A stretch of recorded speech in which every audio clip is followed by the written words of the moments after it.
Hello? Hi, chat. Hello. Good morning. I can't move my face because I have a face mask on. It's so hot today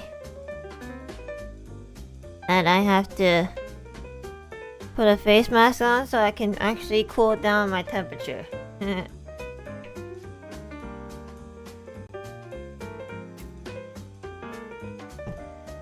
Hello.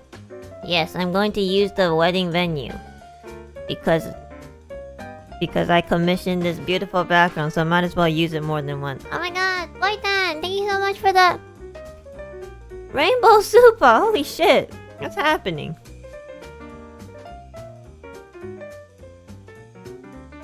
Oh, thank you so much. Oh my god. Wasiara, what are you writing?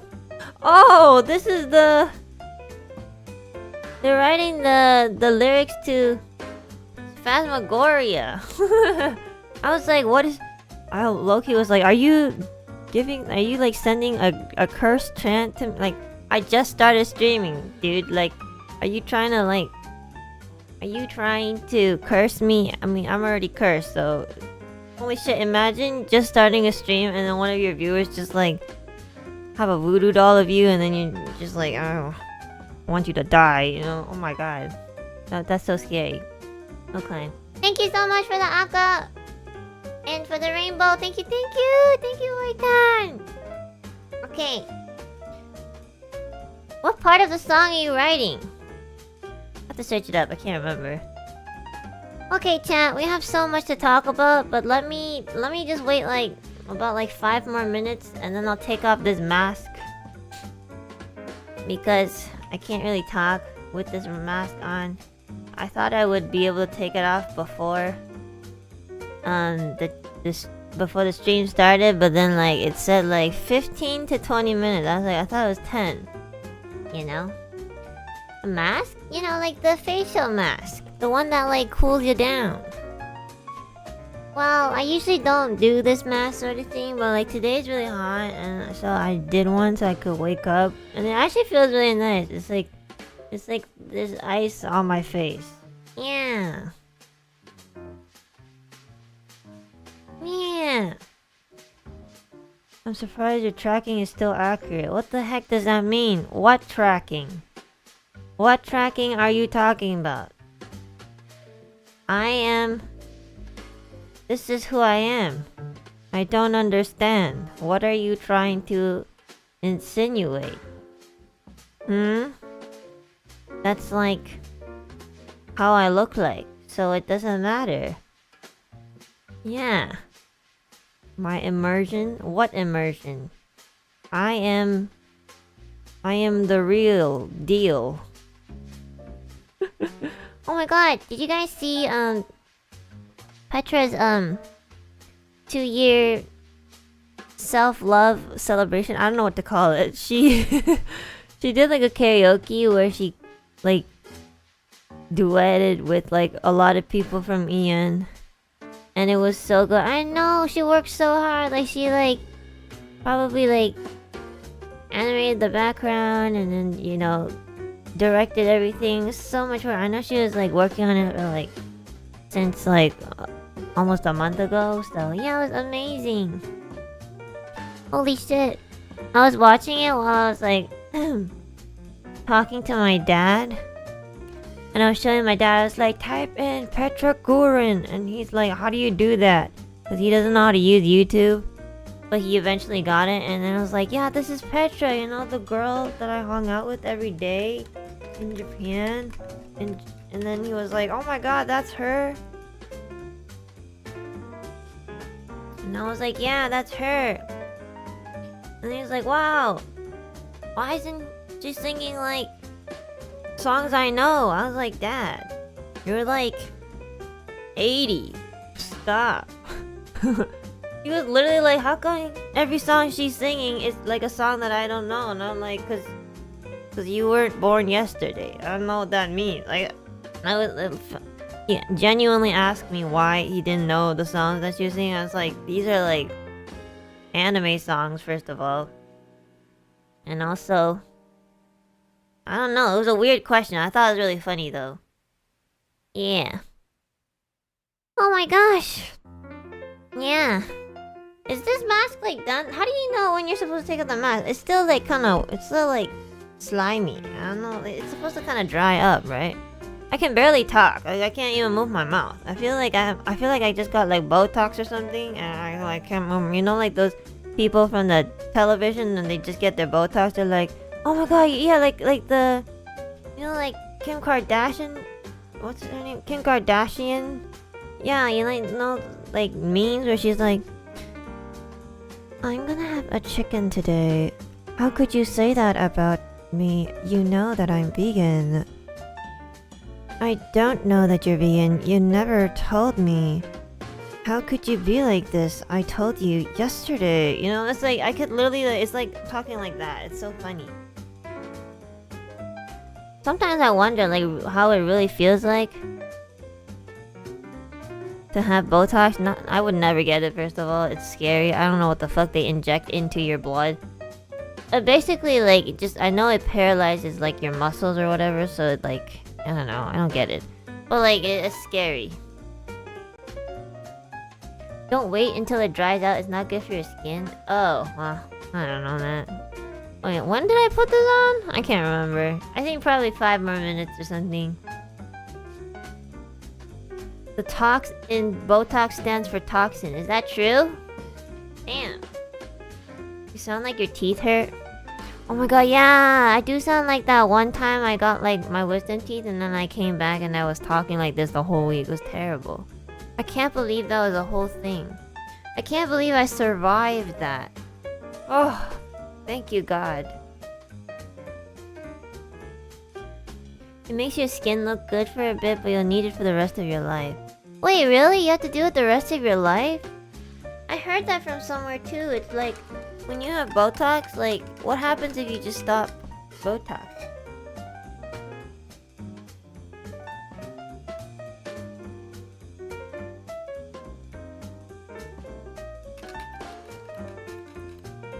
You melt?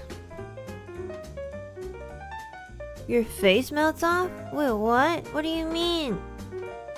Face gets saggy? Oh my god. Really? Oh my god, that's so scary. You can tell people who have had Botox but stopped it, they look really saggy. Oh my god, that's so scary. I didn't know that would happen. I thought if you stop Botox, it would just go back to normal. What? That's so scary. Oh my god, I guess like that's why like really well off people do Botox, because they can afford it every time. Holy shit. You can see it in Google search. No, I'm not gonna search that up. I'm too scared. I'm not gonna lie. I don't want to wake up today and like look at a bunch of like saggy ex-Botox patients. I don't know. Okay, well, I guess the most natural Botox is just a smile. So then you lift up your face every day. So if you want us to do that, if you want like natural, long-lasting Botox, just watch my streams. You can laugh with me or at me, or you can just be a hater and laugh at my failures. So, you know. Yeah. I heard that there's like natural wrinkles that you can get. Like, you know those old people who like have the smile wrinkles? So then it kind of tells you that like throughout their life they like smiled a lot. Yeah, I'm not gonna get that. I don't know. If there's like a frown wrinkle, I think I'm gonna get that. I don't know what it looks like, but like whatever I look like at the age of like 90, it should probably be like that. Yeah. I know like my auntie, she's starting to get like this like wrinkle in between her like eyebrows where because she's always like I can't really move my face, but she's always like scorning, you know? She's making a scorn face all the time, so like it's starting to kind of show. So I'll like remind her. I'll be like, hey, like relax. Like I don't know why you're like, sometimes she just does that face by default, you know? I don't know. She's not particularly like annoyed or angry, but she just does that all the time. and then like it's starting to show. So every time she does it, I'll be like, yo, chill. I don't know, relax. Like, and she'll be like, what do you mean? I'll be like, just relax. Like your face. Like seriously, it makes me feel tense. You sound tired? I can't move my face. I got like 2 more minutes, chat, and then I'll go like take it off and I'll put on some, I don't know, something. Yeah, I've been trying to like take care of my skin more. Cause the last time I went to get a facial, I think I talked about it. Like these people were like, ugh. So I was like, oh shit, okay. So I was like, okay, time to invest in some, I don't know, beauty things. But they were also like, yeah, your skin's pretty good for somebody who doesn't really do much about it. I'm like, oh shit, are you calling me out or are you complimenting me? I don't know. Everybody's always like, every time I go to like a dermatologist, which is literally like one time in my life, and like every time like I go to like a medic spa or something, they're always like, yeah, you have really great skin, you just don't know how to take care of it. I'm just like, well, I don't know if you're just saying that so you'll get me to buy your products, or like if you actually like care about me. I can't tell, you know. I just feel like obviously like you should put sunscreen on and stuff like that, but I feel like if you put too much on your face, like in general, your skin will be like, what's going on? I feel like you just need to like sleep more and stress less, which are two things that I can't properly do. They don't tell you how to take care. They do, but like it's like, oh yeah, so like get this product.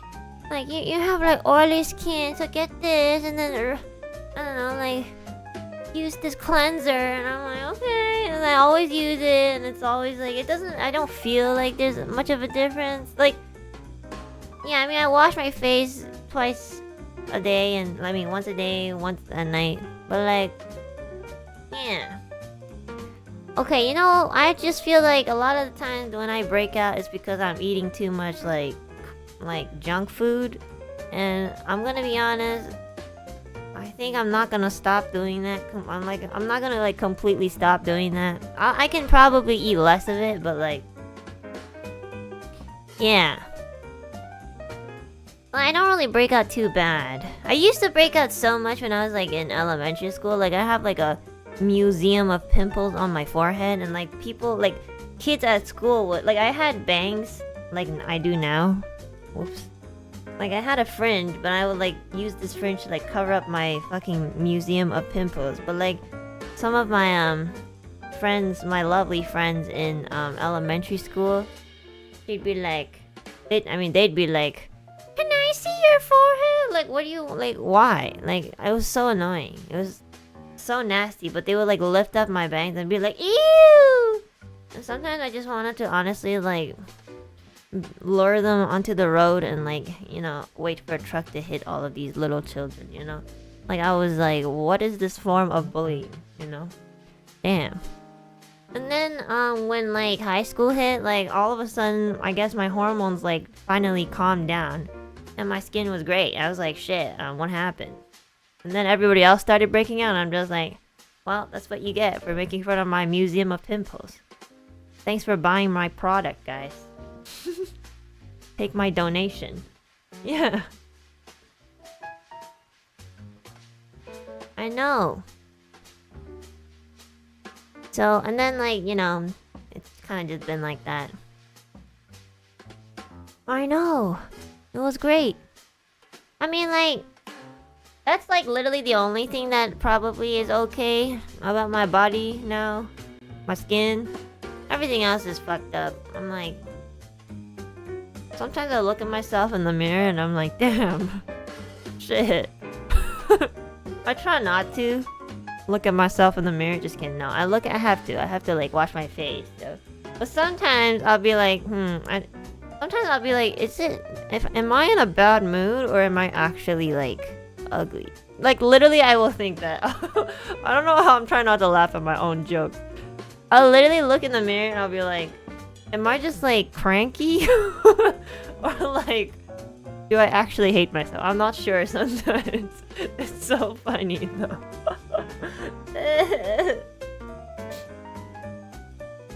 least you don't have back problems. I absolutely have back problems. I'm a streamer.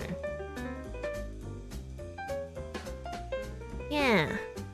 I mean, in the end, it doesn't matter. Because we're all gonna die anyways. That's how I cope with many problems. I'll be like, well, one day this beautiful person's gonna die and I'm gonna die too. And we'll just be remains in the soil. And so, like, you know, that will be that. Just take some time, you know? Just a little bit of time. Okay, chat, I'm gonna go take off my mask, so I'll be right back. It'll be like 2 minutes, okay?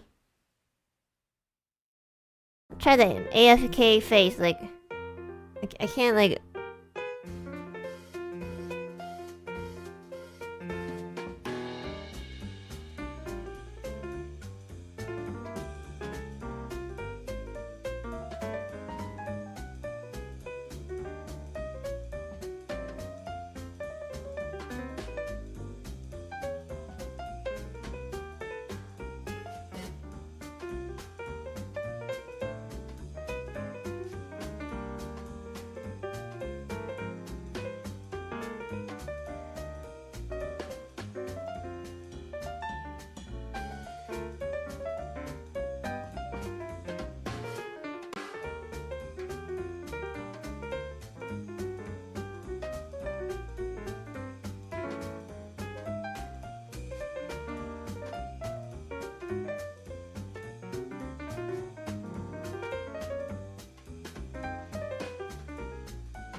Okay, now I can move all the muscles and expressions on my face.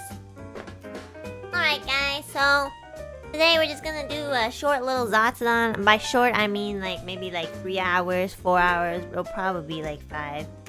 We'll see. Can I have the mask you just took off? No, but you can get help. Okay, so I want to talk about like NijiGen today because like yeah, that happened last weekend. And, you know, because I had already done a ZATSUDAN, like, very close to last weekend, I was like, yeah, I'll probably wait until, like, the next weekend. So let's talk about that. Okay, is there anybody in chat who happened to go to NijiGen last weekend? Please raise your hands, children. Oh, there's actually so many of you guys who went. Aww. So yeah, thank you guys so much for coming to NijiGen, for coming to support all of us, and for coming to our concert. It was really, really lovely seeing everybody. Like, the cool thing about this concert compared to other concerts that I did in the past was that we got to see like the camera they used to, like, for the people who are standing in the audience, you guys probably saw like a random cameraman like holding a big ass camera, but like they were honestly like they were like filming mostly you guys, and then we would like receive it on our end, and we would see that. So like we saw a lot of people, like I'm telling, like some people like got like close-ups, like I could see like your pores. Just kidding. I mean, low-key kinda, yeah. Like they were amazing, by the way. It's probably very humid in Malaysia, so like y'all have great skin. But yeah, it was just like, what I mean is it was pretty much that close sometimes, and sometimes, you know, we'd be like in the middle of like the concert and we would see all of you guys, you know. Some people were like cosplaying and we would see like close-ups of the cosplay, and I saw like a couple of Ennas and I was very happy. You know, I was very like, I was very like happy to see so many people in the crowd. And you guys were like standing for like a good like what 2 hours or something. So props to you guys. It must have been really like difficult. Like I can't even stand for more than like an hour. Like that, I'd have to like sit down and then like stand again. But yeah. Wait, you came to Malaysia? No. Well, yeah, I had the like the NijiGen concert there like last week. 3 hours? Shit. Oh, that's a long time. Yeah. We had so much like technical difficulties in the beginning, much like, you know, most concerts. Like for some reason the day of like an important event, like all technology seems to have, they all have this like very like coordinated formula where they just stop working. So it was really funny. It was great. I love waking up at 6 a.m. and then we have to like, you know, figure out a bunch of shit last minute. But like props to the NijiGen staff for like working really hard, and also all of my colleagues slash friends. It was a privilege to sing amongst and side by side with the ZATSUDAN and my best friend Millie. So yeah, it was really fun. Like me and Millie actually went first. The very first person who performed was Millie. And she killed it. Like I think she sung Zankyo Sanka first, I believe. So I've never heard her sing that song. That's an anime song. So I was personally very excited to hear her sing that song, because she doesn't really sing that song in karaoke. So when she told me she was gonna sing this song, I was like, oh my god, let's go! You know, I was just like, woo! I know. And then like, so my first song was Sobakasu, because I don't know, I really love singing that song. I know it's not my first time singing that song. I've sung that song before at the Niji Melody thing, like on stream. But like, that's usually my go-to for karaoke too. I just really like singing that song. I think it's really fun to sing that song and never get tired of it. So yeah, and a lot of people seem to recognize that song too. Yeah, and then like, yeah, so me and Millie went first for the first, like, quote-unquote first part of the concert, and then the second half of the concert was like ZATSUDAN, and oh my god, like ZATSUDAN did amazing as well. Like a lot of like classics, especially from Pomo. Like Pomo sang a lot of like classic songs, and then like Ethyria was singing. Elyria's just like a beast, you know.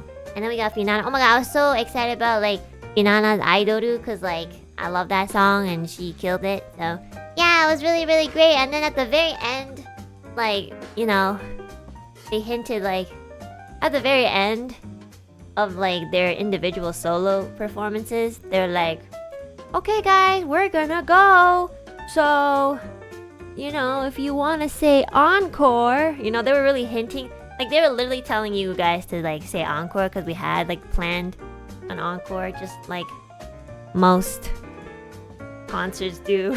If you guys ever think like, oh yeah, it's this isn't staged, like I'm just gonna tell you right now, every encore is staged. Unless it's like, unless you're on your third encore, then maybe it's not staged. But like the first encore is usually staged. Okay, so like so you just remember that for the next concert you guys go to, always say encore, because they always have an extra song. So like our encore was like Diamond City Lights. And yeah, like we all got to sing like a little solo in it, and then we like sung the choruses all together. It was great. I loved it. Gossi's all. Well, the thing is, it's like I think Diamond City Lights is the very first like Nijisanji EN song. So yeah, we only had time. Like at that point, like everybody had been like standing for like 3 hours, so you don't really want to like do too many encores, in my opinion. But also, I think there was a time frame too. Oh right, during the famous Jinzo Fire Wipa. Yeah, I honestly kind of thought like everybody would like spin themselves around, because I thought that was just like a thing for some reason. It just made sense to me. I low-key... Okay guys, I have a secret. For the Jinzo chant, I can only ever remember the first part. I don't know why. So basically,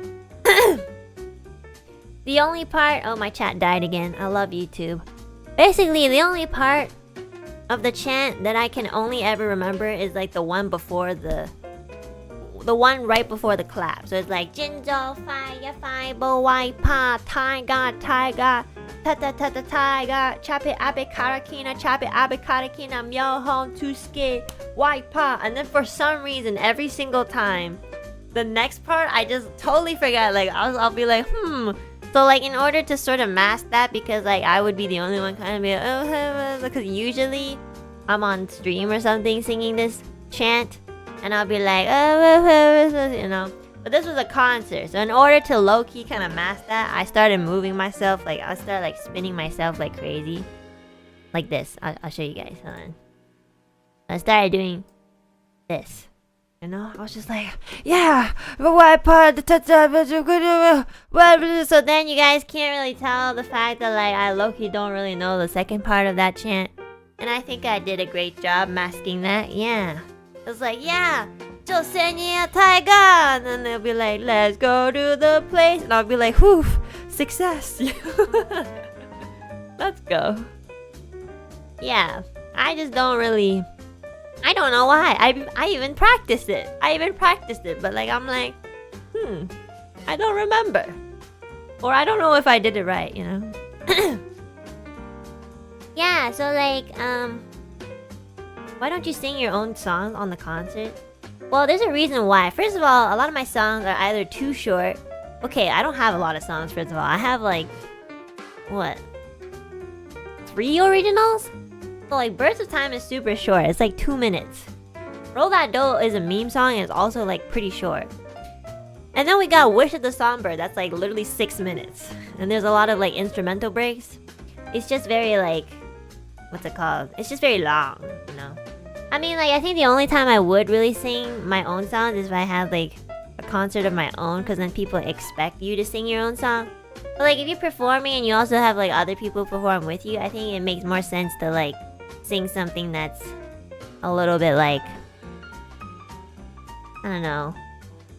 You know, like if other people are singing like anime songs, it's like, okay, or Vocaloid songs, it's like, yeah, that's kind of like the theme of it. Yeah, and then Ethyria is also like really slow, you know? I tend to not like to sing super slow songs. But like, that was so funny because, you know, Millie and I were the first part of the concert, so Millie would go first, then it was me, then it was Millie, then it was me, so we'd like alternate. And like Millie picked songs that were all hype, and she's really good with like crowd engagement. Especially because she's just like very like extroverted in that sense. So she'll pick like really like hyped up songs. She'll be like, let's go everybody! And then like it would, and then we would like, then it'd be my turn and I'd like freeze up. I'll be like, I'll sing like one of my songs and I'll be like, and then during like instrumental breaks I wouldn't really go like, hi, hi. I'll be like, I'll literally be like this.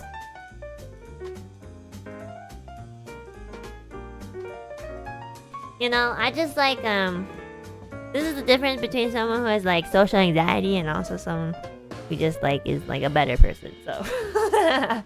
I know, I was just like, I was kind of relying on you guys to like just do whatever you wanted to do, you know. But I mean, I'll work on that, okay? Like for future concerts, I'll try being more like, let's go, whoa, you know. I'm not very good at stuff like that. Also, like every time I switch back to like my speaking voice immediately after I like sing, my voice kind of gets fucked up because it's like I'm using different parts of my voice. So if I go like, I'll be like, hey, okay,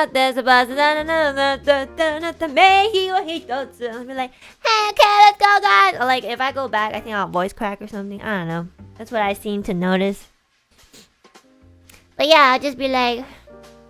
And I started like, when I look back on it, I was like laughing at myself. I was like, damn, I'm just like standing there. I'm like so awkward. Like you can, like, it would have even been better if I was like just moving. If I was just moving like this, like, you know. But I was just like. And then a lot of the songs that I chose, like I was like, it was really depressing. So Millie would sing like really like, I feel like I think one of the only, well, two of the songs that I like sung in my opinion were like more like upbeat, so like Sobakasu, and then I sung like Kenshi Yonezu's Kickback, the one that goes like Nandore kyo wa garake darake day, that one. That was like pretty hype, you know. But then, and also it has kind of like a chant for everybody that, and everybody knows this song, so they'll be like Daryak me life, beautiful star. So I could hear all of you guys like chant with me, which is really nice. And then it kind of got me to like kind of chant too. You know, that was probably the most engaging song I picked because like, I don't know, I just like that song. But like every other song, I mean all the other songs that were slow or really depressing. Like chose 2 Higurashi songs because like, because I love Higurashi. But they were so depressing. Like those songs would play after Millie sung like a really like positive, happy song. Like she sung like, was it Peanuts by like the what's it called, Spy X Family song. So it's just like, it was really happy. And then right after she finished, yeah, Mixed Nuts. Oh my god, yeah, our staff, like one of the staff from Niji, they were like, okay, it's time to cue in Peanuts. And I was like, Peanuts? What song is that? And Millie like died. She was like, it's called Mixed Nuts. It was so funny. And now I will forever remember that song as Peanuts. Like, really. It was so funny. But yeah, after she sung like a happy-go-lucky song, I would like, I don't know, for those of you who like Higurashi, there's this song called Irregular Entropy, and it's really dark. It literally went from like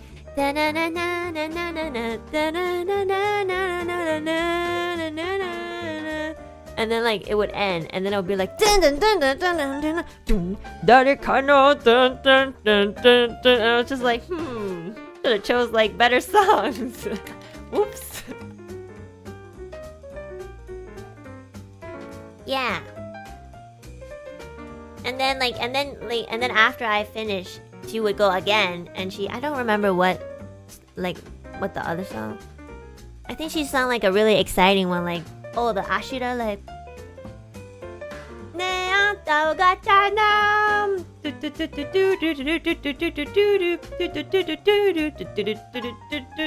you know, and then like that would be like very like upbeat and happy, right? And then I would like go for another depressing Higurashi song. I sound like I Believe What You Said. I'll be like, how does that song go again? So it'll be like a whiplash. It'll be like super, like it's like the audience would have like a hormone fluctuation, so they'd be like happy and then they'd be like depressed. And I just kept laughing at the fact that like it was so like there was so much contrast between the songs that I sung and Millie. And then the very last song that I sung was like First Love by Hikaru Utada. You know the song I sung for the wedding venue? Yeah, I was like, I think that's a good song to end off. So I sung that, and again, like while we were doing that, we could see like the people's like faces. Like they would honestly, it's not like they would just like show the entire crowd. Like they would go like different sections of the crowd, so we could see like pretty much the whole crowd. And at some point thank God, towards the end of the song, I saw this person like cry, and I was just like, shit, am I really that bad at singing? Holy shit, what the fuck? Like they were legit like crying, and I was like, why are you crying? This is like a concert. I was like, shit, not only did I choose the wrong song, I made someone cry. I felt so bad, you know. I was just like, well, maybe next time I'll just sing like something more upbeat, you know. Oh my god, it was so... But actually, I kind of felt like the last song being First Love was good, because then it's like, I don't know, it was like, you know, usually you put your like calmer songs at the very end or something, in my opinion. And like just seeing the crowd of like people raising their glow sticks, it was so pretty. I have a picture, I'll show you guys, hold on. I have like a different picture that I didn't post on Twitter. We're allowed to show these, by the way, so I have permission from Mane-san. Let me find it. Where was it again? It was here. It's just like, because the room or the concert hall was really like dark, and so like just like seeing like a sea of glow sticks was so beautiful. And then like everybody raising their glow stick. I don't know how you guys coordinate, like, you know, I don't know, like the crowd for some reason, like when they did a chant, and I'm not just talking about the Jinzo fire chant, I'm talking about like any chant, like they would be like ooh, hoi, oh, oh, like everybody for some reason just knows what to do, which I think is very incredible. It was great. I was just like, how do you guys know how to like, how do you guys know? I don't know. Like how? Yeah, so like I'm trying to find it. Okay, so for example, like isn't this so pretty? I'm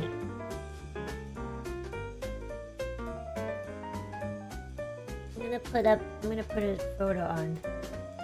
Like this is like what it looked like, the sea of glow sticks. Ta-da! Like oh my gosh, it was so pretty. Like holy shit, this is like a legit concert. I was like very touched by it. I almost felt like crying, but good thing I did it because like I'm not like good at like maintaining singing while I'm crying. I don't know how some people do it. I know, it's so pretty. I have another one too actually, I can show you guys.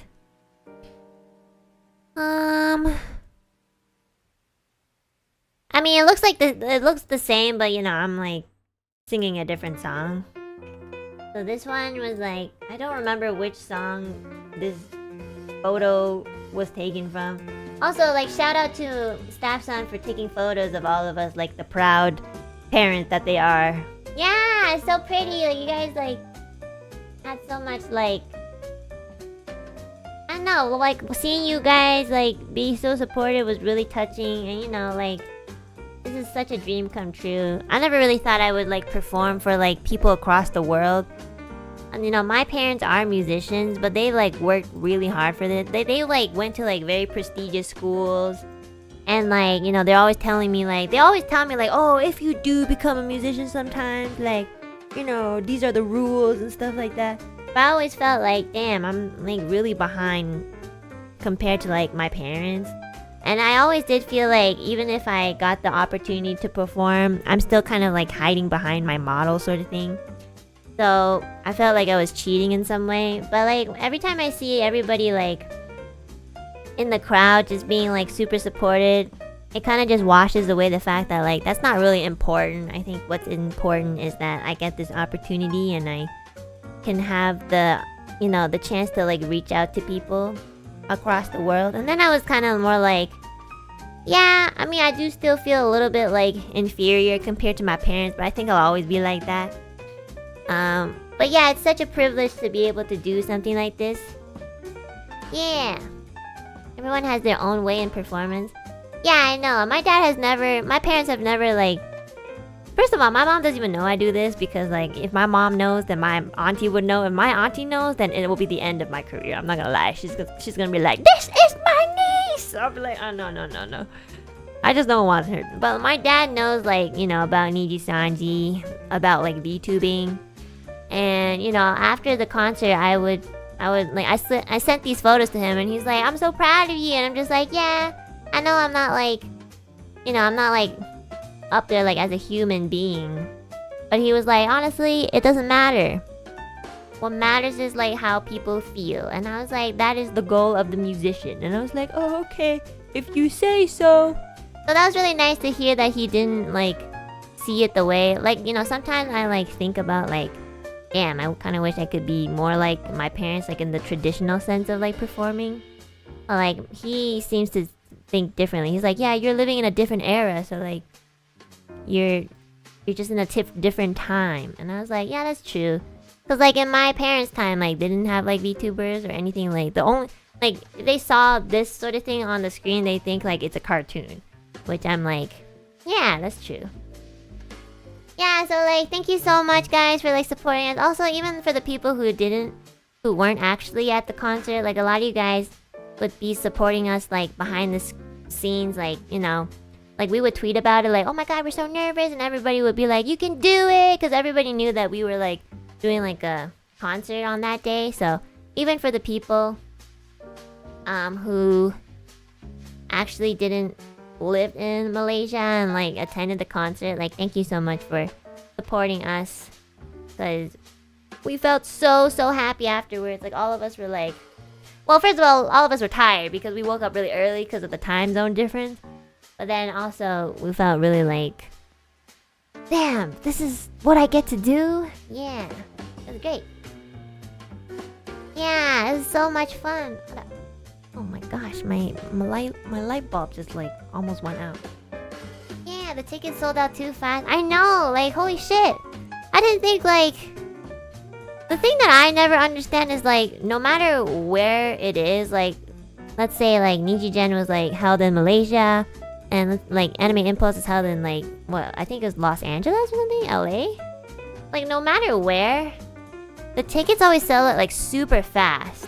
So I'm just like, I can't like completely understand.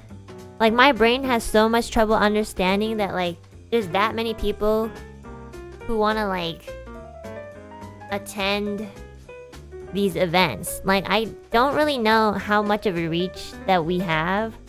Like I know that Nijisanji is really like big, but I know that logically, but like emotionally I still don't like, I low-key almost don't believe it. I'm like, are we that famous?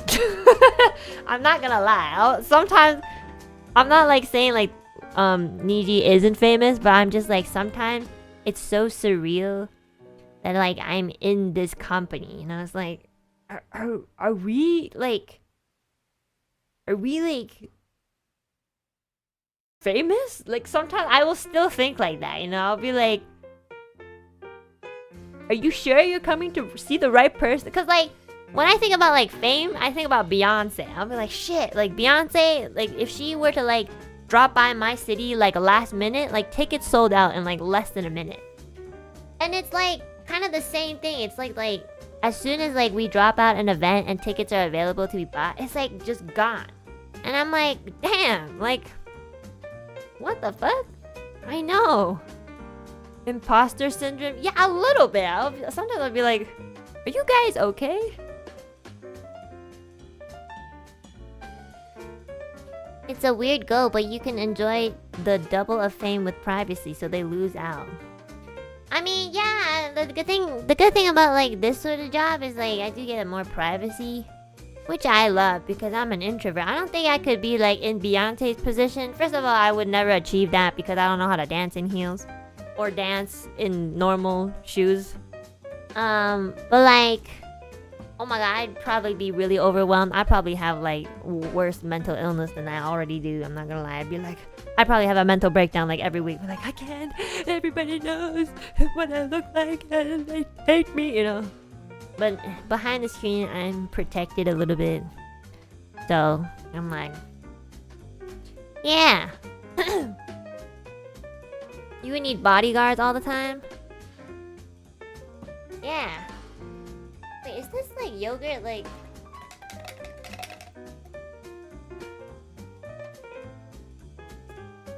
This yogurt is like... No, it says it's gonna... It says the best before date is like August 1st. I guess maybe it's like the first thing I'm drinking in the morning, so it tastes kinda like... Oh yeah, I mean it's yogurt. It's supposed to be a little bit sour. Yeah. Also, I've never tried this brand, so that's probably why. What type of yogurt? It's just plain. Yeah. It's not the weird kind of sour. It's like the normal yogurt sour. I'm just not like used to it. I usually have like a flavor, but this one's plain. Alright, that was random. Okay. So yeah, I was really happy. Thank you.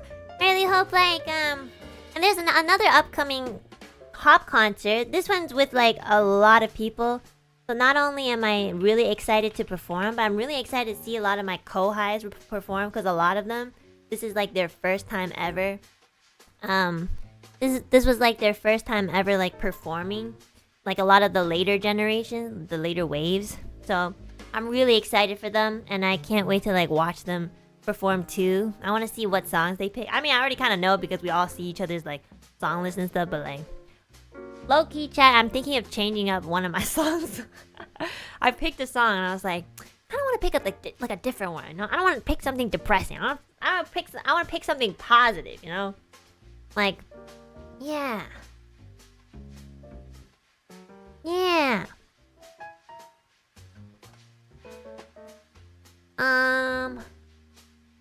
I'll think about it.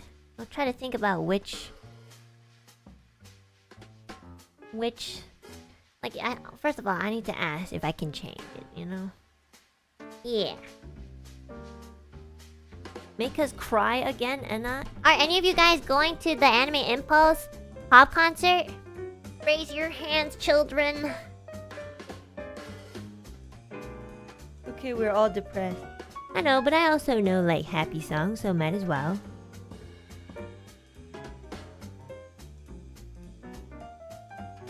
Oh my god, quite a lot of you guys.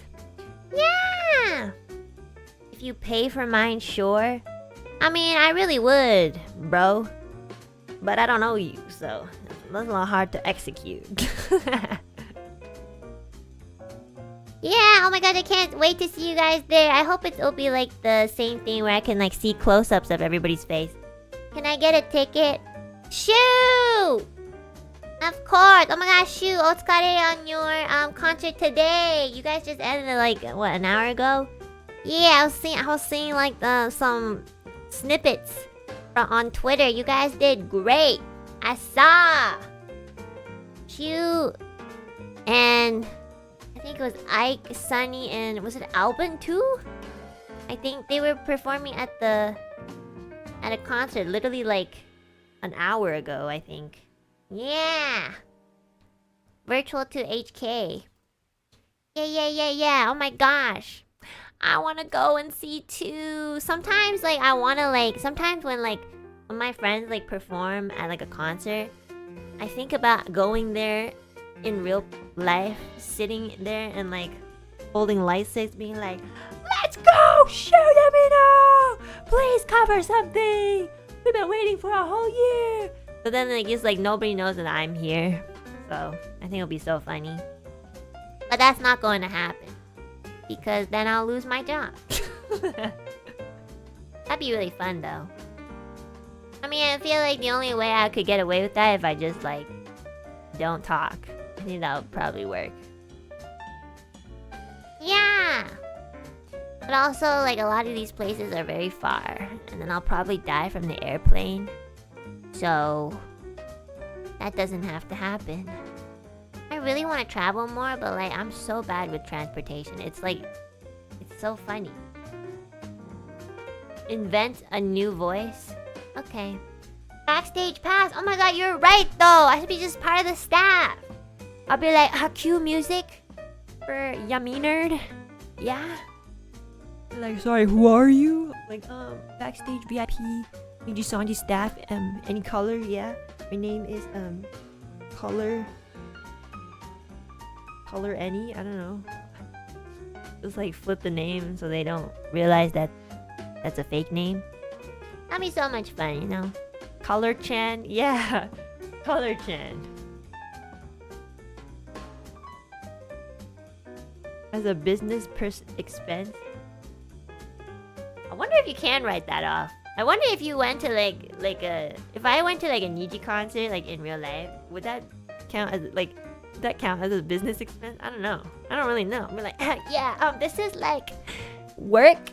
I'm here to support, and that's a lot of work. Like I don't have to be here. Yeah. This chat is filled with green names. It makes me feel like an outcast. It's okay, there's plenty of people who don't have green names. It's okay. Don't worry about it. Don't be so insecure. Rocky C? Yeah, so like... Yeah. It's okay, mine is blue. True. Oh my gosh. What else did I want to talk about? Oh yeah! I want to talk about Oto no Naru Ho Ho. So like, Yeah, so like when Pomo first Pomo was like the person who like hosted this big singing collab, and she like tagged everyone in the server and was like, you know, wanna like do something, kind of like bring good vibes. So anybody who wants to participate, and like most of EN did participate. I think for those who couldn't, they were either like busy with other things or like they couldn't because of like personal reasons or whatever. But like pretty much everyone from EN like participated in it, which is pretty freaking cool. I think that's like probably the biggest like singing collab. And you know, when Pomo mentioned that it was gonna be a song from what's it called? Your Lie in April, I think it's from the anime, right? The first song I thought of, I was like, oh yes, I don't have to learn this song because I already know this song. Like I thought it was gonna be like, it's by Goose House, right? So the first song that I thought of was the opening. I was like, oh yeah, it's the how do you guys sing it again? Is it called Silver Spoon? How do you guys sing it? How do you sing it again? It's like Kimi da yo, kimi nan da yo, oshiete kurena. You know, it's like that. I was like, oh my god, I know that song. I watched this anime when I was like, what, 15? I don't know, I can't remember. But like, yeah, I was like, yes, I don't have to learn this song. And then she put out the script, and then it was like by Goose House, Otono naru hohoe. I was like, what the fuck? What song is that? I was like, what? Is that the opening name? I listened to it. It was like a completely different song by the same band, Goose House. And I was just like, fuck, I have to learn this song. I was like, no, why can't we sing like Kimi da yo, kimi na? Because, you know, I just don't want to like learn a song. I'm lazy, you know? So I was listening to this song, but I had to like, oh yeah, and I was helping Kyo record too. Like Kyo was like, can you help me record? I'm insecure. And I'm like, yes, bestie. But like I was like, we were learning the song, and because Kyo doesn't know this song either, so I was just like, okay, we'll learn together. So like, you know, I think like because Kyo is like just younger, so his brain like works faster than mine. So he listened to it like twice, and he's like, he even got down my parts, because when it came to my solo, I don't know why, but like I would remember, but then like when I had to like actually sing that part, the solo part that came up, I just completely blanked out.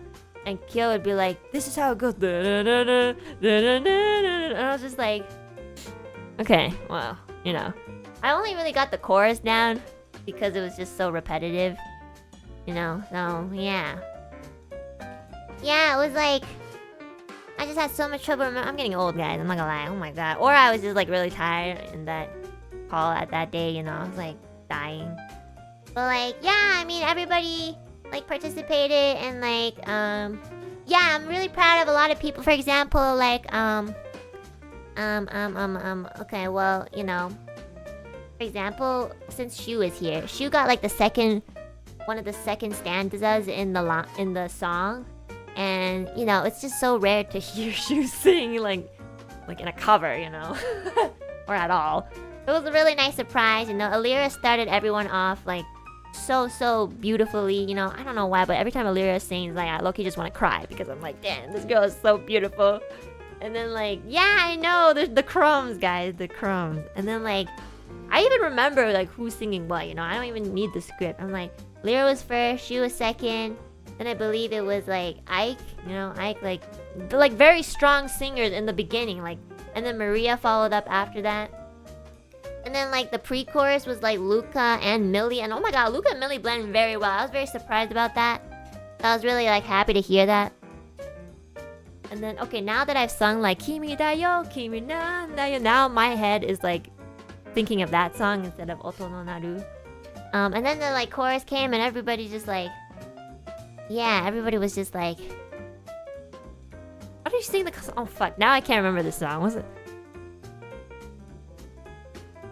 Meguri meguri na na na darega na toku hanarete. Yeah, it's like, and then like during the fast parts, oh my god, the fast parts were scripted so perfectly. Like I could not have like scripted it better. Like Pomo was like really good with scripting, in my opinion. Like Rosemi, Petra, Reimu, and like the really nice part was like Ren usually, we all know Ren can sing, but Ren sings usually in English. Like his originals are all in English, and like hearing Ren sing in Japanese, we're all like, let's go Ren, we're so proud of him. He sounded so fucking good.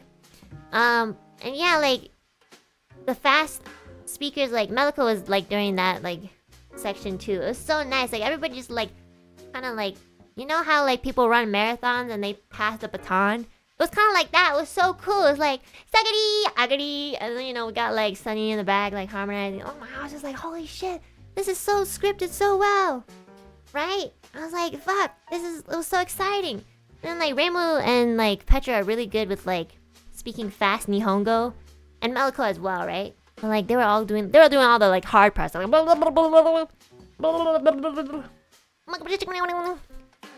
yeah. And then I was like, oh my god, like this is perfect.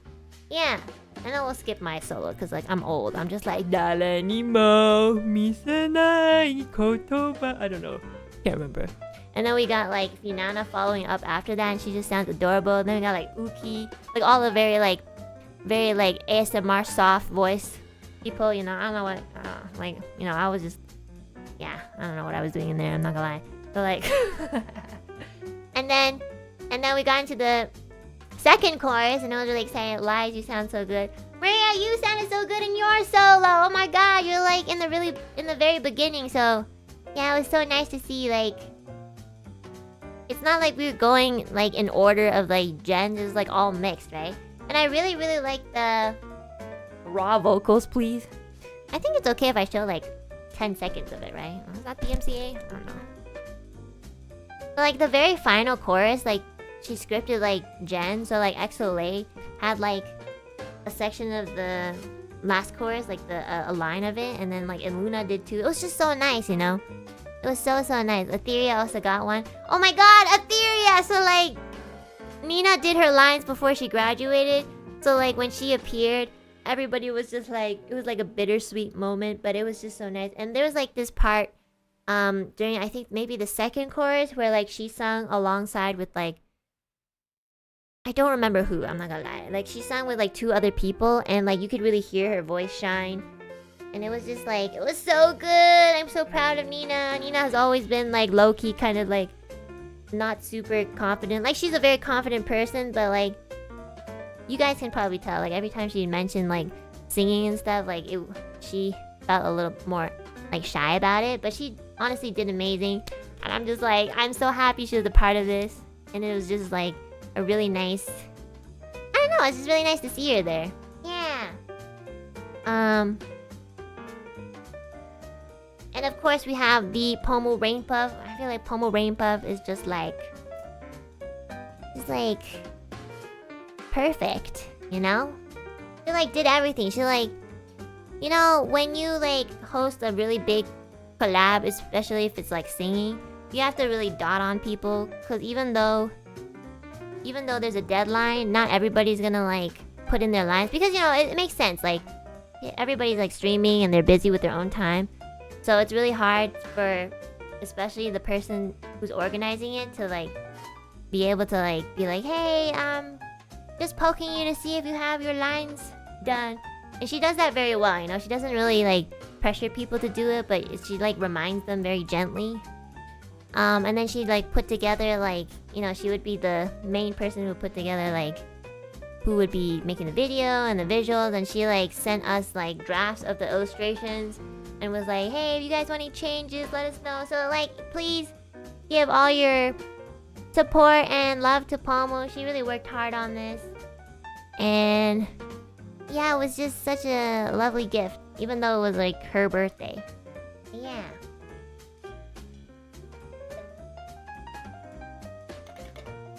I swear to god, if this yogurt is expired, I'll cry. Okay, let me find a section. Oh my god, yeah, the Oto no Naru was like... It like... Because it had everyone in it, like, all of you guys were so excited. Like, I saw some people on Twitter and YouTube, like, try to extract the instrumental out and be like, Nijigen Oto no Naru acapella, and I was just like, guys, if you want an acapella, just ask Poof. I don't know, you could probably like just ask the mixer to like take out the instrument. Like y'all don't have to use like the Audacity, like the shitty one, and then you can kind of hear like the slightly hear the instrumental, be like wow wow wow, wow, you know. It was so funny. Yeah. It was so funny. Yeah, there were so many of them. Okay, what's a part? What is it this one? Wait.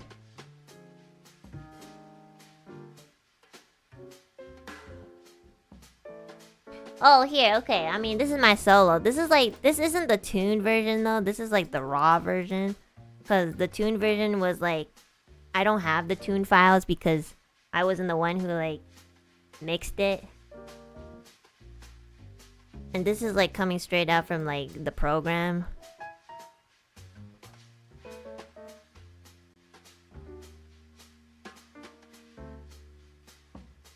Yeah. Oh my god, my favorite part was honestly like, yeah. I don't know why. I just think it's really catchy. Like right before the first chorus, a bunch of us would be like, yeah. It was so funny. I love it. Okay, here. I think it should be okay. Let me put the BGM down. Okay, here you go, since someone asked for the raw vocals.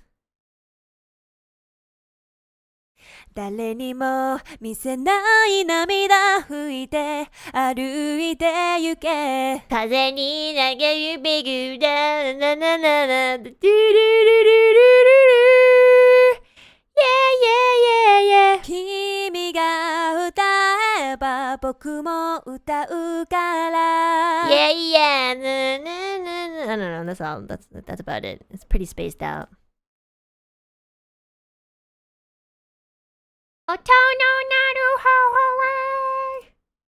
Yeah, so that was such a wonderful song collab. I've been doing a lot of like song collabs recently.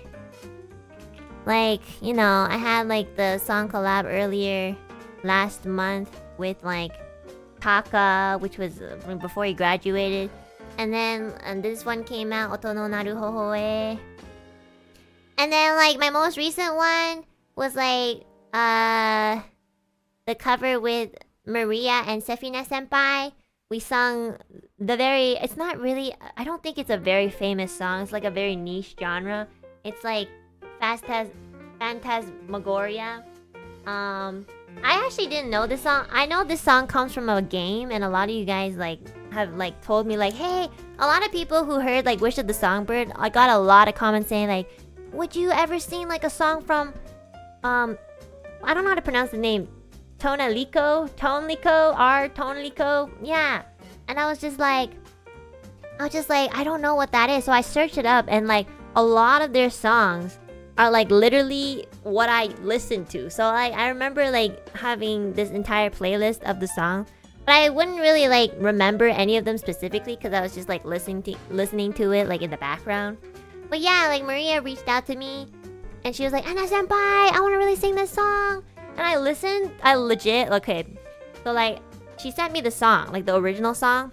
I listened to like probably the first like 30 seconds, and immediately I heard one of my favorite all-time singers in there, Akiko Shikata-san. Just one of my favorite singers of all time. She's like a big inspiration to like my own, like how I do music. So as soon as she sent it, like the first 30 seconds, I was like, yes, I will. I accept this invitation. Thank you. I love this genre, you know. And then it wasn't until I had to record that I realized that Maria's totally like, she totally baited me. Because I was looking at the instrumental file. I was like, you know, I sing a lot of songs, okay? I record a lot. So I'm like, the average song is like 3 to 4 minutes.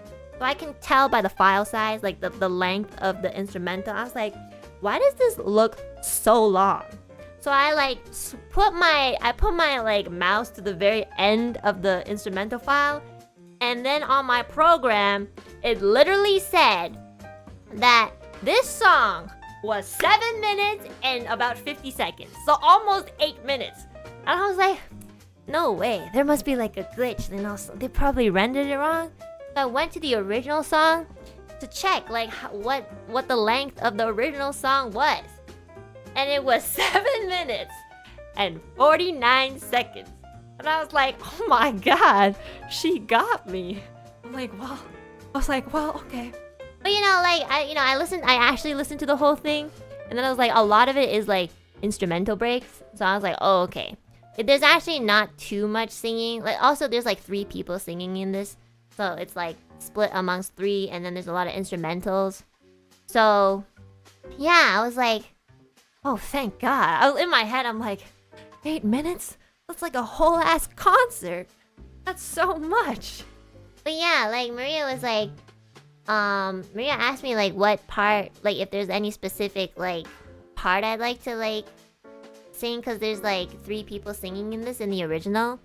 And you know, me being very lazy and kind of like, you know, sometimes I'm gonna be honest guys, I'm just very lazy.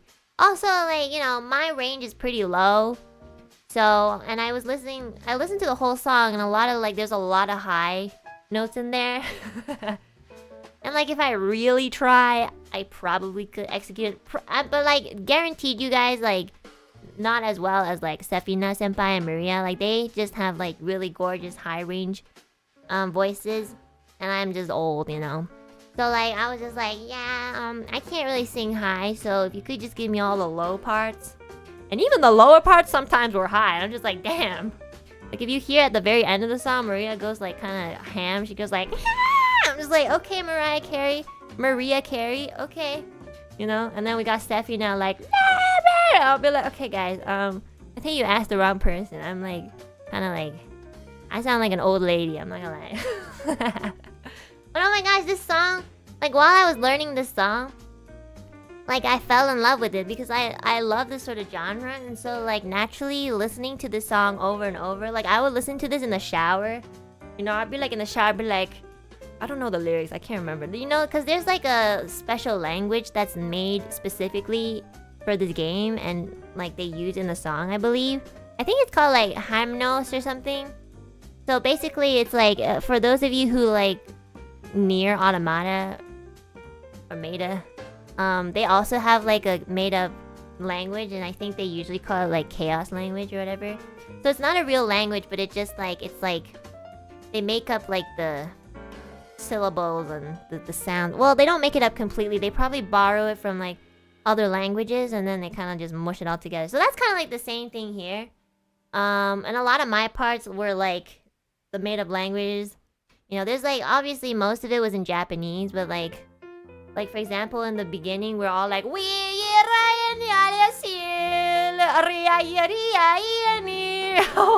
was like learning that in the shower.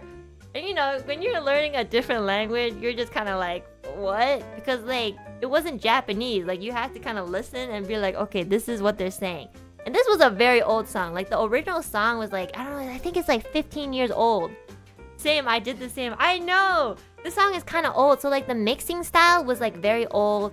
It was like kind of muddy, which is kind of like, you know, it was just like a very old song. So like, it had a hell of a lot of reverb. So like, listening to it was very difficult, especially if you were listening to it on speaker.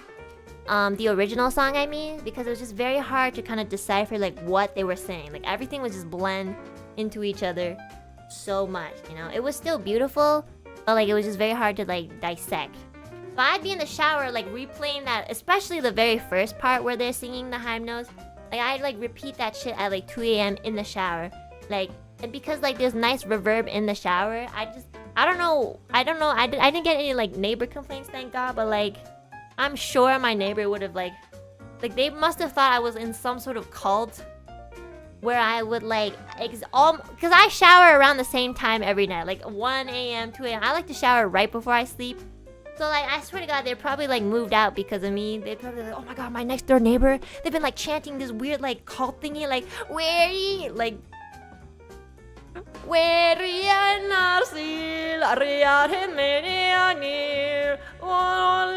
you know, they probably like got freaked out. That's what I imagine. And yeah, like I was just learning the song. But you know, I totally forgot that you're probably supposed to not sing that loudly at 2 a.m. But I don't know, like, you know, they never said anything. I haven't really heard from my neighbor. Like, I don't really hear my neighbor often, so maybe they actually moved. Low-key, like a cult moment. Yeah, I know. And then like one of my solos was also like a hymnos. It was like, I don't know which it was like I have to like go through the entire song in my head to remember. It's like oh my god, I can't remember. It's like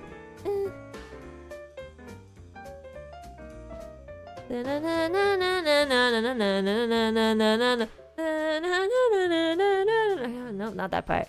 Oh, it's the part that goes like, oh my god, I can't remember. It's like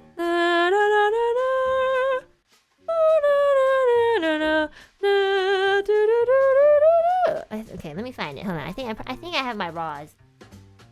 It's like, I don't know. I forgot the lyrics. I'm not gonna lie. Nope. Is it this one? Oh yes, it's this one. This part was like not Japanese. So I practice it in the shower like every night at 2 a.m. to add to the cult vibes. I think it should. It's, like if it's less than 10 seconds, I think it's fine if I show it. And if it's not, I'll just cut it out. Oh wait, hold on. Sorry, my BGM's still on. Like it was so hard. I'm pretty sure I said it wrong, but like, you know, it's okay. Nobody knows what it means.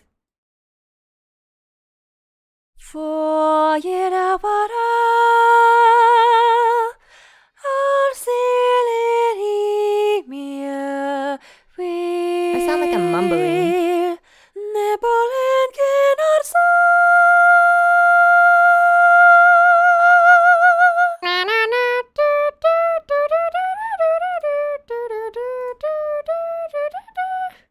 Oh my god, I love the way that like Maria and Sefina sung this song. Like it was so beautiful. Like Maria, you did so amazing. I'm so glad that you actually got the part that you got, because like that was like, I think like, I know there was like 3 people singing, but I'm pretty sure like there was one person that was more like up front, and because you were the organizer and this was like on your channel, I felt like it made more sense for you to sing more. So it made more sense for you to like sing the very high part. Maybe that's just me like pushing responsibilities onto other people, but like she executed it so amazingly, you know. And like that high note at the end, like holy shit, like how the fuck, like I don't know what you had to sacrifice in your life to reach that high of a note, but it's definitely sacrificed. Yeah.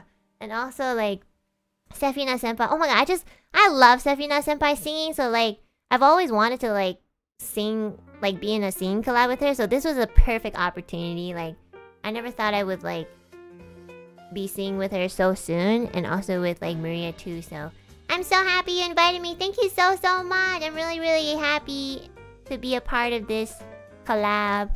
Whenever we meet again in real life, we should totally do this in karaoke and see like, you know, I wanna die. I wanna die with you. I wanna be in karaoke, sing this 8-minute song, and then be like, you know, completely exhausted at the end of just singing that one song. Yeah, let's do it. Yeah, let's do it. Yeah, we need to also drag Sefina Senpai. Just be like, okay guys, it's time to die. It's time to summon our cult. Also, the artist for this song was none other than Mooney. So Mooney I've like worked with her since the beginning of my Niji career. Let's force another person to sing with us. Yeah, if Sefina Senpai isn't there at the same time as us, we should force like Petra to sing with us or something. Just be like, it's okay if you don't know the song, just sing it. Yeah. But yeah, Mooney was like one of the first like people outside of Niji to work with me, because I don't know if you guys remember, but like my very first cover in Niji when I first debuted was King by Kanaria, and honestly it was like a terrible mix. I'm not gonna lie, like the mix was horrendous. Like I make fun of that cover every single day of my life, you know. I don't regret it, but it's just like, damn, I hate myself. And don't worry, the person who mixed it 1,000% agreed with me. We make fun of each other for that, you know. But yeah, she like drew for my King cover.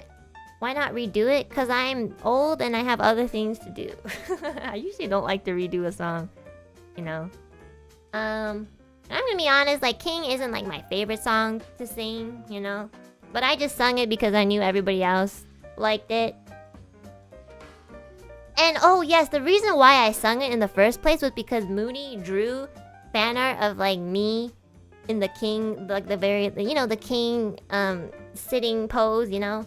And then because she drew that, I was like, oh my god, I want to show this off. So I like rushed the cover for it. And she also was like the artist for Birds of Time. So seeing her art in Phasmagoria, I was like, yes! I like immediately DM'd her. I was like, let's go, girl! Like Mooney's popping off, you know. I can't believe like everybody's like stealing her away from me, you know. I was like, guys, I brought her in first, okay? I just want everybody to remember that like you guys don't have to do the NDA stuff anymore. Because like I already did it for everybody. So now that she's also in like the Kikuo. She also did the illustration for Kikuo for the for Millie's cover of, I forgot what that song is called, like the Fox one. Thank you for bringing her in. You're welcome. But yeah, I DM'd her. DM'd her, not deemed her. I DM'd her and I was like, let's go! Like, oh my god, I'm so happy. Like everybody's like, your art is like super duper improving. And also everybody's like kind of like realizing that, oh my god, like there's a hidden gem, you know.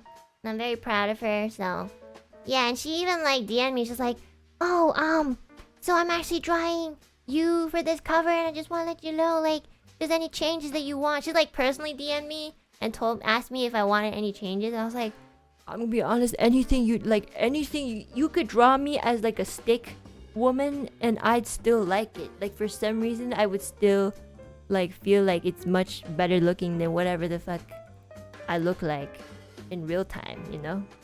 Like, oh my god. And I just love it. Like she designed everything. And I really like that she put like this like tablecloth on my mechanical wing because first of all, it'll probably take like 500 years to draw because my mechanical wing is just like, it's like its own species. But I thought that was such a smart and like such a fitting way to kind of like not draw it, but also like it's just so smart. Like this girl is actually so smart. It's so, when I saw it I was like, damn, you are really smart, resourceful, and you're talented. Like what the fuck? I know, it's like such a 5-head move. It's definitely not lazy. I think it actually like adds to it even more because I feel like the colors of my mechanical wings don't necessarily fit like, because like a lot of the other color schemes for the other two girls, like it was like mostly white. So to have like my mechanical wing, like if she were to incorporate it with the correct like my mechanical wing colors, I think it would be a little bit like too out there. It was like it would like kind of stick out like a sore thumb in my opinion. So I feel like because she put like this gown on top of my wing, it just like, it really made it look more majestic and fitting towards the song. So I feel like it was really like smart. Like it's a very artist move. I mean, she could definitely draw my mechanical wing, no problem. She can literally draw anything. But I just thought that was so freaking smart, you know? I wouldn't have been able to think of stuff like that, you know? That's what I mean. Yeah, it was so lovely. I love it. I'm probably gonna ask for the PNG. I can keep it. Yeah. So yeah, that was like the most recent... What's it called? Most recent cover. I'll send it right now. Thanks, yeah. Please send it to me. Please send yours and Stephanie Senpai's too. I want to like keep them. So when I grow old, I'll be like, oh yes, when I was your age, I was singing 10-minute songs. How long on your... You know what, guys? Like, I realized like, in modern time, like the songs are getting shorter and shorter. They're like a lot of songs like are 2 minutes. And I'm just like, that's not long enough. Okay, I know, like one of my originals is also 2 minutes, but you know, like my other songs are like 5 minutes plus. Okay, so yeah. Thank you so much, Maria. Oh my god, so pretty. So pretty. I love it. Discord jump scare? Oh, sorry. Maria sent me like the PNGs. Yeah. But yeah, like a lot of the modern songs are getting shorter and shorter. And I remember when my dad was like producing, like in my dad's era of like music, a lot of songs were actually like 7-8 minutes. Well, you know, he listened to more like instrument based, like not really vocals. So usually when it's like instrumentals and instruments, it's like usually the song is longer. But yeah, I feel like usually, like I try, like if I were to make like an original, I usually aim to have it at least like 3-4 minutes. Yeah. I find some 3-minute songs are pretty long. Yeah, I think like I read in like an article that like songs are getting shorter because like people's attention spans are like getting shorter. So like in order to keep them kind of like engaged throughout the entire song, they make it like 2 minutes. Just watch like in 10 years time, like people are gonna have like 1-minute songs. Like, yeah, I want to loop this song again. I'll be like, okay. I blame TikTok. Well, it's not necessarily like wrong or anything. It's just like times are changing. No, it's not really like necessarily. Like it might not like work in certain situations where you have to keep your attention span, but like, yeah, I mean, if a song is good, long or short, then you know it doesn't really change anything in my opinion, so it's fine. But I do tend to like a lot of songs that are like 3 to 4 minutes. Actually, a lot of the songs I do like are 5+ minutes. Yeah, but I mean, like, it doesn't really matter the length. Dun, dun, dun. I'm gonna sit down. I've been standing for almost, yeah, an hour and a half. My legs hurt. Boop.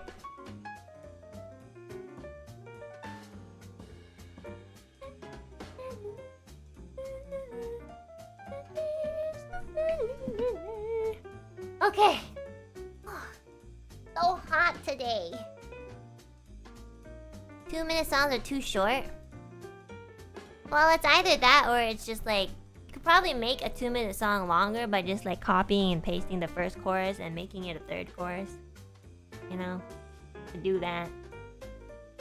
You've been standing? Yes, I feel like my chat literally asks this every single time I tell them that I'm gonna start sitting down. Yes, I have a standing desk so that I don't have to so that I don't end up sitting the entirety of my stream. Like I usually just like sit and stand. Like I alternate so that my back doesn't get as fucked up as if I were to like sit the entire 4 hours, you know? Yeah. And it helps. Sometimes I do end up sitting the entire 4 hours, especially if I'm playing a game, because it's like it's easier to sit down and play a game. But like if I'm doing a ZATSUDAN, if I do like karaoke's though, like standing up is so much better. Cause then I can like use my entire diaphragm. So when I do karaoke's, I usually stand up.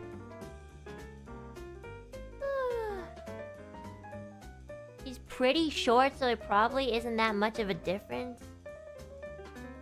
I don't know why you guys think I'm short. I'm actually like average height. And number 2,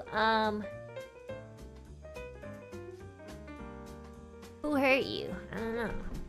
Maybe you're short too and you're just projecting. Yeah. It sounds so different when you're standing? What does that mean? It doesn't make any sense. Yeah. But yeah, you know, like, Art Tonliko is a game, right? Like, what? I kind of want to play it now. I don't know if I'd be able to play it on stream.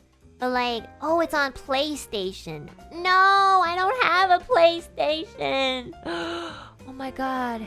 It's on like the older PlayStations, like PlayStation 2 and 3. Damn!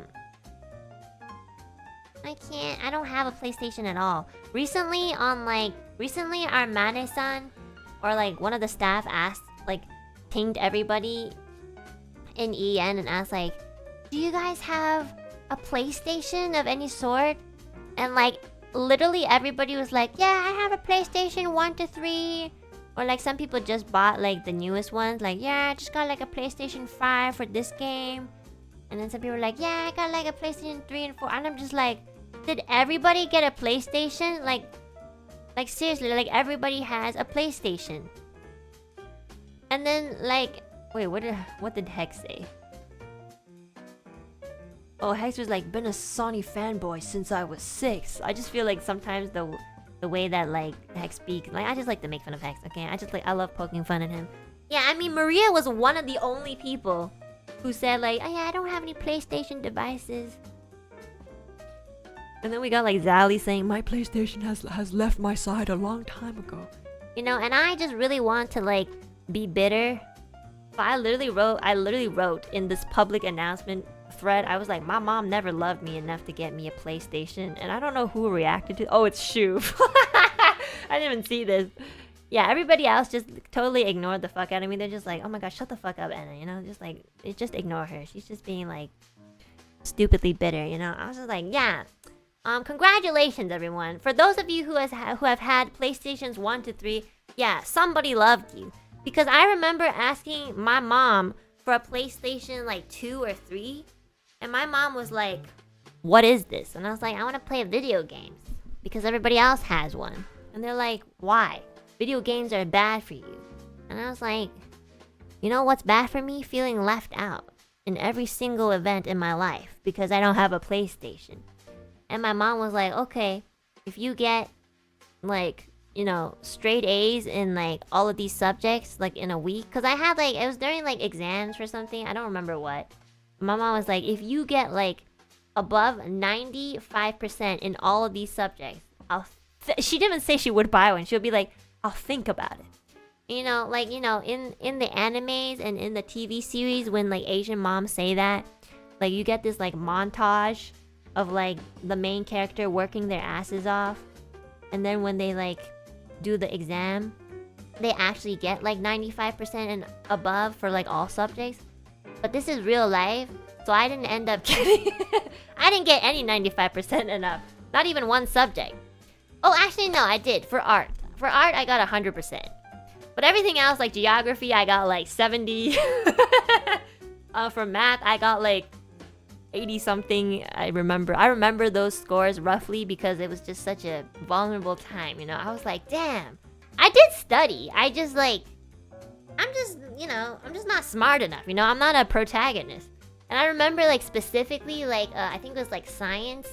I think it was like chemistry. Oh, that was bad. I got like 60 something.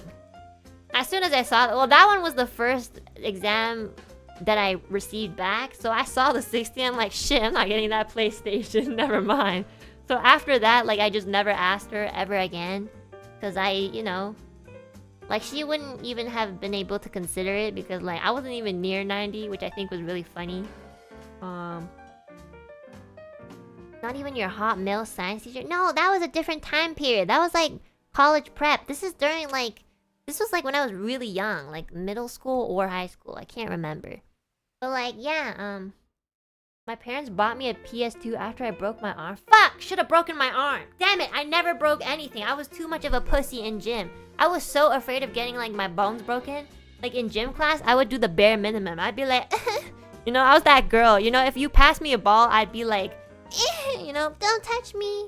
You know, one time I was playing soccer and I had to be the goalie and I just let the soccer ball get into the fucking goalpost. I was like, I don't fucking care. I'm like, some of the boys, when they like kick the ball, they literally kicked it with like their entire fucking existence. I'm like, I'm not fucking blocking that shit, bro. Like, what the fuck? You must think I'm like, I'm not gonna be like, I don't have any desire to stand next to fucking Ronaldo, you know. I don't like, he's amazing, you know, amazing soccer player. Yeah, but it's okay. Like I can give up that opportunity. I'm gonna let this ball in. And people on my team, I remember they would be so pissed. I'd be like, "Come on, Enna, why you stop running away from the ball?" I'm like, I never wanted to be a goalie. Literally, I didn't even want to be goalie. People just wanted to be on the field, and nobody wanted to be goalie, so they'd be like, "Oh, Enna, you be the goalie." Actually, like I was a pretty fast runner, you know.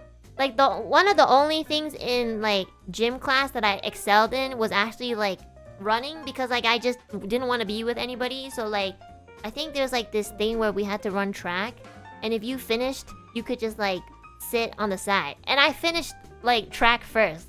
You know, I wasn't like that much of a nerd where like I couldn't keep up. I literally had really good like running stamina. I would like run my laps, finish first so that I could sit on the side for the rest of like until like everybody else is done. There were some people who ran so fucking slow. I was just like, you're doing this on purpose. Like, what the fuck? Like, hurry up.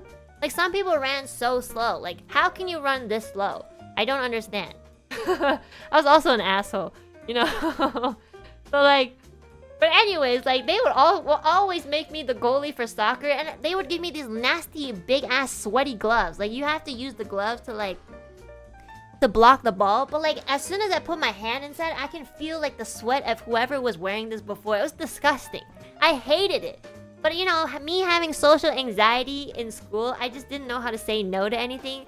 So if people were like, Enna, can you be the goalie? I'd be like, okay. You know, but internally, I was like, fuck you all. I hope you all die. I hope the soccer ball, like, hits all of your front teeth out. You know, but outside, I'd be like, okay, I'll do it. You know, I was that kind of person. So I'd be, like, standing there waiting for the ball to come. And if, like, a weak-ass person kicked the ball, I could stop it, obviously. But if somebody who had a lot of angst and, like, kicked the ball to the point where the ball was, like, not even on the ground, it would be, like, flying, aiming towards my face, I would just let that ball in. I don't care. I don't want a brain concussion. I don't want a broken bone. I already have to put my hands in these nasty, sweaty gloves. Like, okay? So, yeah. What was the point of saying this? I don't remember. Wait, what was my point? I don't know. One time I did block the ball by accident. Like, the ball hit right into my leg. And I had this huge purple bruise the next day. And I remember looking at that boy the next day and being like, you almost killed me. Oh, right. Yeah, so my conclusion is, yeah, I'm too much of a pussy to, like, break a bone. But if I knew that if I had, like, a broken bone that might have, like, made my mom feel guilty enough to, like, buy me a PlayStation, I might have considered it. But, like, not really. I don't think so. I think I don't really want to do that. So... yeah, a lot of people who are like, oh my god, you've never played Pokemon? I just look at them, I just grab the collar of their shirt and I'm just like, yeah, that's right. Not everybody's parents love them. So shut the fuck up, you privileged bitch. You know, I'll just literally do that. I'll be like, what? You've never played Pokemon? Oh my god, you don't have a PS3? Like, shut the fuck up. I'm gonna throw your PS3 at your face. Like, stop. You know? That's right. You know what I did?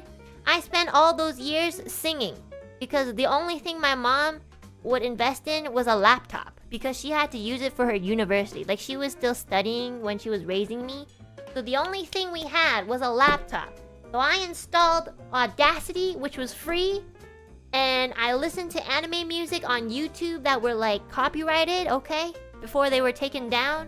I would listen to that shit, and if they were taken down, I would listen to the Nightcore version because that was the only thing that would bypass the copyright system. I will listen to the Nightcore version to, like, learn a song, you know, download the instrumental off of those very sussy sites so that I could just sing the song for my own entertainment, you know? So I would do that, import it into Audacity, sing over it, and that's what I did the past, like, 2 decades. And now I'm here. Bitter, but at least I did something, you know? I don't even like Nightcore. It's just sometimes they just didn't have the song, so they had to upload the Nightcore version. Yeah, that's my origin. That's why a lot of people that I've met throughout my life, when they say things like, you know, not everybody's born talented like you, I literally just want to find their PS2, throw it outside the window, grab their collar and be like, I worked for this because literally there was no other thing that, like, my mom didn't buy me one console.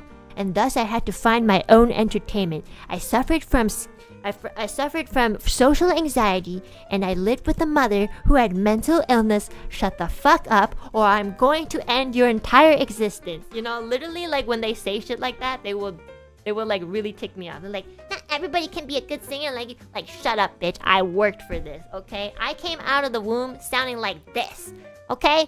Like this, okay? I could have sounded like a beautiful woman, but that wasn't the case. I sound like this, and I don't have a PS 1, 2, 3, 4, 5, 6, 7. I don't even know. So like, shut the fuck up. Maybe work on yourself and stop blaming me for just working harder.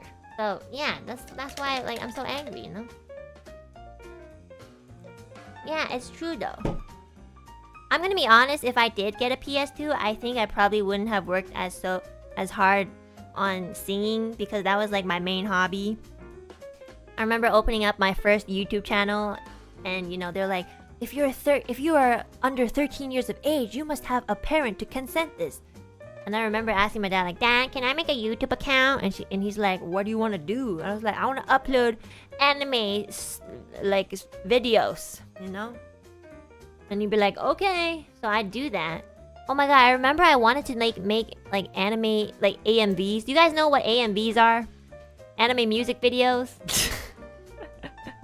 Yeah, I remember I really wanted to make AMVs first. That was like the first thing that I wanted to do on YouTube. But I just didn't understand technology. I was literally like 8 years old, okay? I remember asking my cousin for his webcam because I thought that the webcam was a device where you could like record the screen and then you know, once that screen was recorded, it would like convert into a video, and then that video you could like use to edit for AMVs. I literally thought a webcam was used to record the screen. So I remember very clearly asking my cousin like, hey, can I borrow your webcam? And he was like, why do you want a webcam? Because I was literally like 9 years old. Like, why do you need a webcam? Like, who are you talking to on the internet? Right? But he didn't say that. He just asked me, why do you need my webcam? I was like, I just want to use it to like make videos. So I think he probably thought that I wanted to like make videos of like my face or something. But I was talking about like AMV, right? And I remember like bringing that shit home and then being like, what the fuck? How do I use this to record the screen? Like, I remember being so confused. I was like, why isn't this like... I would like turn the webcam towards the monitor of my computer and be like, okay, record. I was so fucking... You guys think I'm stupid now? I leveled up quite a bit, okay? So like... And I remember this was my first time going on Reddit. I typed in on like... You know, at the time... Google wasn't even that big. I think at the time it was Internet Explorer, okay? Right? Yeah, I think so, right? So I typed in on Internet Explorer with the risk of getting every single virus on the internet. I was like, how to make AMVs? And then I was reading, and finally I found out that like the webcam is used to like, it's like a, you know, we all know what a webcam is, okay? I don't have to explain. So finally, I understood the real function of a webcam, and then I was like, shit, I'm so stupid. So then I was like, how do I record the screen on the internet? How do I record YouTube videos? And all these other like 15-year-olds who are slightly more knowledgeable than me on Reddit, they were just like, yeah, I use this thing called the unregistered hypercam. There's a trademark, but honestly, it's very small, so you can't notice it. And so I downloaded that shit. It had the trademark on it, and if you want to get rid of it, you had to pay, and that wasn't happening because, again, I was 10 years old. So I used Hypercam, recorded that shit, you know, I would, like, record, like, Naruto shit, and then on Windows Movie Maker, you know? Do you guys remember Windows Movie Maker? I would, like, snip, like, certain sections of, like, Sasuke and Naruto fighting, put in, like, 140p music, and I'll be like, oh my god, this is my first AMV. And if I couldn't find the specific scenes, I would go on like, I would type in on the internet like Naruto GIFs, you know, like GIFs, you know. I'd be like, so then like if I couldn't find enough videos to like put in on a certain section of a song, I just like use GIFs to kind of like fill it in. Holy shit, they were like the nastiest AMVs ever. Did you get any views? Yeah, I got like 80 views or something, maybe like 50 in like 5 years. Yeah. yeah. So then I would learn how to use like Windows Movie Maker. I'd be like, oh, what does this mean? Like export means to like, you know, to export the video out. Like I was learning all these terms before these like people in my class learned, because I was on the computer all the time. So then like, you know, I would upload that shit on YouTube, and then it would get taken down because copyright. So they don't exist anymore. But yeah, but like I got way better at it, you know. I stopped using Hypercam eventually throughout the years, and then when I was like 12 or something, I don't remember how I did it, but like, yeah, I mean, like, you know, I started doing fan dubs, you know. And so I would like record videos of like animes, and then I'd like fan dub over them, like. And then finally after that, I got into singing, you know. I was like, oh, I started with like fan parodies, like singing parodies. I'd be like making up lyrics and like singing like made up lyrics to like an original song from an anime or whatever. And then I took it a little bit more seriously, so I was like, maybe I should try actually singing the song instead of like singing like, I like my mom who doesn't buy me a PS2, you know, like I would do shit like that. And then I finally got into like actual singing, and that's sort of how I stumbled upon like Nico Nico Doga and like all that like Japanese otaku culture, you know. And now I'm here, bitter, without a PS, still without any PlayStation. And yeah, I mean, I can't believe I'm still doing this. Low key, I kind of thought I would just like move on to some other hobby, but this one kind of stuck. I know it was a whole journey. I actually taught myself literally everything. Taught myself how to like use Windows Movie Maker, and then from Windows Movie Maker I moved on to Sony Vegas, and then I moved on from that to Vegas Pro. Now I'm on After Effects. You know, now I'm like, shit, I'm doing literally the same thing but like with upgraded products. It's so funny. Did your dad help coach for singing? No, my dad's not a singer. For singing, I honestly just like sung every single day. And I remember, oh my god, yeah, like when I was like literally like 12 years old, like that's around the time where I discovered like Higurashi and Umineko and, you know, Akiko Shikata, you know, the same person who was a part of like Phasmagoria. Like she was singing a lot of like Umineko songs in particular. So like ever since I was like 12 years old, I've always listened to her songs, and like a lot of the influence of the music that I make comes from her. And yeah, like I can't believe I'm still singing the same songs that I was singing when I was 12. But now I'm like singing it much better. And now I'm able to actually like hire other people to recreate the instrumental and stuff. You know, because now I understand like copyright and stuff like that. You know, but when you were like a kid, you don't really like, you know, you don't really know about like copyright and stuff like that, which I think is fine. But yeah, now that I can actually like afford to do so, I'll like make an actual like cover of it, you know. So that is the journey. So like yeah, going back to like a lot of my old friends that kind of have drifted off from me. I got so much shit for like just working hard. I'm not gonna lie, like they would give me so much attitude and kind of think that I didn't notice. Like I remember being like in a call, because I would do a lot of like group song collaborations with my friends. And you know, group like song, it's kind of like similar to Otona no Ho. Like basically everybody would kind of have their own little part, and then like we would sing the chorus together, like that sort of thing. And I remember like we would like enter competitions, like group competitions, like singing group competitions. And I'm not gonna lie, that's probably where I learned harmonies, because like in order to kind of like make the song fuller, I would usually do the harmonies, and I just through those opportunities I really like I put in like, I'm not gonna lie, like a lot of effort to make everybody sound good. So like I would harmonize to the entire song, add ad-libs. I'm actually a lot more like chill now, because I've realized like I put in so much energy for like something that probably like helps other people more. But you know, I don't regret it or anything. It's just like I kind of wish I put that towards myself a little bit more. So now I'm learning to do that more. But before I would always like do like 3 sets of harmonies for like the entire song, even though like everybody else was singing like equal parts. And then a lot of the times, like, back then, harmonies and stuff like that, they weren't really credited. They're in the background, so like, if you were like doing background stuff, you usually don't get credited. So they would just, like, a lot of people who listen would just kind of be like, oh yeah, this sounds so good. But like, I feel like a big reason as to why like something sounds fuller in a song is because of harmonies. And then like, yeah, and then, you know, throughout the times, like, people started noticing harmonies more. So like, people be like, oh my god, like, your harmonies are so nice and blah blah blah. And I was like, oh my god, that's so nice. Like, and the validation was coming through, you know. I was like fucking harmonizing since I was like 5 to like yogurt commercials. I remember harmonizing to like this yogurt commercial in Canada, and my mom was like, you're pretty good. And I was like, yeah, thanks. That's the only time she complimented me, I'm not gonna lie. That's like when I was 5 years old, so I was very like happy. But like finally people like recognized like my harmonies, because I worked so hard on them for so many years. And then it became kind of like a trend. Like, people would like, then it became a weird toxic trend where if you didn't sing harmonies at all, like, you were inadequate. Like, it was weird. Like, there were many toxic trends in the singing community.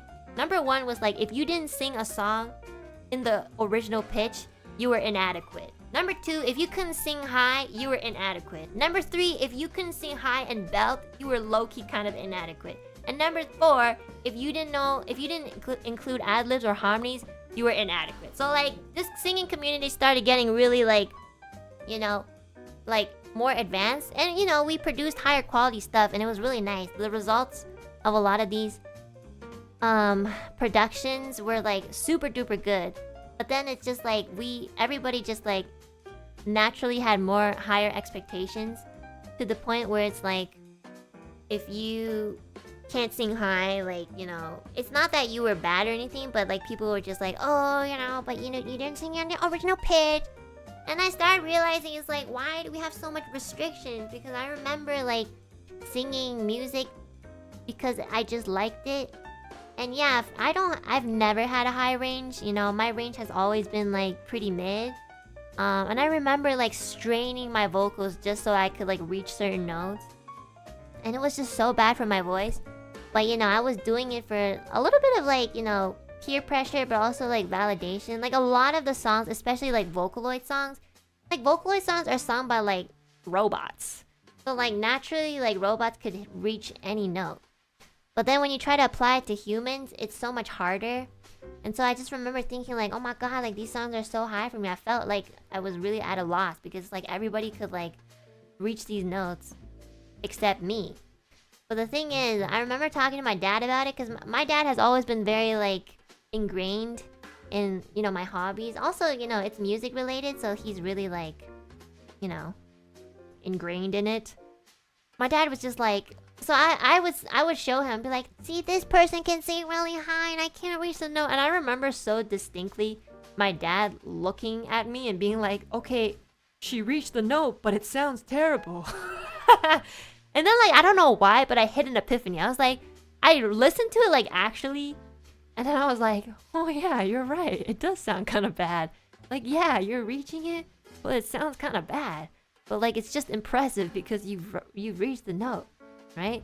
So he was like, he really taught me something. He didn't actually teach me too much about music theory or anything, because my dad and I have always been like very split apart. But he has always said like, sing songs that you like, and sing songs that are in your range, and sing songs that make you happy, because that is the point of music. There is literally no point in like presenting a sort of art to people if you yourself don't enjoy it, because as soon as you do something that like makes you really happy, people can see it and they can hear it, and naturally people will gravitate towards you, and then you'll find, you know, your style a little bit more. This is coming from like a musician of like decades, okay? And I was just like kind of always like, you know, there's always like that peer pressure. Like, everybody else was singing higher than me, and then like singing all these difficult songs, and I just couldn't keep up. And then, you know, what he said to me, I'll always keep to my heart. You know, I still follow that philosophy. And I started realizing like, yeah, I'm just gonna sing songs that I really like, you know. I guess like the thing about that is like, because I wasn't really singing a lot of the popular songs, because I used to just like cover songs like from animes and Vocaloid. because a lot of the songs that I really like weren't really like mainstream, I guess like it was very hard for me to like grow my YouTube channel.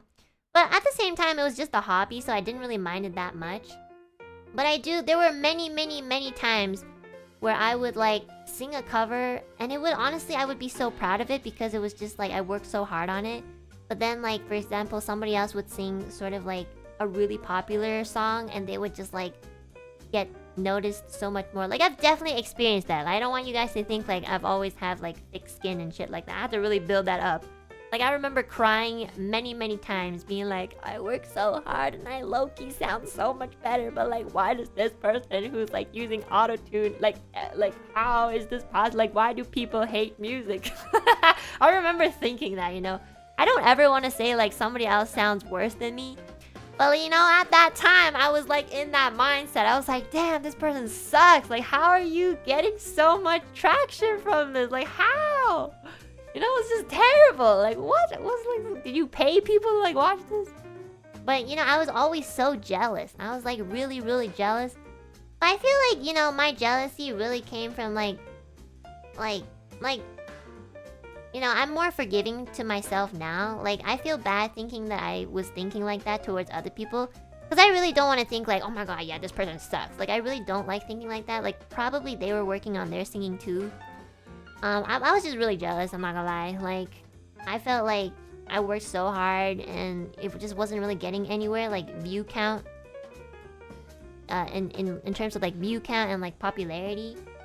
But then, like, you know, throughout the years, I kind of matured a bit, and I was like, yeah, honestly, I really, like, had to evaluate myself. I was like, what's actually important to me? Like, would I be happier singing, like, a mainstream song and getting more traction, but not actually liking the song? Or, like, do I actually feel more joy, like, singing a song I really like? And then I realized, like, yeah, I'm pretty picky with, like, songs that I sing. Like, even for karaoke, like, I'm so picky to the point where, like, I will commission people to make instrumentals just so that I could sing that song. So like, a lot of the songs that I like, they're not really available on like those karaoke YouTube channels. Like, they're not so popular enough that it'll be like made, you know. There are a couple, but like not a lot of the songs that I want to sing. So I'd have to like really ask someone to commit, like custom make it. But yeah, like I started realizing that I just really wanted to sing a song that I super like. And that was more important to me. So now, you know, after many years, I finally came to the conclusion where it's like, okay. I came to the conclusion where it's like, okay, this is my hobby, and I want to enjoy it. I never thought this would be my job, first of all. I always thought this was going to be a hobby. I just really like singing, and if I can find some way to fund my hobby, that's totally enough for me. I was working like minimum wage, and I wouldn't like budget, so that if I had like enough money saved up, I would like use that money to like commission like you know, a nice art for the cover, and like a nice like custom made like instrumental. And I would just like, it would just be like that, right? Sometimes you know, I wouldn't be able to upload too frequently because, you know, I was very poor. And that required money. Like, it came to the time where I couldn't just like take instrumentals from like, you know, those sussy sites anymore. Like, I had to grow up. I was like, okay, if I really want to sing like a legit cover, I'm gonna like pay people to help me out with it, you know? Like, I can't be like how I was when I was 12 years old and like, you know, taking like an anime image off of Google Images and being like, okay, that's my video, you know? Yeah, the times had changed. And you know, people are starting to realize like, yeah, taking stuff like that is like, you know, taking someone's work, and that's not good. So yeah. But yeah, I always want to remind you guys that like, I was not a good singer. Like, I low-key kind of want to be way better than I am like today. Like, this is not really where I want to be in terms of like technique and stuff. But, you know, I'm still working on it. You know, I'm getting a little old and tired, but I could probably still, like, muster a couple more years, you know? I feel like this is sort of, like, my limit. At the same time, I'm also, like, depressed, so that probably, like, holds me back a little bit. Yeah. But, like, you know, I do, like, the one thing I'm pretty confident is like, I know that I worked really hard to get here. So, you know, I say that I have pretty thick skin, but it comes from like a place where my confidence was built like throughout like literally like over a decade. So, like, I used to be so insecure about my singing to the point where like I would put auto-tune on it just to make sure that I was like on tune. And then I realized that like not every song works with auto-tune. So then I was like, yeah, I probably need to put this off, you know? Yeah, I would auto-tune every single cover, you know? That was me in the very beginning, you know? Because like I could tell that I was off tune, but I couldn't sing on tune. So I was like, then I'm gonna use auto-tune. Like, there are probably still some covers that have like the auto-tune that I probably kept up, you know? Like, yeah, I was actually looking on this, I have a Box account. I don't know if you guys know what Box is. It's kind of like Dropbox. It's like one of those sites where you can just upload like your files and stuff like for storage. And I literally have like folders that say like... Hold on, let me show you guys. I can probably screenshot it.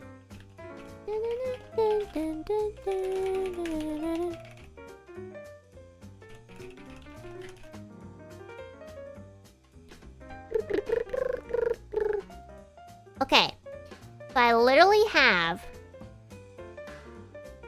I'm gonna like... Okay, this is what it looks like.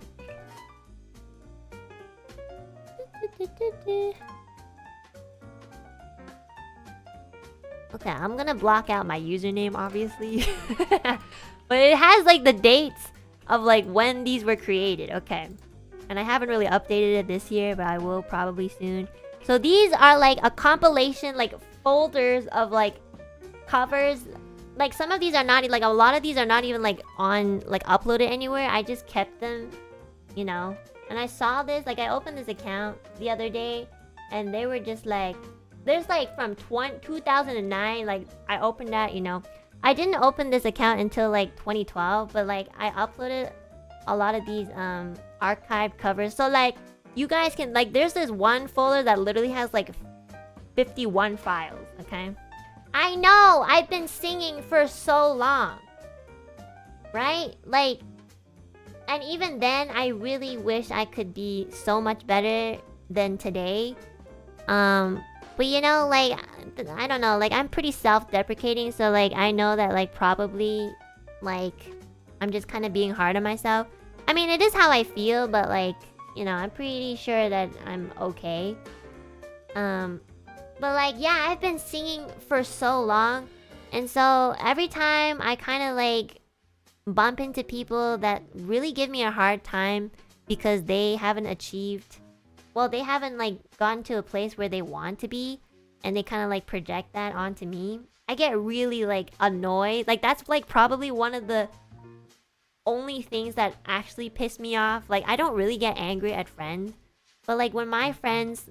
And you know, a lot of these friends are not in my life anymore. But I mean like before, when my friends like give me so much shit for just having like, you know, for just like... Sometimes like when we sing in a group, like low-key I would accidentally kind of get the spotlight. Which isn't my intention, but you know, sometimes it just happens. And I'm very grateful for it, but like, I just remember like whenever I had like a little bit more attention than other people, they would give me so much shit for it. They would be like, well, you know, not everybody's a good singer and blah blah blah. Like, of course you get of course you get like more better attention. And I would, every time I got like positive attention, I would feel bad for it. So I just never got the opportunity to really like bask in like positive feelings. So even when something good was happening, I would be like, oh no, she's gonna be really mad at me, you know. I constantly felt like that throughout my life.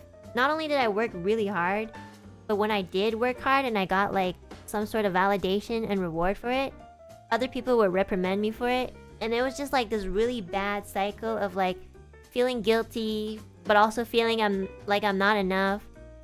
And then feeling like, oh, okay, maybe I... Like, it's such a weird feeling. And it's like no matter what I felt, it was just always bad. And it wasn't until like I finally found a healthier group of friends where, and probably like Millie, that's probably around the time Millie entered. Millie has always been so supportive of me. She'll always be like, oh my god, I'm so happy, Babu, that people actually hear you sing. And it took me so long for me to understand, like, why is this person so supportive? Like, do you want my clout or something? Like in the beginning, I'd always kind of be like kind of sus or cautious. It took me so long to warm up to Millie, probably because she was like my first ever like true friend in this sort of like environment.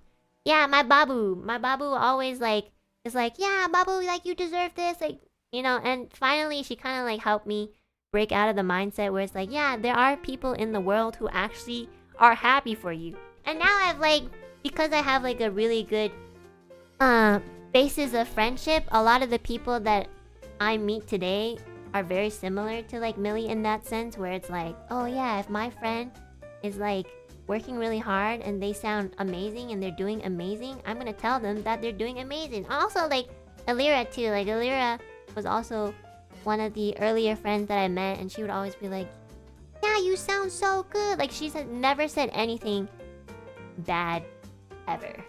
So finally, like, I think the turning point for me was like when I finally found like healthy, good people, you know?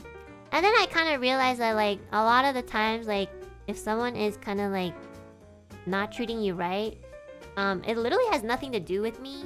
Like I look back on a lot of other friends I made that kind of drifted apart, and I'm not really angry at them or anything, but it's just like I realized that like most of the time when people are telling you, or when people are kind of like acting that way towards you, it really has nothing to do with you specifically. It's more so that they were kind of like going through something on their own. So then when I grew up, I was just like, oh yeah, those people are probably like just insecure and, you know, feeling the feels. Sorry, I'm drinking yogurt. I kind of learned to let go. Just slightly, you know, I can still get riled up thinking about it because like it was not a good time. But like, you know, when I actually take a step back, I'm like, you know what? It's fine. Be angry. I hope you get over it, you know? But yeah, like that was kind of like my adventure with music in general. There was a time period where it's like it was getting so hard to fund my hobby that like I really thought about just stopping it altogether. It's like, number one, I'm just singing for fun. Number two, it's kind of expensive, you know? This hobby, like every hobby that you invest in is expensive, okay? But the thing is like, I don't know, I just felt like, you know, I wasn't as good as I wanted to be. So there was a time period, like a couple years, like probably 1 or 2 years, where I was like, I think I'm just gonna stop singing. Like I don't really want to sing anymore. Which is also, I think I was feeling burnt out, because like at that point it had already been like over 10 years of me like making covers and shit.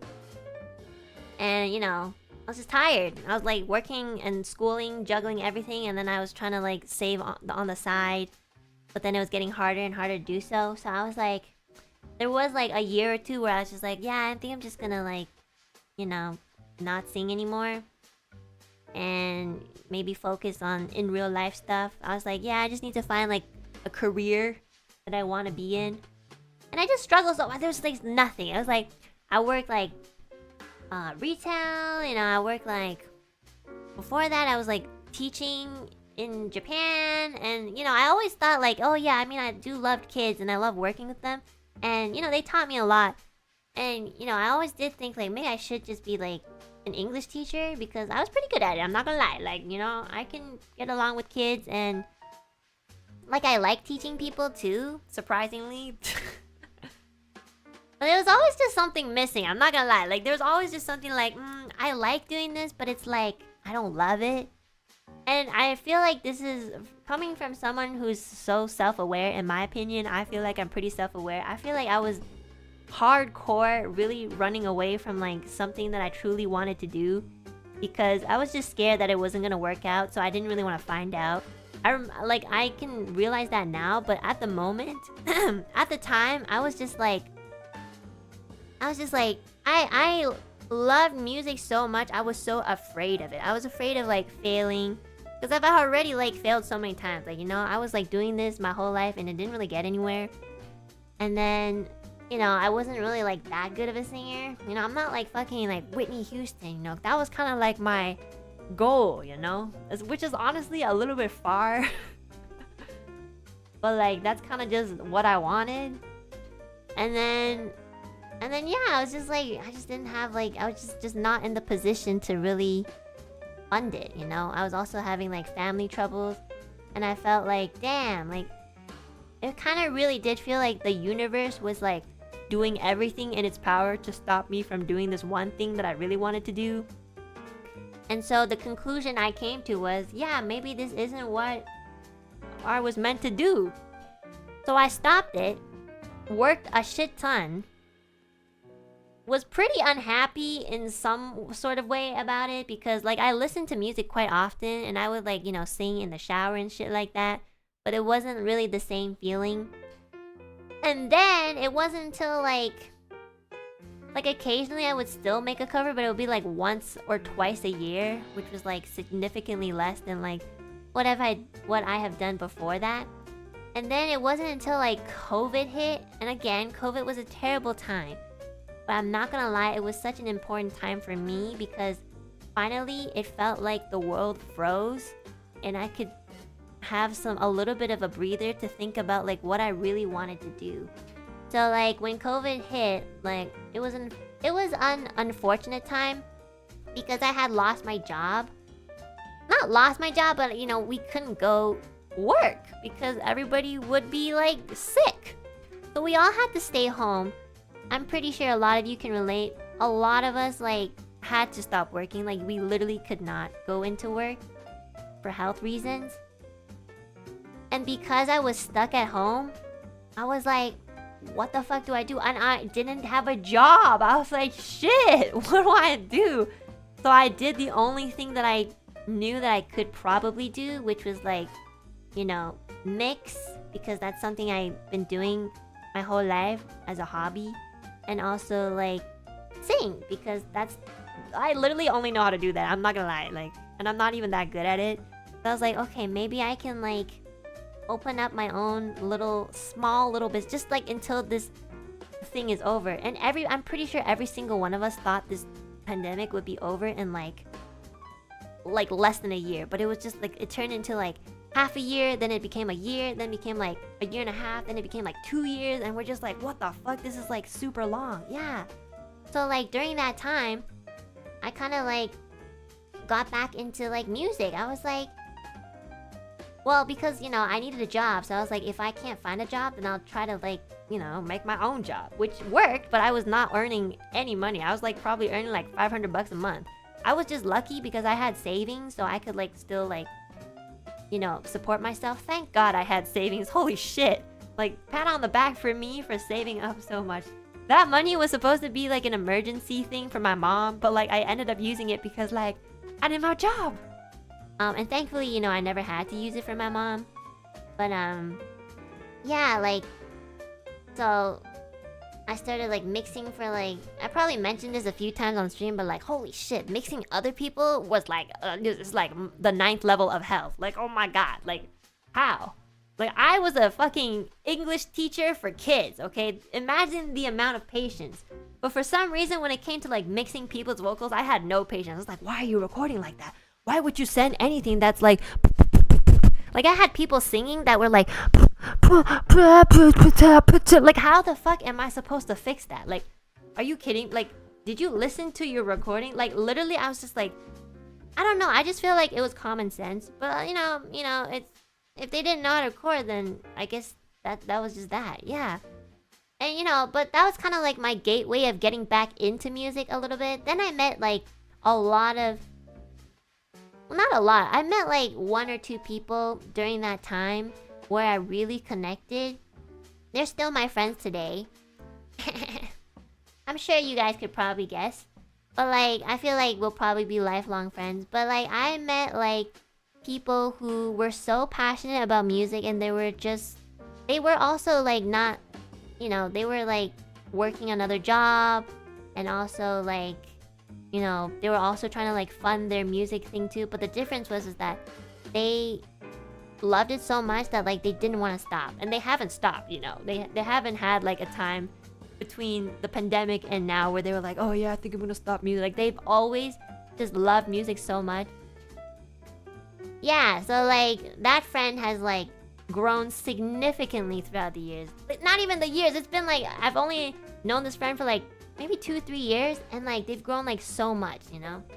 And I'm so proud of them. But like just, you know, having a friend like that to kind of like remind me, they were the ones who was like it's so obvious that you like music. And I was like, really? You know, because they're kind of saying like, yeah, I can hear it when you sing, like you love it, but like why don't you want to make it something that you want to do? And I was just like, you know what, when they asked me that, I was literally baffled. I don't know why, but I never asked myself that question. I was like, why don't I want to do it? I love doing it. And I came to the conclusion, I was just like, I guess I'm just really scared. And then I remember my friend being very like, well, it is a little bit scary, but I think you'll be really regretful if you didn't try. And I was like, you are so right. So then, you know, I kind of got back into like making covers. And, you know, this time they were like significantly higher quality, okay? Like, again, like I didn't get much traction from them, but people who loved music could tell that I really like this song. You know, they'd be like, oh yeah, like I don't know this song, but now that you've kind of like covered it, it's kind of introduced me to like, you know, this album, or like this, like if it was from an anime, they'd be like, yeah, I totally want to see this anime now. It's just like I was like really happy that people would be interested in a lot of the songs that I liked. And you know what? I took a lot of joy from that. I was like, yeah, this is kind of what I want. Like I want people to like listen to it, and if they enjoy it, like to kind of check out like where it originated from. And you know, yeah, like it was very difficult, but I finally kind of came to some sort of inner peace where it's like, fuck, I really do like music. I've been doing it since I was like 12. Like, why am I so dumb? Like, why did I like, you know, I guess I was just burnt out and a lot of things happened throughout life. But then like, you know, it really wasn't until like 3-4 years ago I finally was like, oh yeah, you know what, yeah, I do like music. It took me some time. I'm a late bloomer. Yeah. And so like, I'm going through burnout. It's terrible. I'm gonna be honest, like I totally know what that feels like. It's easier said than done. Like this is over the course of like my entire life, okay? Like I'm like over my 20s, okay? Just telling you guys that. I can't really tell you exactly, but like this is over the course of like my entire life. So it takes so much time, okay? And you might not necessarily come out of it like kind of like similar to my situation, but I think for the most part, if you end up liking something else, or you find joy in like something else, that's equally as like good. It's equally as like good, because it's like as long as you come out of it and you kind of find your groove again, no matter what it is, I think that's great. So yeah, I mean, like now, and it was, you know, and it wasn't until like, again, that's why I always talk about this, to the point where like I'm sure you guys are, maybe some of you guys are already like, okay, we heard this already, grandma. But like it really wasn't until like I auditioned for Niji that like I was given like a platform to really like showcase my music. And not only that, but I ended up falling in love with streaming too. But most importantly, like I got like, because like before I joined, there are many people who like knew about Nijisanji, and then after I joined, like, you know, I already have like an audience, you know, or like a people who would have the opportunity, like I would have the opportunity to present to like a bunch of people. So that's why like no matter what, I always say like whatever we go through as like a company, you know, when we have our ups and highs, I'll always like be super grateful, because I've just never had such a great opportunity to like do what I do, and to actually like be able to like, you know, provide for myself while funding my hobbies. Like, this is like a dream come true. And it's a dream that I always think that, I always wish that it would never end. But I know eventually, like, things will have to change. And I low-key dread it.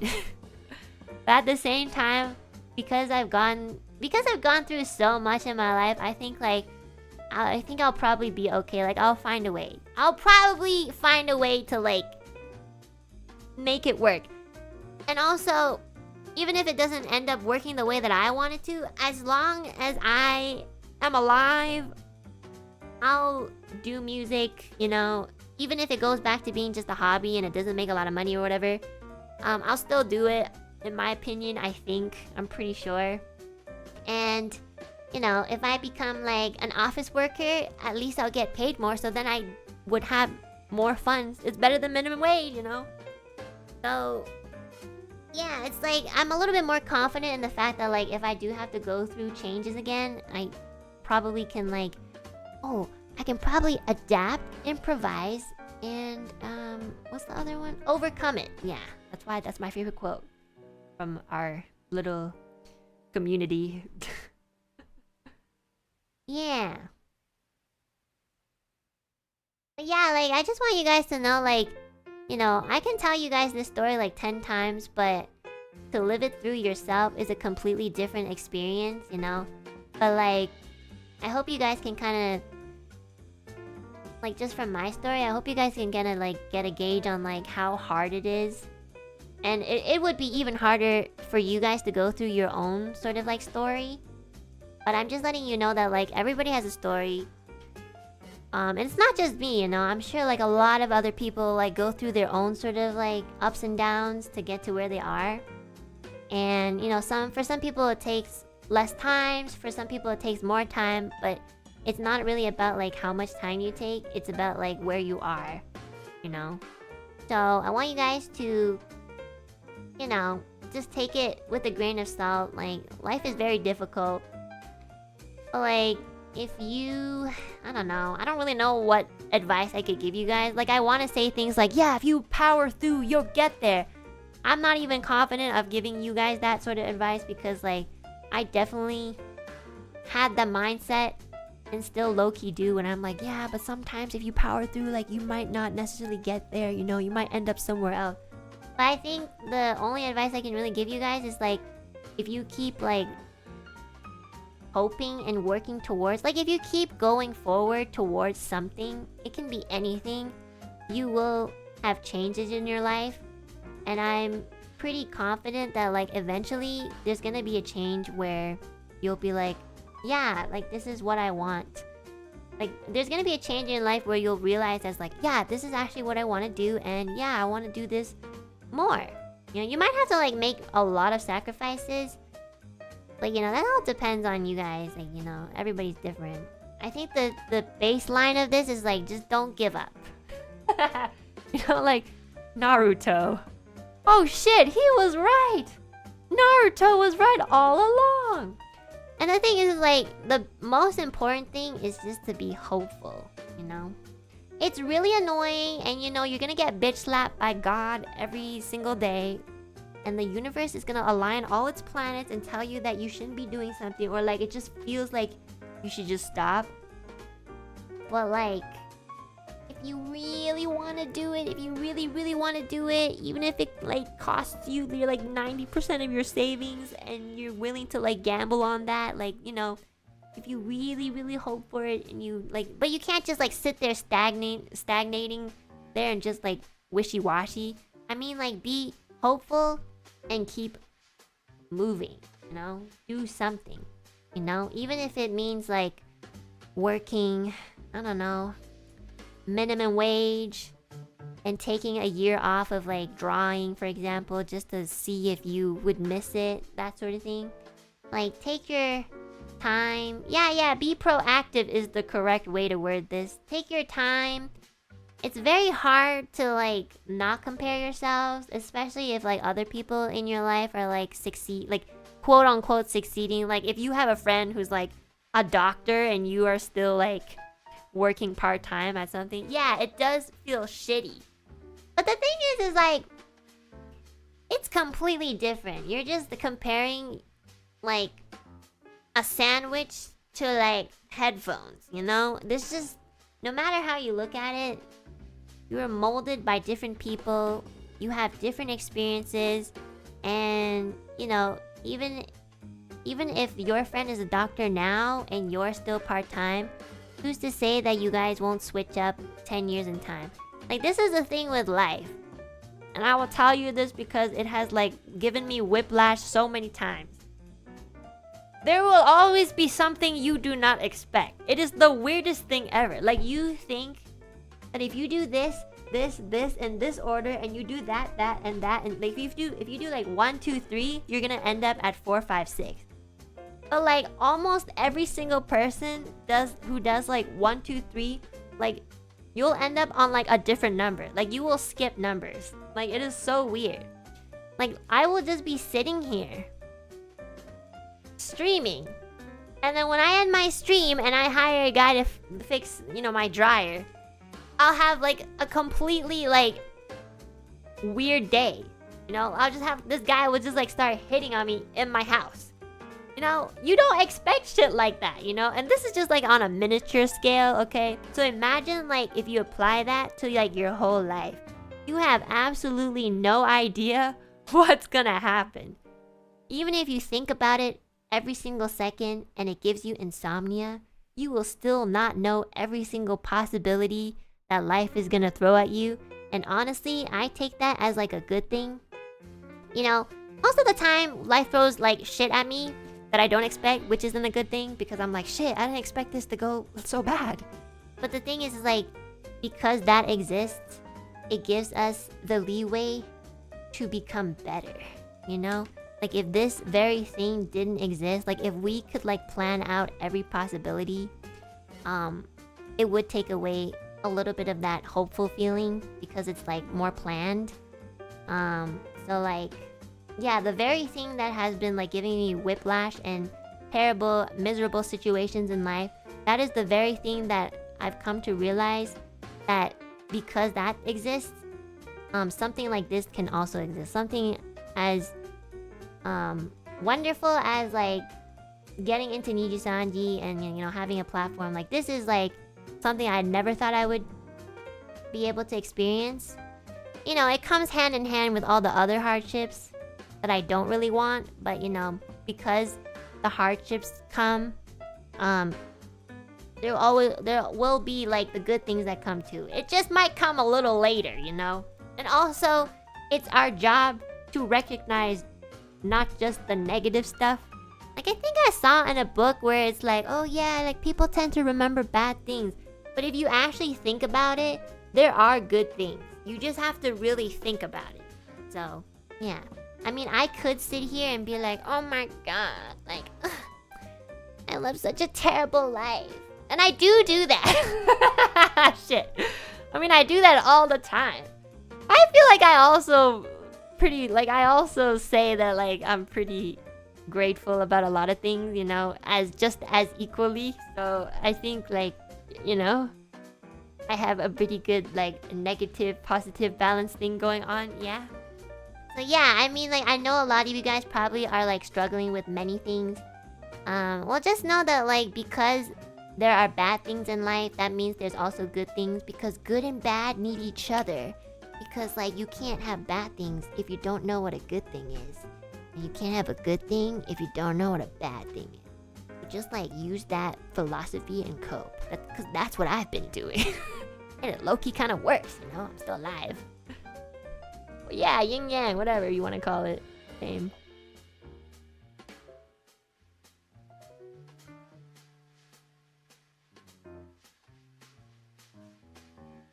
You're a survivor. It's not like I had to survive war or anything, so I'm pretty grateful in that sense. Like, low-key, even if I didn't like continue this route, if I was still working minimum wage, I should still feel privileged, because like, I live in a very safe country.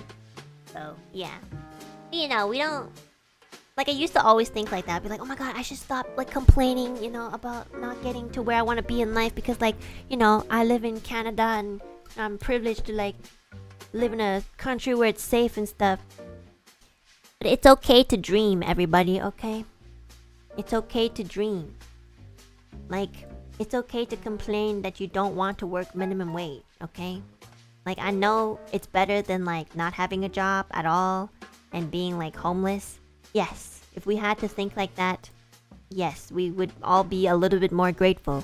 But at the same time, it's like, this is your life. So it's okay for you to like want more, okay? Just don't like, I guess like the only time I'll be like, oh yeah, maybe like chill is like if you want it so bad that like you start hurting other people around you, because that's a little bit like, yeah, like you can definitely get what you want most of the time without like, you know, hurting people around you, in my opinion. But like yeah, like, you know, it's okay to like, in my opinion, it's definitely okay to complain and like wish for things, that wish for more, because it's like, you know, this is your life, so like why not, you know? Yeah. Acknowledging that you're in a privileged position and complaining about a really bad thing can coexist. Yeah, it's okay. Like, you know, my parents would always like, I don't know, every time I complained to my dad, you know, he just was always worried that I wasn't grateful enough, you know. He knows that like I'm not like complaining like 24/7. But you know, but every time I would complain to him about things, he would always like, yeah, but you've never like had to starve in your life, and you've always had clothes on your back, and you live in a country where freedom exists.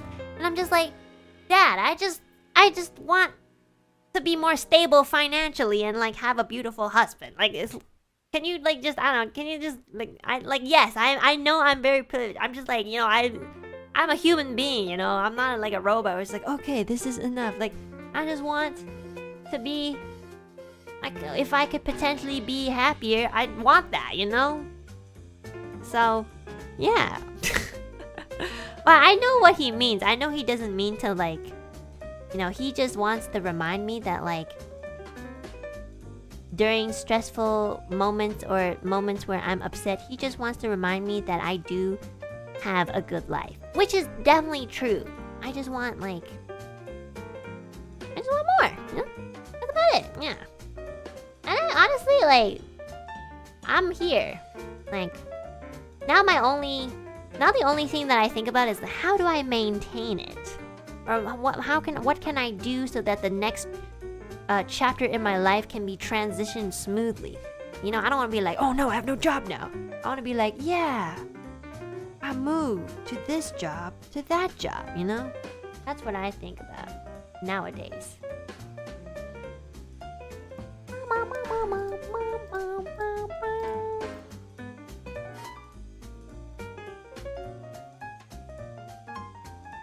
Low-key, I don't know what's going on here. It's okay, I had this entire tangent about like my entire life crisis because of a PlayStation 2.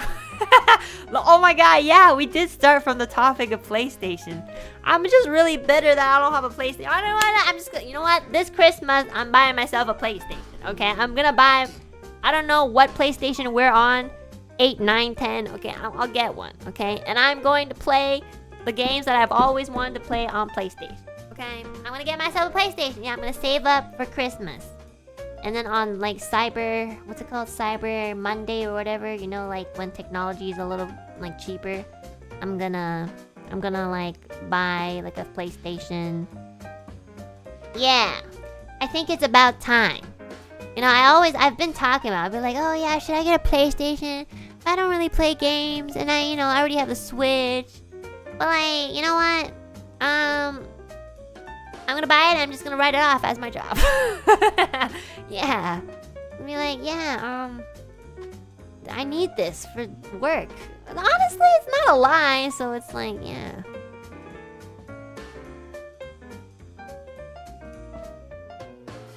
Yeah, but like, you know, I do want to play like this game called Last of Us. I've always wanted to play this game, Last of Us. Wait, is it on PC? 'Cause if it's on PC, then like it's been like so many years. Like, is it on PC now? It's on PC. Oh, it is? The PC port is really bad. Oh man. You see, that's the problem with like games that are like originally on consoles. When they get like transferred to PCs, like, you know, it's a little like, I mean, it's not like, it's a little difficult, I guess.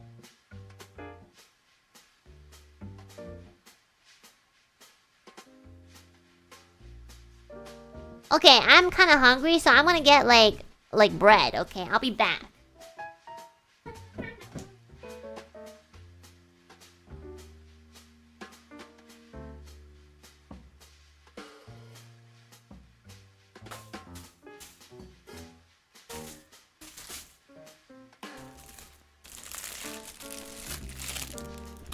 Oh my god, I'm so hungry. Talk too much. I feel like every ZATSUDAN I talk about my life story as if you guys haven't heard it before. It's because I literally don't know how to do anything else. I've spent my entire lifetime doing the same thing and also being like miserable and being around like mentally ill people that like that's my entire life. Like this is why I don't know a lot. I'm pretty sheltered, I'm not gonna lie. Like, you guys are always surprised, like, oh my god, how do you not know that? And then, like, I'm really sheltered. I'm sorry. I never went out, and when I did, I was in my own head.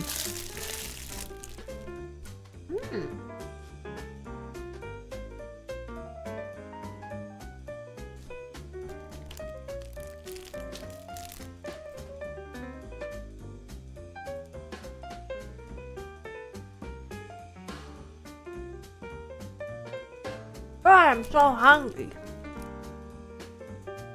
I feel like I'm always eating.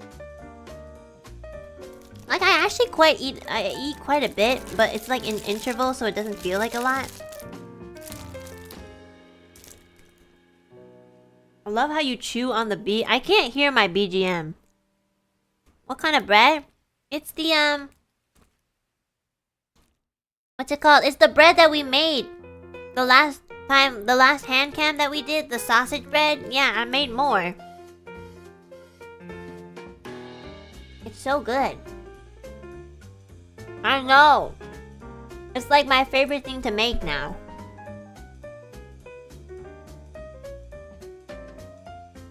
Did you get better at making them? I did. The bread actually tastes like fluffier.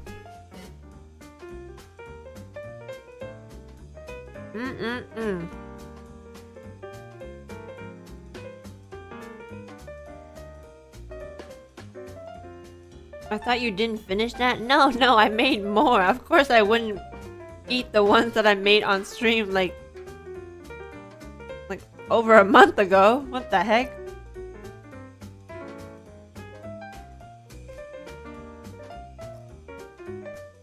I've learned to actually wrap the... Like, I didn't make this today. I made this like 2 days ago. So I learned to like use wax paper for when I bake stuff, because like then I can just use it to like wrap the bread around and put in the fridge. I don't know. I think like it's better than using aluminum foil. Oh shit! I'm running out of battery. Hold on 1 second.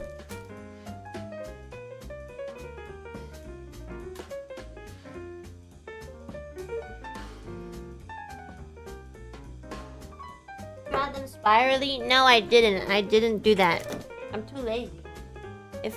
I'm not gonna lie, when I make stuff, when I cook, like if it's low effort aesthetic, I'll do it. But like if it's like high effort aesthetic, I won't do it, because like I'm gonna eat it anyways, and I don't really take photos of like what I eat usually. Sometimes I'm like so hungry that I kind of forget to take photos of what I eat. So like, if I'm the only one eating it, I'm not gonna make it look pretty.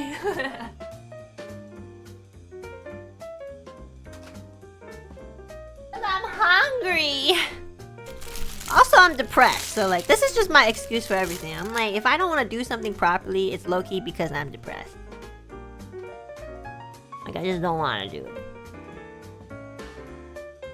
Oh my god, I want to see what everybody's streaming today, since I'm like eating bread. What day is it today?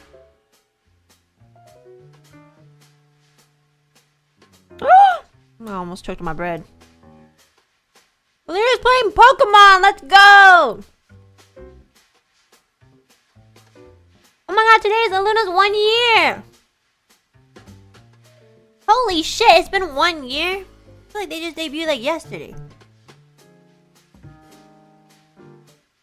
Oh my god. Aww.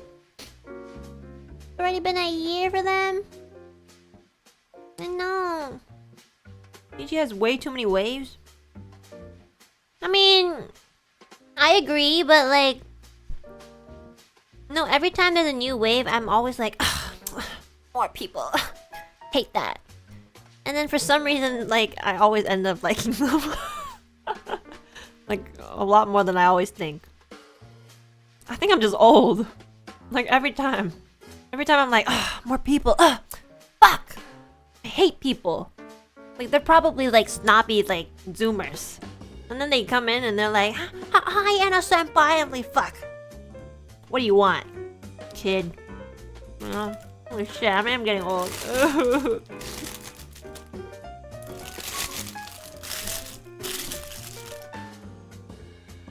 Like, I love how, like, the newer waves, like, some individuals in the newer waves will all be like, Enna senpai. And then, like, throughout the months of getting to know me better, they'll just drop the senpai casually, be like, Enna. I'm like, bro, hello? I'm still your senpai, bitch. The fuck?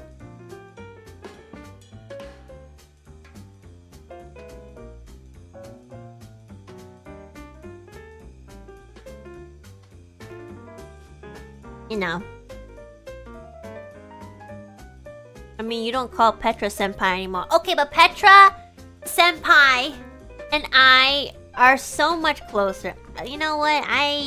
Like, every time I think about Petra, I think, like, Petra was, like, the first person outside of my wave to reach out to me for a collaboration.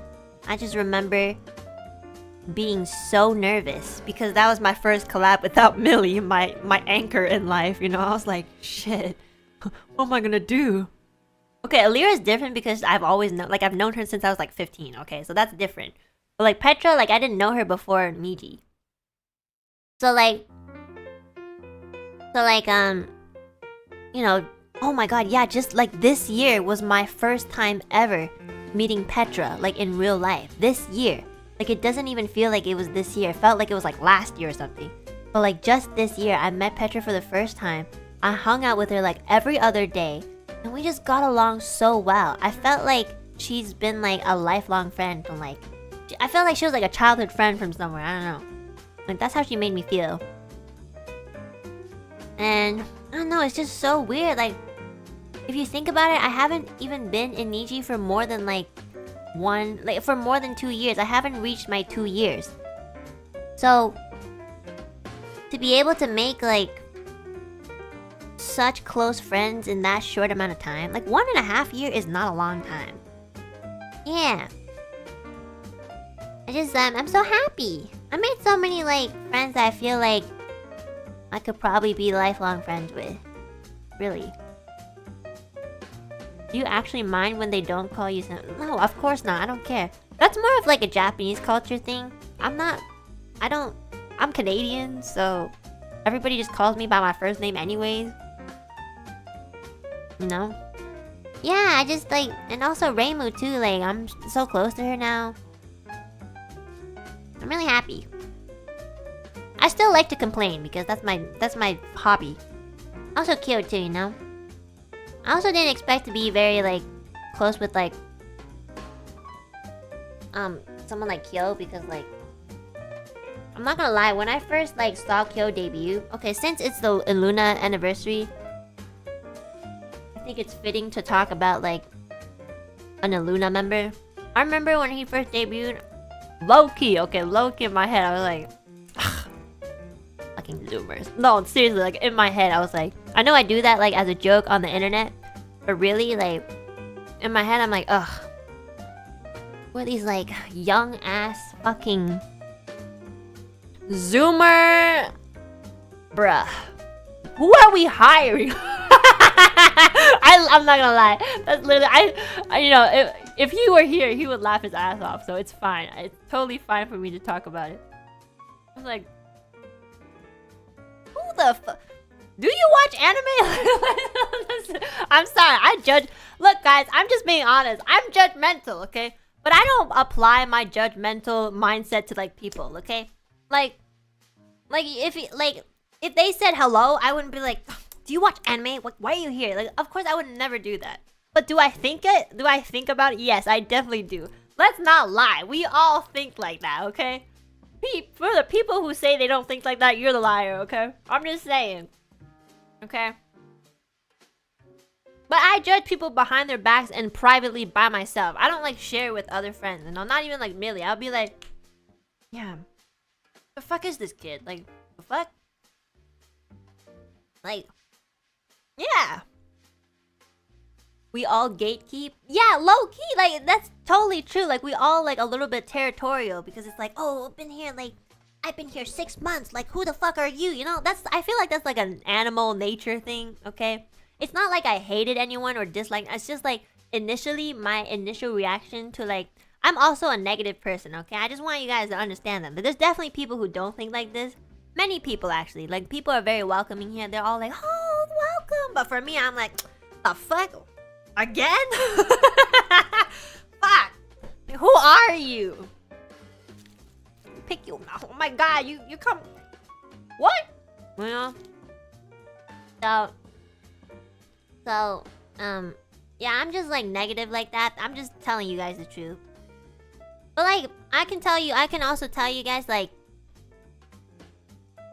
eventually and quite quickly, I end up liking them, you know, like anybody who comes, because it's just like, I don't know.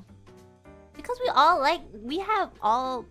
there's something that all of us share, which is like, we all want to like make content, and like we all have the same goals in some sort of way. So it's like, because of that, we can tell that each and every single one of us works hard in our own way. And I can always respect and appreciate that. Like, no matter how I feel about somebody, I will always respect and appreciate somebody for putting in like hard work towards something that they want to do. So like, in that sense, there's no way I can like truly like despise someone, you know? And I don't end up doing that anyways. But yeah, but back to Iluna, like, I remember like when he first hit me, he's like, oh yeah, I don't even know what, like, he DM'd me, he's like, hey, something. I don't remember, but it was like, it was kind of just like a hello, and I was just like, hi. I'm more friendly now, I'm not gonna lie, like, more towards like Exolay and then like Crisis, like that era, which was very recent. I've become the first person to DM the new members being like, hi, welcome to Niji. I never did that before, okay? I'm not gonna lie. Like, I only really started recently doing that because I felt like, well, because part of it is because like, since Nina is gone, I felt like there's less extroverts. Nina would always be like, welcome everybody.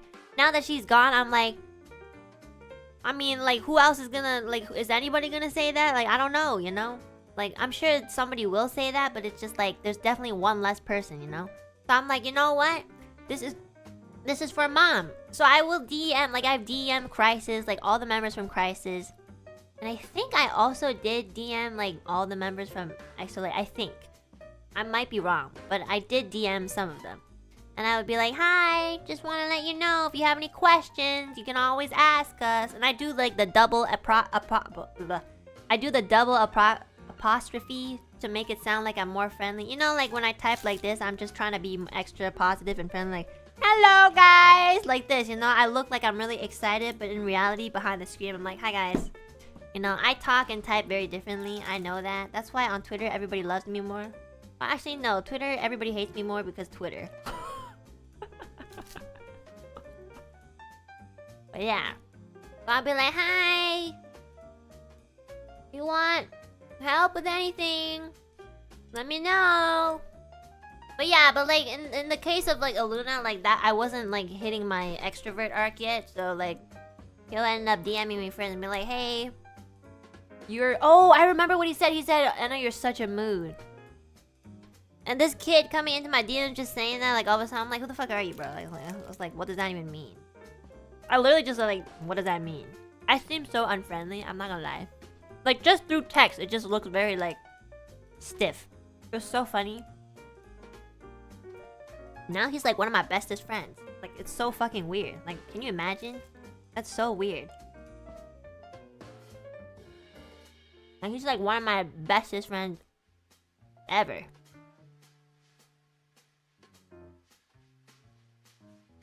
I know. So that's the thing. Malco also said that before. I don't even know what that means, I'm not gonna lie. I don't know what that means. I feel like I'm normal.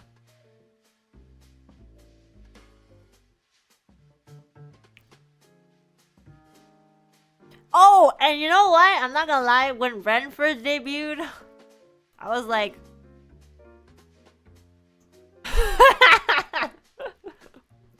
oh my god.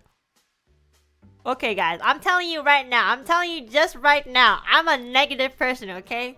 When Ren debuted with Blue Sugar, the first thing I thought was like, who the fuck is this Disney Channel guy? I was like, what is this Disney Channel guy doing here? He's too... like, you are in the wrong company. Like, you should be on Disney Plus. Like, what the fuck are you doing here? Fucking, like... bootleg Owl City. I was literally in my head like, who the fuck is this guy, you know? Now I cannot stop singing Blue Sugar. I'm like, like literally I'll be in the kitchen cooking pasta and shit. I'll be like, Blue Sugar, hi.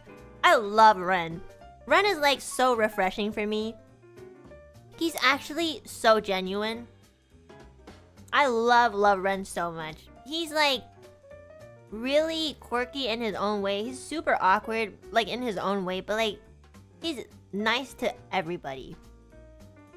And the more I got to know him, the more I feel like I really do want to have some traits that... like, I can't ever be him because I'm just too jaded. And I have too much trauma on me. But I was like... I can definitely, like, learn a lot from Ren. And, you know, I love Ren. I cannot wait to, like, one day meet Ren in real life and just be like... oh my god. You're real! You're a real Disney Channel character. No. I'm just telling you guys the truth, you know? I don't want to make it sound like... I know that, like, there's gonna be a handful of people like, oh my god, Anna hates everybody. Like, see, this is her true color. I'm literally just telling you guys the truth. Like, that's just what I think initially. For everyone. Unless I had already known them previously. But, like... I absolutely love Ren. I can, like, one day I want to do, like, a song collab. You know, once I finish all my other shit. You know?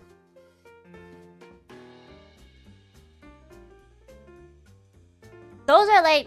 those two in particular were, like, the most memorable, like, first impressions that I had. Like, specifically, Kyo and Ren. Because I was, like... because I remember thinking that and then making myself laugh from that. I'll be like, I'm such a bitch. You know? I'll, like, be like... what the fuck is this Disney Channel guy? Like, to myself and be like, I'm so mean.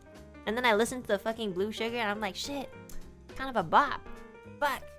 It's actually a good song. I was low-key hoping it would be like a terrible song because I was like, because I'm evil, you know? I hate everybody, I hate myself, and yeah, but it was so catchy and it's been like literally a whole year and it's still in my head and I'm just like, fuck it. Fuck. Blue Sugar high. Dizzy, can you feel me? Yeah, I know. And then I actually read the lyrics. I'm like, bro, are you traumatized too? Like, what's happening? Cut me inside. Like, hello? Paint my insides? Like, what's happening? Like, it's like, something, hate me. I'm already there. And I'm like, Ren? Do we need to talk about something? I'm like, okay, well, everybody has their story, guys. See, even the most positive guy has, like, some angst. I know. I love that song so... it's like... I'm not gonna lie. Let me think. Blue Sugar is one of my favorite Nijisanji, like, liver original songs. It is. It really is one of my favorites. My other favorite is, like, Millie's original song, the one in Japanese. But, like, Blue Sugar is actually one of my favorite songs. Damn. I must love Disney Channel.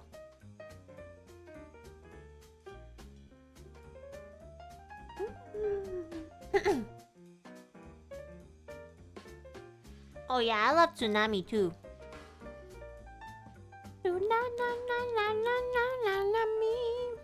I gotta make like a pop song, guys. I don't know why I keep making like these like folk weird. Like I should just make a pop song. I don't know why. I should just make a pop song called Pop Song. We're like, this is a pop song. This is a pop song. Finally, I made a pop song.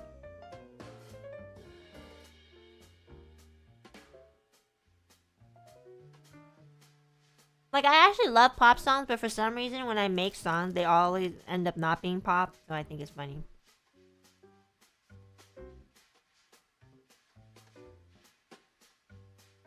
Birds of Time is pop. Well, I mean like a fast-paced pop song. Birds of Time is like, all of my songs are fucking depressing, I'm not gonna lie. Like they're all sad in some way.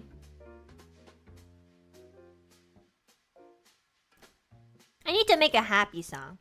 My happiest song is Roll That Dough. But that even has like some context to it. So if you guys can figure it out, then good for you. If you can't, then I can't really talk about it on stream. But yeah, like, but Roll That Dough is like literally my happiest song, but it's also still depressing. Oh my god, there's a mosquito!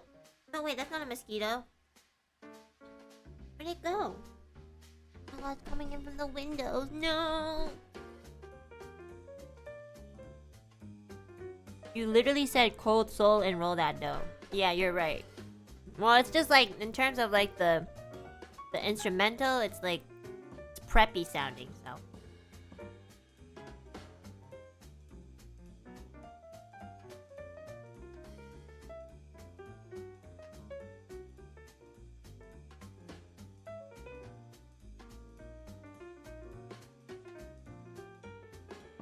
Yeah, I need to make a happier song. I just don't really know where to start. Maybe I make a song about food. That's like one of the only things that make me really happy every day. Like, I love fried rice and fried noodles, and I love to eat dessert. But when it's not there, I just want to disappear. I don't know. Oh my god, mapo tofu, you're right. I love mapo tofu.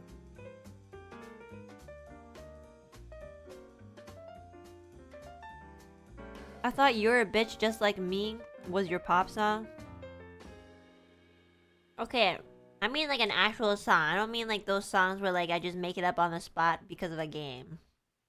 You're a bitch just like me. Wait, how does it go?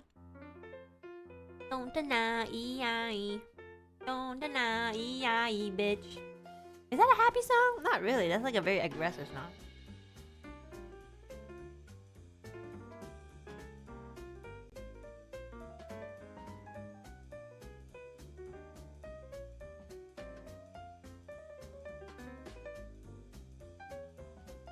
That's my actual alarm every morning when I work? Damn. Maybe I should just like pick a random song that I made up from a rhythm game stream and just make that. Honestly though, that's what I did for Mushroom, so. And it's worked out pretty well.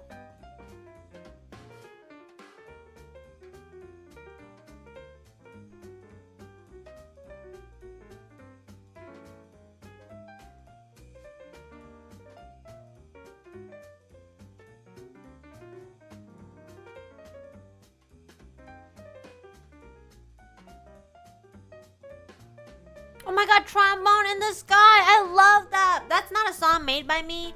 I love that song. Trombone in the Sky. Oh my god, now I want to listen to it. Do you guys want to play it? Like, just that one and then, like, listen to it? Okay, for those of you who don't know this song, it's from a game called... It's just called Trombone. Oh my god, I love that song so much. I don't know why. It's so catchy. Well, I'll show you guys. For those of you who don't know, there's this rhythm game literally called Trombone Champ.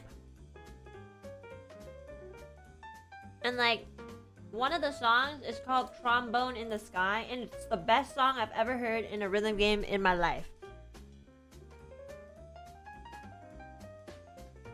Like, I don't know why I love these type of songs. Okay, hold on. I literally just downloaded the game. This is the most, like, spontaneous ZATSUDAN thing ever.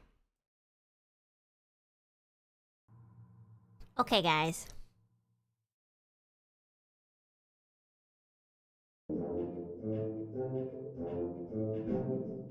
One second.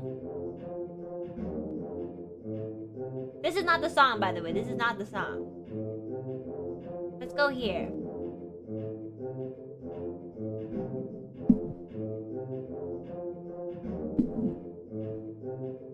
Put my wings away. Okay, let's go. Okay, so I've already played this game before. Okay, I'm just gonna play that one song, okay? This because this is a ZATSUDAN stream, but I just want to show you guys the song. Yeah! Let's go! Free improvisation? What's that? What does baboon mean? Where's the thing? No. Where's the list of songs? Oh, here. My bad.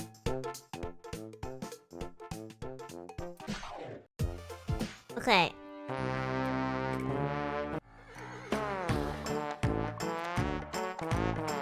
Where is it? Trombone in the Sky. Wait. It's T. H.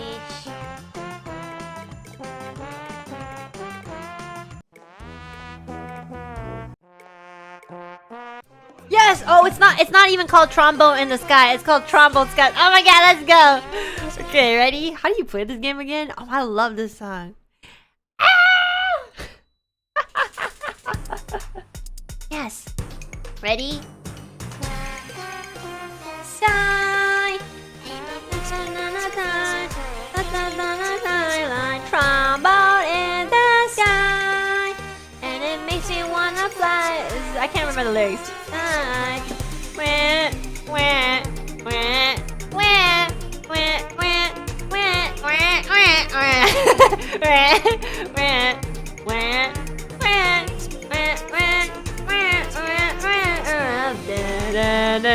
The fact that I know every note of this song is kind of concerning.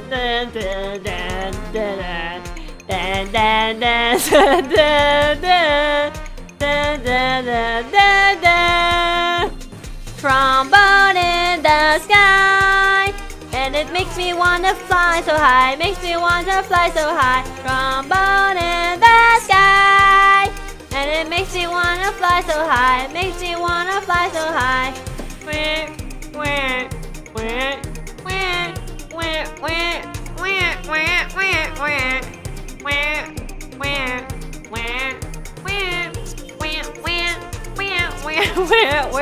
Trombone in the sky, flying oh so high. Trombone in the sky, makes me want to die. Trombone in the sky, and it makes me fly so high. Makes me wanna die. Trombone in the sky, and it makes me wanna fly so high. Makes me wanna fly so high. In the trombone in the sky, high. Trombone in the sky, makes me wanna fly so high. Oh my god, I love this song. Makes me wanna fly so high. Makes me wanna fly so high. In the trombone in the sky. Oh, damn.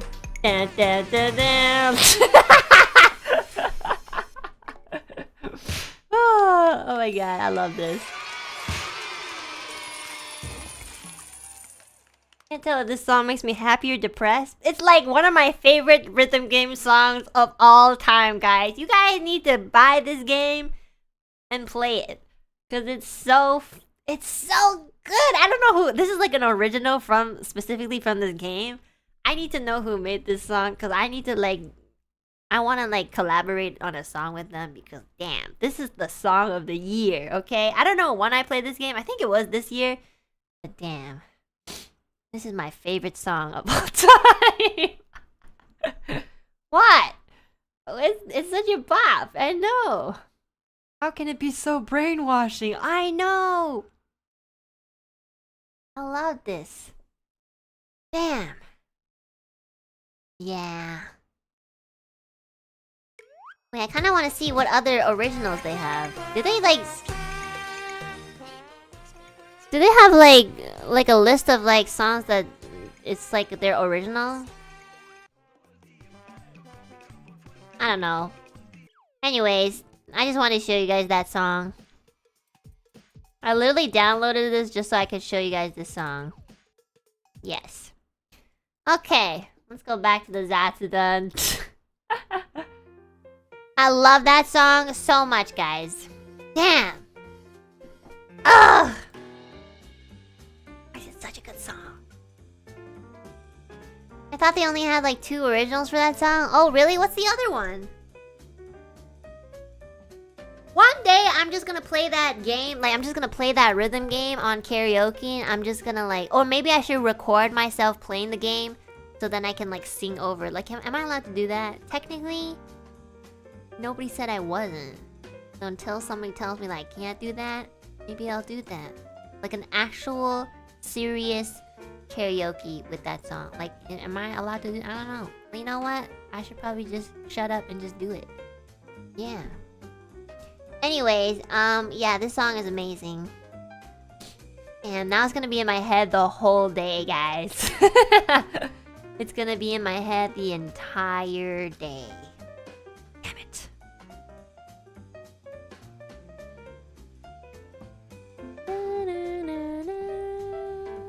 I love the ending too, where there's a little bit of dissonance, like makes me wanna fly, makes me wanna fly. No, it was like holy shit, like whoever made this is like they're like on some genius shit. Yeah.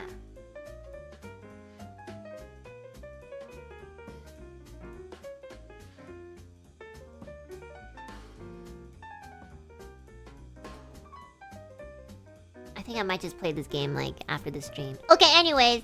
Oh my god, it's already been 3 hours. What the fuck? I feel like I was only talking about for an hour.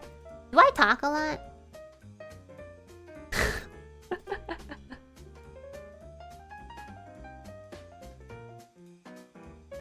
Oh. Okay. The PlayStation tangent. Oh my god, yeah. The PlayStation tangent. Yes. Alone in the sky. You're a streamer, Enna. You have to talk. Actually, I think you don't necessarily have to talk if you're a streamer. There's like a couple streamers I know that use like the text to speech or something. Yeah. And we've never heard their voices. So it's definitely doable. Actually. Yeah. What else did I want to talk about? I talked about NijiGen, talked about like song collabs. And I talked about the PlayStation tangent. Let's just call it the PlayStation tangent. It sounds very ominous. Yeah, I think that's it. Yep, that's about my life so far. Yep, oh my god, I need to touch grass more. About my original? Yeah, so basically it's about done. I just need to like kind of get through a couple of obstacles with like yeah. There's a little bit of an obstacle going on with that, but I'm gonna do my best to really get it out there soon. Just know that I'm working very hard to make sure that this project will be seen. Okay, I promise. Yeah. And then what else am I doing? Oh yes, so next, is it next week? I think next week is the meet and greet at Anime Impulse, so I'm super excited. Yeah, like again, like just a reminder for those of you who have bought my meet and greet ticket. make sure that you guys write down things that you want to say just in case, you know, in the momentary moment you might forget. Yeah. No? Okay, well, then, yeah. That's 21. Oh, sorry, I'm like mixing up the dates. Sorry, I'm thinking about another one. There's one that's happening at the end of this month, and I keep confusing it with Impulse. My bad. Yeah, sorry. Like, I always confuse the dates. But yeah, anyways, I'll eventually see you guys. Wait, when is that happening? Is that happening in September? Yeah. But yeah, the HK one I'm super excited for as well. I can't wait to see everyone. I'm you know, I'm very bad. I'm really bad with like speaking like Mandarin, but I do feel that I should probably say something. So if I get nervous and I can't think of a word, please help me, okay? So yeah, I'll be like, I'll probably get nervous. I'll be like, 大家好, Cantonese? Yeah, I know, like, you know, they speak Cantonese mostly, but like, you know, I don't know how to speak Cantonese, first of all. Like, I really only know like, Leho, ma. But most people who speak, like, Cantonese can understand Mandarin at least, or speak it. And then some people who speak Mandarin can also understand or, like, speak Cantonese. So, like, honestly, it's like, yeah. And also, like, you know, I'm sure people can speak English too.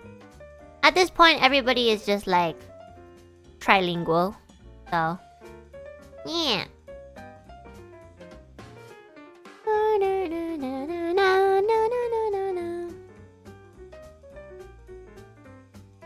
Oh my god, what am I gonna do to... Oh shit, I have to do like... Me thinking about all the work I have to do, and then all of a sudden I just don't want to do it anymore. Oh my god, I have to definitely clean my room today, okay? Like, I was supposed to clean it yesterday, but then I was catching up with a friend. Oh my god, so yesterday, I caught up with a friend that I haven't talked to for like half a year. This is kind of our thing though. Like, every half a year, I'll like catch up with this friend, and we'll like talk. We talk for like 6-7 hours. I was just like, we were just like talking. We were catching up with like everything. And yeah, they were like, yeah, they don't really watch, like, they don't watch streamers or VTubers. You know? They don't watch, like, they know what it is and stuff like that, but like, they do not watch VTubers at all. And only really occasionally do they watch me. And my friend mentioned, like, oh yeah, sometimes when I have a bit of time from working at home, like, I'll kind of like drop by your streams, and like, and he mentioned that like when he was watching my, I don't know which stream specifically, but it was like a stream when I was playing a game. But he was like, yeah, so I watched you play this game. I don't remember what game, but I remember watching it and I had to close it because like, you were just so bad. I was getting frustrated. And I was like, that's okay. He was like, yeah, if I focused on like, you know, the streamer, I would have probably enjoyed it. But because I was watching you play the game and I was immersed in the actual gameplay, I just couldn't watch it anymore. And I was just like, I mean, this friend has always been pretty like, you know, very like serious and kind of uptight. I'm not gonna lie. Like, not in a bad way, but just like, they're normie, and they're very like, you know, they're like, what do I need to do in my life to be like, you know, to have like sustainability, you know, that sort of friend. So like, so he's very honest with me, which is great. That's why we've been like friends for a long time. So it was so funny that he was like, yeah, I couldn't watch you play the game. Like, I was too immersed in the gameplay, and it just like, I just couldn't, like, you were so bad at it. And I was just like, cool, no worries, bro. That's kind of my brand, you know. I'm like, you know, like those people who like test out games before they're released. Yeah, that's me. I like test out every glitch. That's kind of what I do. Yeah, I mean, like, there was like this clip recently that I watched. Oh yeah, because he was pulling up one clip. He watched like the Watch Dogs clip or something.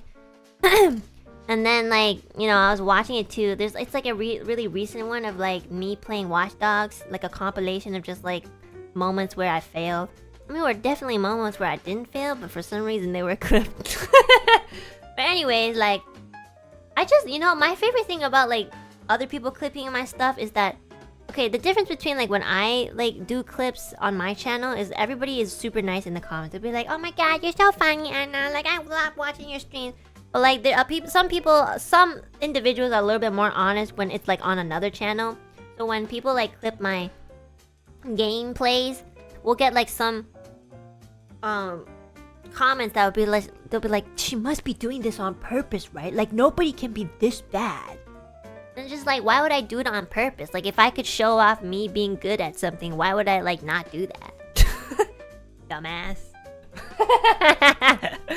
And then like there's a few other comments that will be like, they'll be like, I can't believe that like she like couldn't figure this, like normally it would take an hour for somebody to get this far, but she took 4 hours. I think it was so funny. I'm not gonna lie, I love that. I don't care if it's like gatekeeping or whatever. I love it when like people mauled over my game style play, because it's like I'm literally like breathing, and my very existence coexisting with this game is making you angry. And I just feel like, well, I don't know if they're actually angry or not. I kind of feel like most people are just like a little bit frustrated, but like not like actually like bothered by it. But like, you know, I think that's fucking hilarious. I low-key kind of enjoy it, I'm not gonna lie.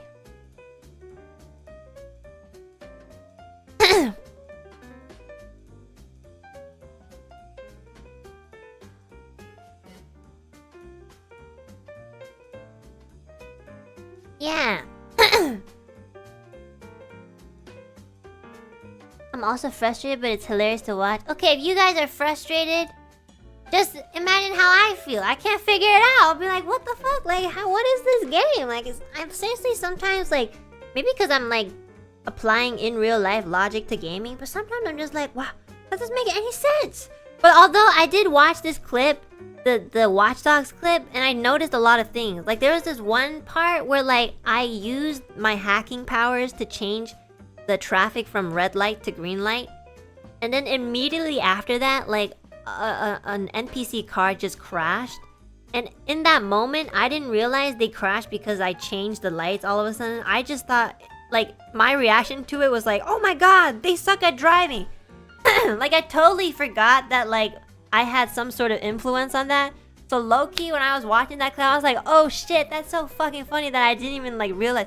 Like, you know, because when I'm immersed in the game, I kind of just forget about things, you know.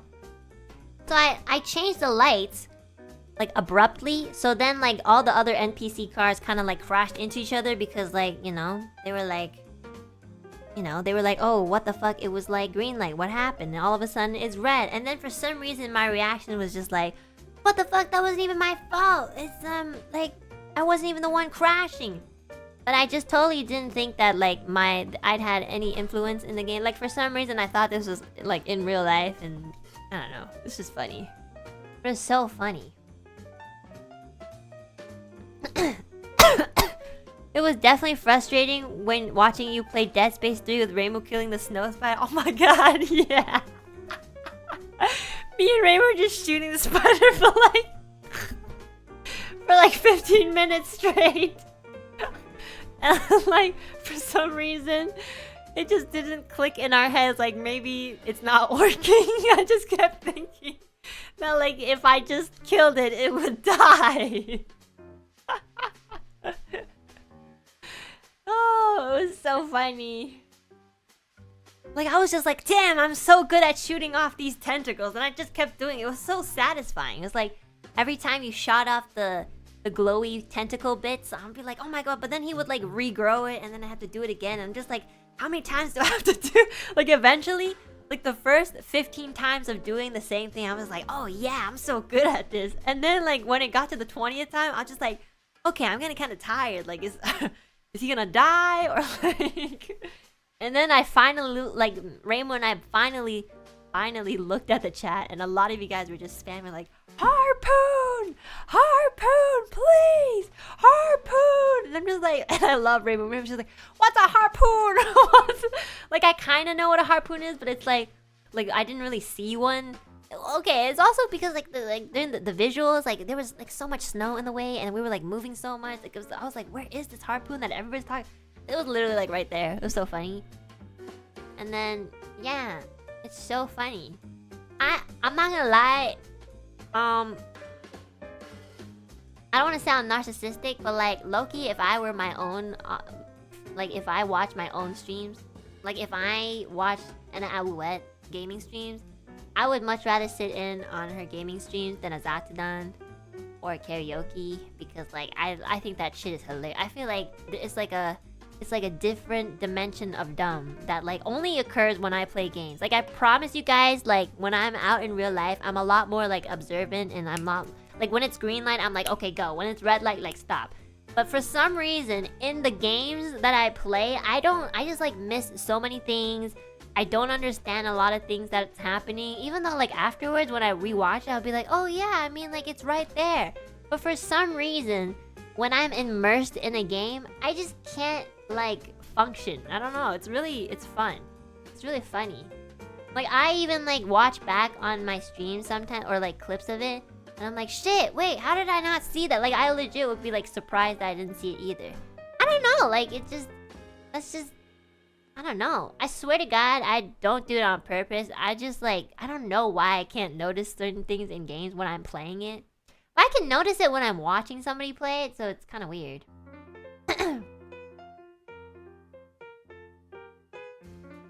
Streamer brain is a thing? Oh, really? I don't know. Is that really, what does that mean? Well, streaming is different because you have to read chat. Well, yeah, I think like, you know, a lot of my focus is like trying to engage with you guys, and at the same time I'm also trying to like play the game, so I'm not really good at that, I guess. Yeah, the pressure gets to you. Yeah, that too probably. You're focused on so many different places. Yeah, it's definitely because like I have to like split my attention. Every time I split my attention, like I just fuck up on everything, but you know, it works, you know. I don't know, like very rarely will I really understand the game. Okay, but the thing is like when you're like in Watch Dogs specifically, like driving is actually really hard, okay? Like it looks like it's easy, but like it's not. Okay? Just saying.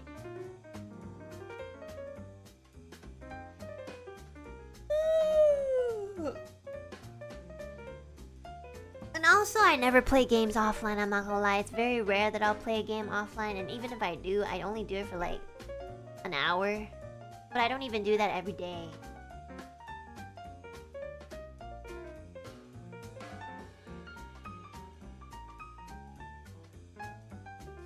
Why do you play with the controller though? Isn't keyboard and mouse easier? I think it's actually easier.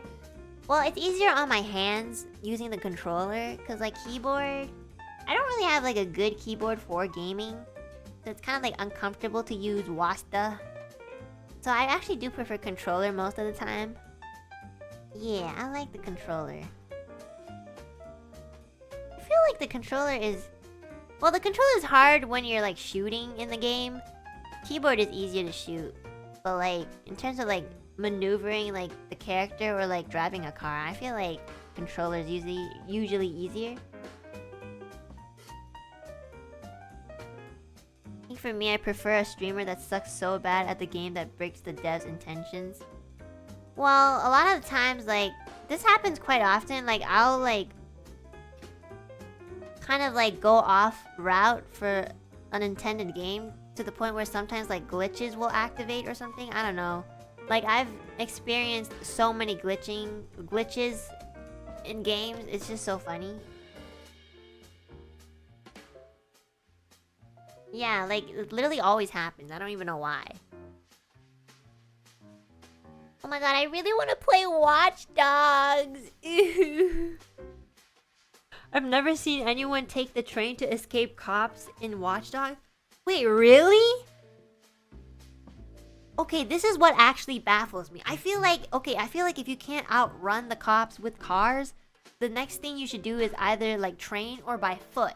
Like, that's literally what I would do. Like, because I'm applying this theory to real life. Like, I imagine if I had to run away from the police and a car is just too, like, noticeable, or I don't know how to drive or whatever, I would take the train. That's why I would do that sort of thing in a game. So, yeah. I don't know. I was about to run, but then a bunch of you guys were like, no, that's gonna take forever. So then I was just like, then I guess I'll take the train, and it actually worked. Like, I don't know. You can't outrun the gray area with just running? Well, I didn't end up running, so yeah. Someone in chat said, take the train, and then it said you can't take the train while being pursued, but you could anyway. I don't know, like, I don't really know what I can or can't do until I try it, and then I'm like, okay, so we can't do that. But that usually requires me to, like, die several times. Trial and error person, you know? Oh yeah, jumping into the water. Okay, there's like this part in the game where like I was getting chased, like I was getting swarmed by cops on the highway, and there was just like no way that I could escape. So again, like I'm applying my in real life logic to the game. I was like, if in real life this situation happens to me, like there is no way to escape. First of all, I'm on a highway, it's dangerous, other cars are like driving, the police is in front of me, behind me, like all around me. And I can only see one escape. I was like, TBH, I would just jump into the water. What I didn't expect was you die when you jump into the water. Like in my head, I'm like, most of the time when you jump into the water, you survive. Because it's the water. But then it's like, in this game specifically, I died. So I was like, what the fuck? So yeah, like, if you actually think about it, like a lot of the reasoning behind like a lot of the things I do in games, like it makes sense in real life, okay? Like it really does make sense. Like it is an option. That's why I do it, you know? But it's just like game logic wise, I guess that's like there's a boundary. So I don't know these boundaries. That's why it was so weird. Like when I jumped in the water and I died. And I'm just like, bro, like in the movies, like, you know, people do that and they like escape. Like there's plenty of like Hollywood movies where like they're being chased by like cops and they end up jumping into like a body of water and they escape. So that's literally what I was applying in my head. So yeah. If you jump into water from high places, you can die. But it wasn't even that high. You're playing 4D chess on your scenarios too much? Well, it just means I think outside the box, everybody.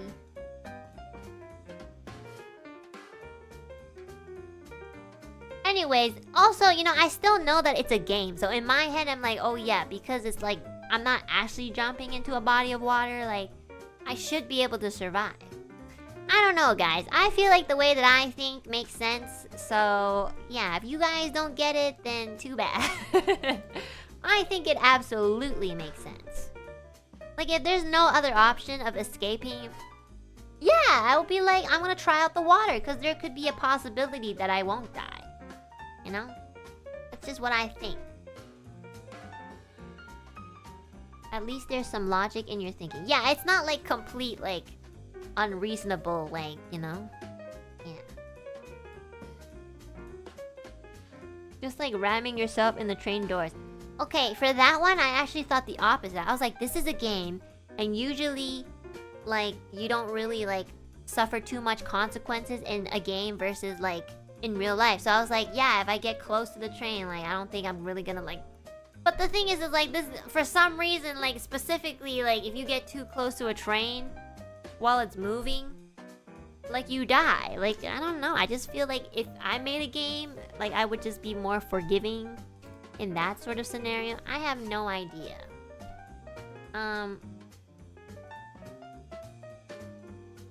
Your game sense is different than others who have played games since they were young. It comes with years of experience playing games.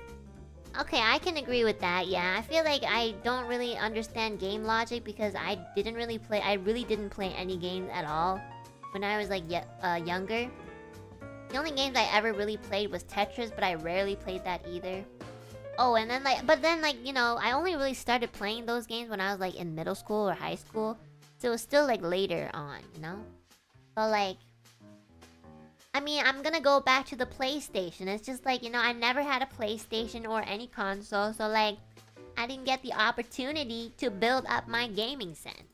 And now I have to kind of do that. And that's why you're seeing all these like bizarre outcomes. So honestly, I don't think it's my fault. I think it's my mom's fault. I think that it is my mother's fault for not loving me enough and giving me a PlayStation. And thus, why I am inadequate in the gaming world. So yeah. But anyways, I actually like... I've never played a game that I super duper was super not enjoying it because of the way that I played. I think it's so fun. I actually don't mind the way that, like, sometimes it gets frustrating if I have to repeat a part like 20 times.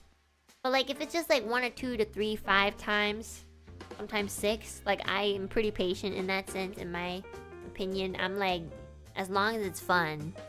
Yeah, and then like honestly, even if it does take like 20 times, when I get when I finally like progress through that section of the game, I'll feel so proud of myself. I wish I can do that with singing. You know, I'm so forgiving for myself when I'm gaming, but when it's singing, I'm like, fuck, you suck. But when it's gaming, I'll be like, oh my god, I did it! You know? So I really do, like when I'm playing a game, I really do feel like I'm like 5 years old or something. Like, why is it so hard to play games? I don't get it. Also, I just want to say that like for some reason, people like shit on like shitty gamers more easily than they do shitty singers. Like you never really see people in chat being like, oh my god, you fucking suck. Well, okay, it happens, but like not as much. But with gaming, like for some reason people shit on them more. So yeah, in that sense, I like to just say that I'm very tough. I actually don't really even feel offended from people shitting on my gaming. I just think it's really funny. I know I'm really bad at gaming, but low-key I kind of like it. So, yeah. Gamers have it hard. Yeah, I know. Like, gaming is like so... Yeah, I think the gaming culture is like it can be very like strict, you know? So... that's what I realized when I joined, like, because I didn't really play games before this. But I realized that, like, you know, like, gaming culture-wise, like, a lot of people, like, quite a few people can, like, especially if you are known as a gamer, they must have so much pressure to, like, actually be good at a game. I don't feel that pressure at all, right? Because, like, I've always, from day one, have said, like, oh, I don't play games, I've never really played games, and thus, like, I'm not good at it. But like people who like actually stream games and like there must be some sort of like pressure where they feel like they have to be like super duper good. So like I feel like, oh my god, that must be so like low key. I kind of feel that way about singing. But you know, like I'm very good at like kind of. For me, like, it's for me, like, I feel a little bit of pressure, but then I kind of, like, find ways to kind of, like, overcome it. Like, for example, I'll, like, turn the chat off, or, like, sometimes I'll be, like, for me, I'll just, like, well, for me, if I sing songs that I like, I'll automatically sound better because it's, like, I like them. But I would never sing, like, songs I don't like, because then I'll just not have fun singing them. So yeah, so for me, like I feel like I'm pretty good at like solving that sort of problem. But yeah, I do understand like the pressure thing.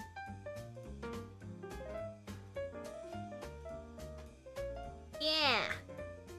But yeah, for gaming though, like for gaming, I don't feel any pressure because I feel like among within anything of being in Nijisanji, like playing games has been like the most fun for me. Like I just feel so much joy getting to experience all these games I've never played before. I've played so many games while being in Niji. Like, oh my god, I've fallen in love with like Resident Evil. I played a lot of like rhythm games that I really like. Like I love music, right? So like rhythm games are super fun. I mean, they kind of hurt my eyes because my eyes are like, but like, yeah, Detroit Become Humans, the game where I found my husband. Yeah, and then there's like Plague Tale. There's so many good games. Like, oh my god. And that's just coming from the PC. So I'm always like a lot of games that I play, like people have even said like, oh yeah, like when this first came out, it wasn't even like received very well.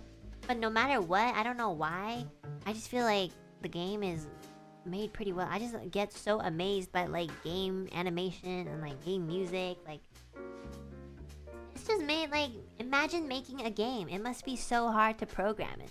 And also like, it's like a form of art, you know? It's so much fun. Recently Zomboid and Dead Space. Yeah! Hello? Will you ever try the hard games? What the fuck are you talking about? I'm literally playing a hard game. Like, Watch Dogs is so hard. Also, I'm playing Project Zomboid, which requires a lot of strategy that I don't apply. And I've played like Resident Evil and Dead Space. Like, what other game do you want me to play that's even harder? Hello?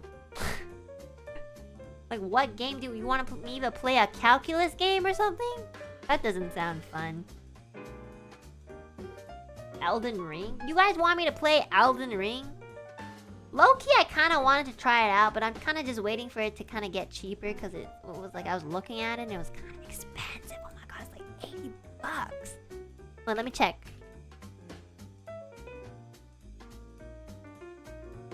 Yeah, it's 80 bucks. Holy shit. Like, I'm gonna wait till the sale comes. I mean, yeah, I know that like Elden Ring is like probably like one of the harder games. It looks so beautiful though. I do want to play it. I actually don't even know if I could really progress because it might be too hard. Low-key, I feel like if I power through, I could probably do it. I don't know. Like, I do want to finish up like the games I'm playing right now. I have so many games that I haven't even, like, I have them, like, I bought them during a Steam sale and I still haven't touched them. So I want to get through those first.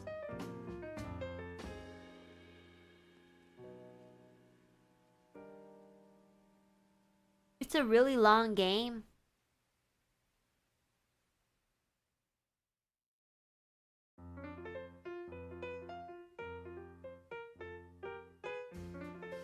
You could do it, but it'd be hell of a commitment. Really? How long is the Elden Ring game? Like, how long... Wait, let me just look up a playthrough. Let me see how long this game is. Is it, like, longer than Umineko visual novel? Because for me, like, the longest game ever is Umineko the visual novel. Oh, shit. 150... Elden Ring playthrough. Let's see. Whoa. Oh shit, it's longer than the Umineko. Okay, that's long. Like, usually like games are not as long as the Umineko visual novel because that's just like super long. But if it's longer than that, then it's long. Damn. Low-key, that is really long. I did everything and it took me 100 hours. Oh my god. 100 hours? That's like my entire year. I'd have to play Elden Ring throughout the year. Oh my gosh. I can't see you clearing Elden Ring, TBH. Well, now you just want... Okay, let me look at a playthrough. I'm gonna mute my desktop audio. I want to see like what... Like how it looks like. Okay, let's... Nice here. Okay, good. You can't hear. Oh my god, the animation is so amazing. Holy shit.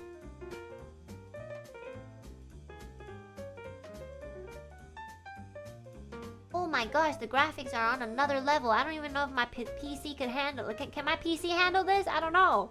Oh my god, okay. Okay, this is another problem. Like, it's extremely dark. Like the environment for Elden Ring, like, off the bat is, like, super dark. I'm gonna have to get, like, an actual monitor if I want to play this because I can't even see anything in the walk.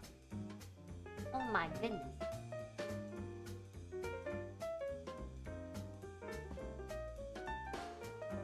Is this a monster with a shield?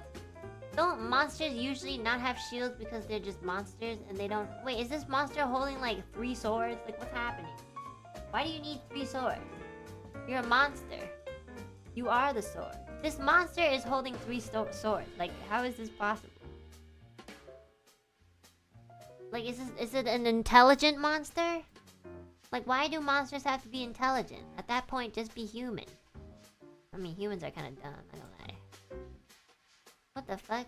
How do you know what to do? Like, there's no arrows telling you where to go. Ooh, the animation's so beautiful, though.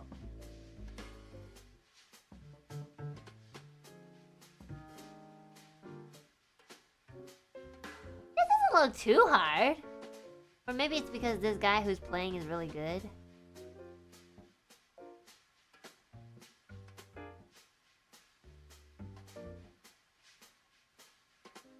Oh shit, this guy's pulling up. What happens if, like, they have a shield? Like, how do you attack them? He has a shield and he just, like... How do you do that?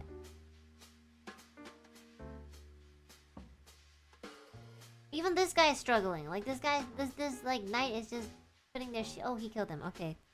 Well, alright. Well... It's an open world game, so it won't have any info to tell you where to go. Okay, that's a problem. That's not gonna work with my playstyle.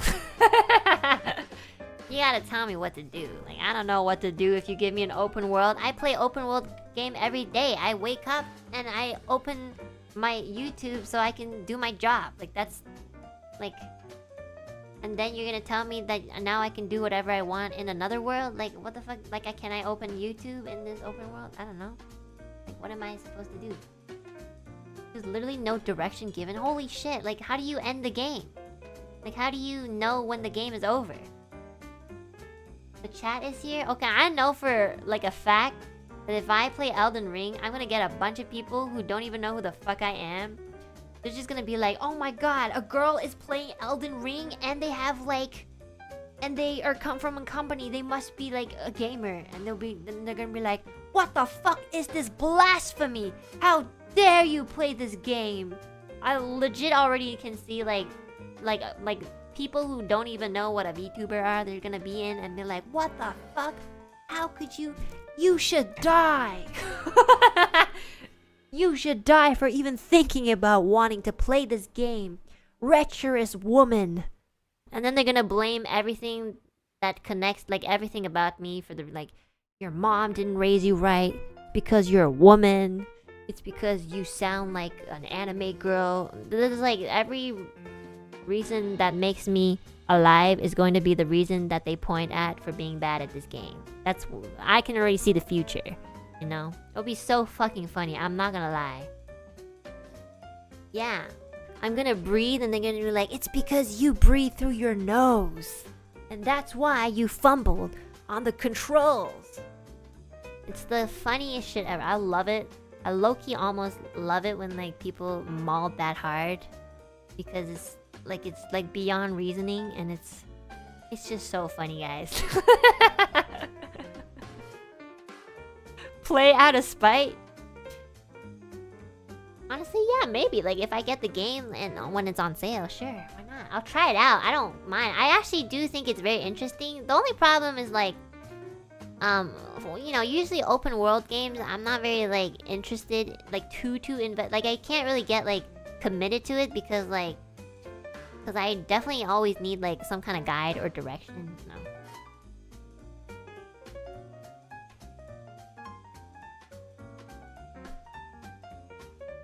At least a couple of streams. A lot of you guys are really encouraging me to play it. I'm gonna play this game, and then after I stop streaming this game, I'm gonna hate streaming. I'm gonna be like, I'm gonna make like this very ominous stream that says like, I have something to tell you guys, and like, you know, have just like a black screen instead of my model. I'll be like, and there's like no background music to just make sure that it's very serious. And be like, guys, the reason why I haven't been streaming is because ever since I played Elden Ring, I felt like people have really taken down my confidence. When I joined Niji, I was having so much fun playing all these other games. Oh, sorry, hold on one second. I was having so much fun playing all these other games, and I thought like my chat was really encouraging me to play Elden Ring, and so I tried it. But then when I played it, I guess I got a lot of people who were expecting that I'd be good at it. And every day, every time I opened up my stream just to play this game, I just felt so anxious. And now I've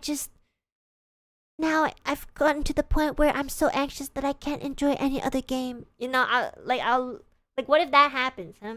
Are you gonna take responsibility, chat? Like, what happens if I do the famous, like, serious black screen announcement? Well, what's gonna happen? Like, are you guys gonna be like, oh, Enna, we're sorry. We're the ones who told you to play this game, and yeah, and we didn't know you were gonna be that bad. I'm sorry. You know, like, are you guys gonna do that, or are you guys just gonna be like, LOL, skill issue? Do I say that to you guys when you guys like fumble on like grammar in the super chat? No, I don't go like skill issue. You know? Yeah. Scarlet played it too. Yeah, I saw Scarlet play Elden Ring. Like, well, I didn't watch like for too long, but I can almost assure you, like, I would be so much more worse than this game. Like, I'm really bad at games. Like, I know I'm going to be like really bad. Yeah. But honestly, like, I don't mind trying it out. I am pretty interested. I'm not gonna lie.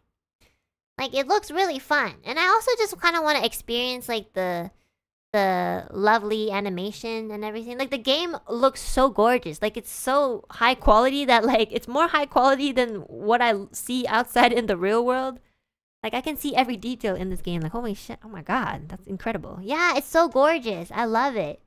It's really, really nice. I love playing games that are, like, really visually, like, gorgeous. It's just very mesmerizing. Yeah. Yeah. But I mean, okay, if you guys want me to try it out, like, I'm not gonna do it anytime soon because I'm already playing, like, a bunch of other games.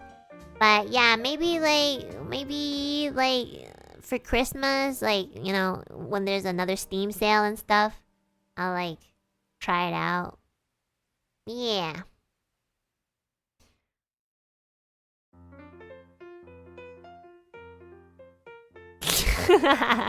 Oh, yeah, I think it'll be so fun. Although I am slightly worried that, like, chat will be, like, riled up. Now, I know, like, you guys, like, everybody in chat today, like, I know you guys probably will not give me too much shit for being bad at it. But I mean, like, you know, sometimes, like, a certain very popular games will attract, like, new audience. And they might, like, you know, because they don't really know me, they'll be like, what the fuck? Like, just this girl is so bad. Like, the only thing I worry about during that time is when you guys actually get angry at them. I don't think you guys should ever get angry at, like, you know, that sort of thing, because it's just a waste of energy. So that's the only thing I'm like, oh, don't be angry, guys. For me, I can definitely handle it. All I have to do is close the chat, and I'll be like, okay, well, I'm just gonna play Elden Ring by myself, you know? Like, cool. I never thought I would say that ever in my life. Me playing Elden Ring by myself? Oh my god. Like, what's happening to me? Next thing you know, I'm gonna be opening up Dungeons and Dragons campaign, and I'm gonna be like the game master. Like, oh my god, guys, I'm leveling up. I'm gonna be like, I'm a gamer. Yeah, just ignore chat as usual. Okay, I don't actually ignore you guys, like, on purpose. I just, like, get so immersed that I forget to look at the chat. Like, I cannot play a game and be like, like, I try to, but it's so hard because sometimes you guys type so fast. Like, even now, it's like, the chat is, like, really, really fast. And sometimes it's even faster than that. So it's like, I can only do, like, a selective reading. It's like a gacha game every time I turn over to, like, so it's like it's a gamble. It's a gamble on whether I land on somebody who's positive or negative. So sometimes I'll, like, land on somebody and be like, Enna, go left. And I'll be like, oh, okay, this person said left. And sometimes it's right and sometimes it's wrong. Sometimes I'll land on some dickhead who thinks they know how to play this game and they tell me the wrong directions. And then I'll listen to them because like that was my gotcha. That was my RNG. So I'll listen to them and be like, what the fuck? That's not where I'm supposed to be. And then I'll turn over again and I'll have a bunch of other people saying like, oh yeah, you read the wrong chat instruction. And I'm just like, well, that's not my fault. This is just a gotcha. Yeah. So like, you know, that one guy. Exactly. Like I always get one guide. Like I don't understand why. You know? And sometimes I'll like ask for help. Like I'll ask for backseating and I'll like turn to like pick my gotcha of the day or gotcha of the minute.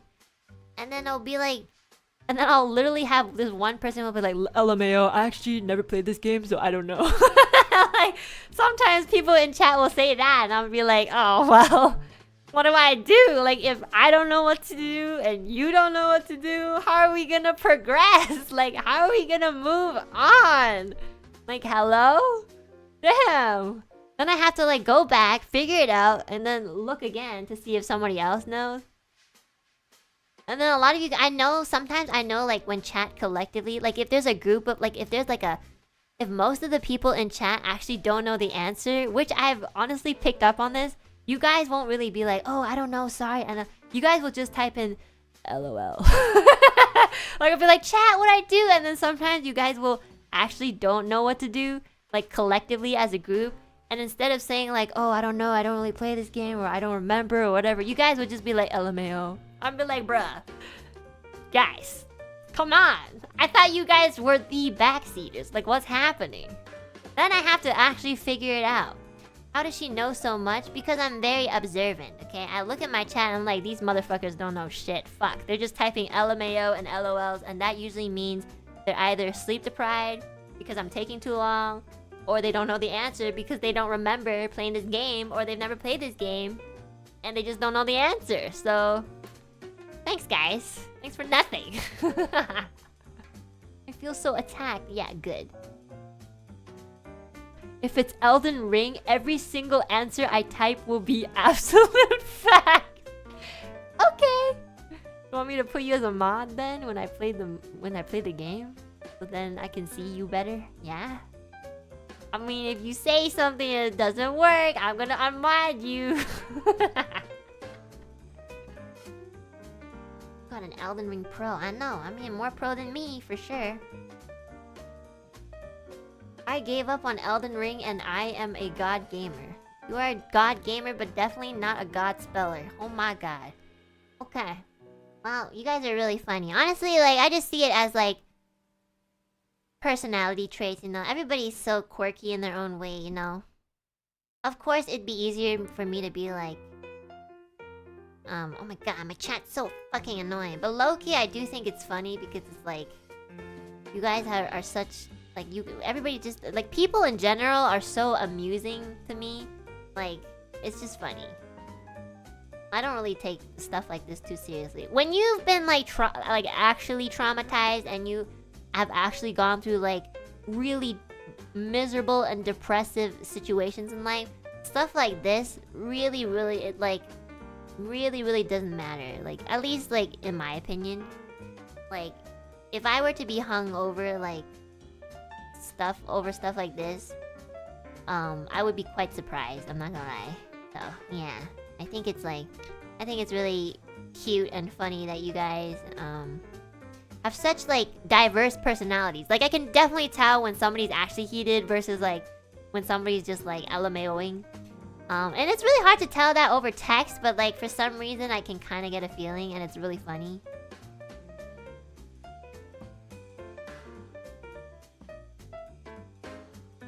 Yeah.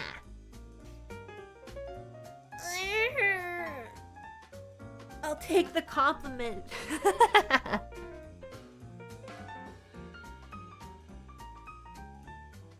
Right, LMAO every day because of you, Enna. Oh my god. Wait, I know you. Wait, I need to check something.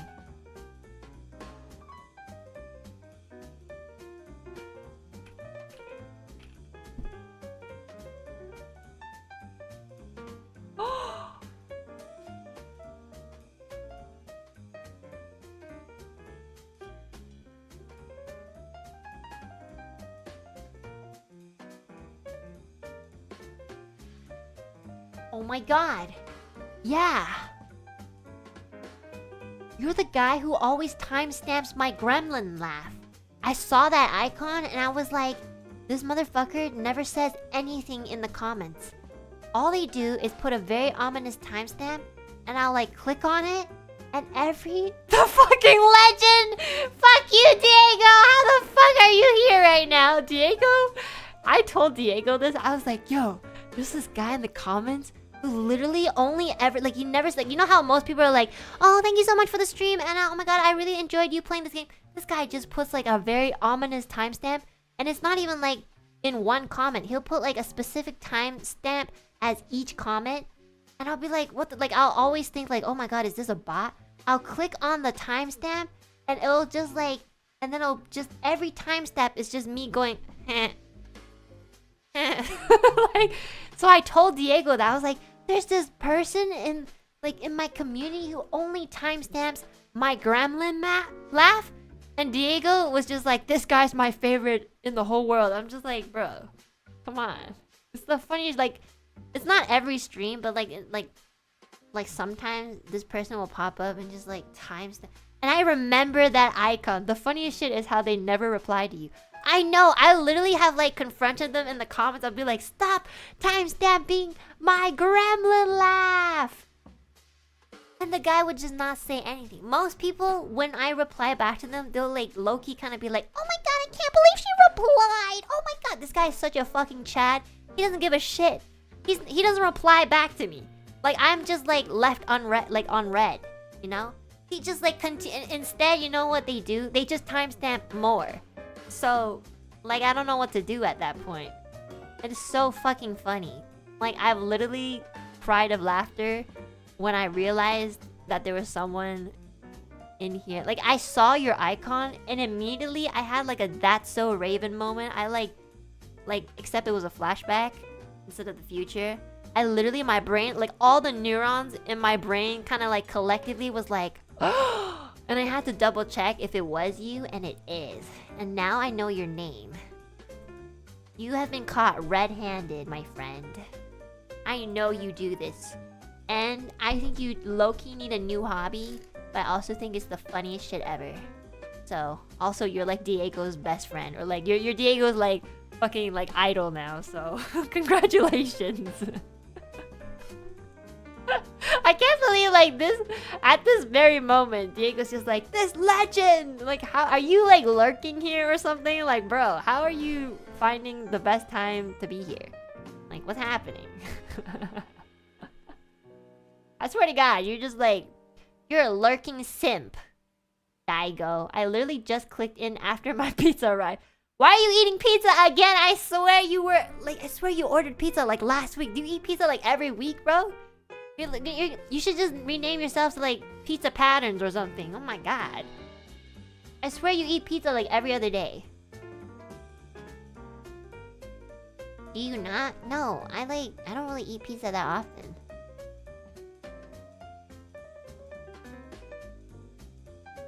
You're just jealous. Actually, for once, that's not the case. Yeah, I don't feel like eating pizza. Yeah, anyways, I just thought that was so funny, guys. Yeah, I just want, okay, this is just a reminder to my chat, to my community, okay? Yeah, I know everything. You think I don't know?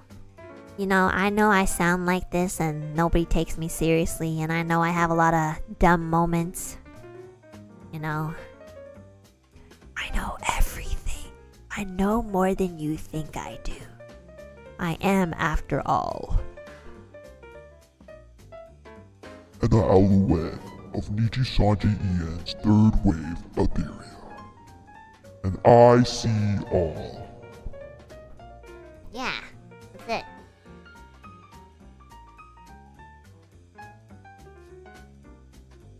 I know you think some of you guys are being sneaky, you know, in the pre-chat, you know?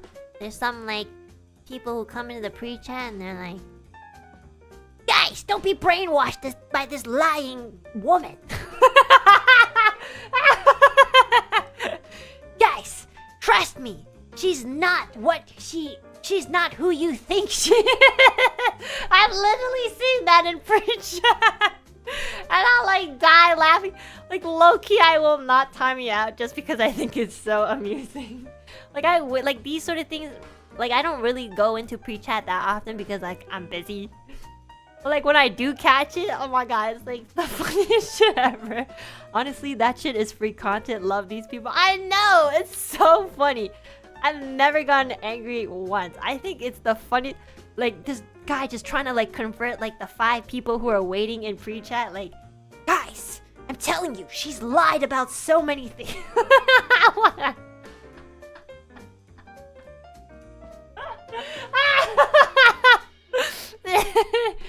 I mean, you'll never know. You'll never know if I lied or not. That's the beauty of lying. You'll never know. If I don't say it, then you'll never know. You'll always just think. Endlessly. It's so funny. Man, I love the internet sometimes. I hate the internet, but I also love it. Oh my god. Can't believe people actually exist. Like, there's so many people in this world, I'm just like, damn. Like, in my head, only like 5 possible personalities come up, but like, in the real world, like, everybody is so different. It's so funny. Yeah. And now all of you guys are probably gonna be more active in pre-chat. Be like, oh my god, do you think Enna will read this chat? And be like, no. Actually, low-key, not really. But, yeah. He called you a woman? That's crazy, bro. I am a woman! I am a girl! I have a posy. Something that you can't seem to get, so that's not my problem.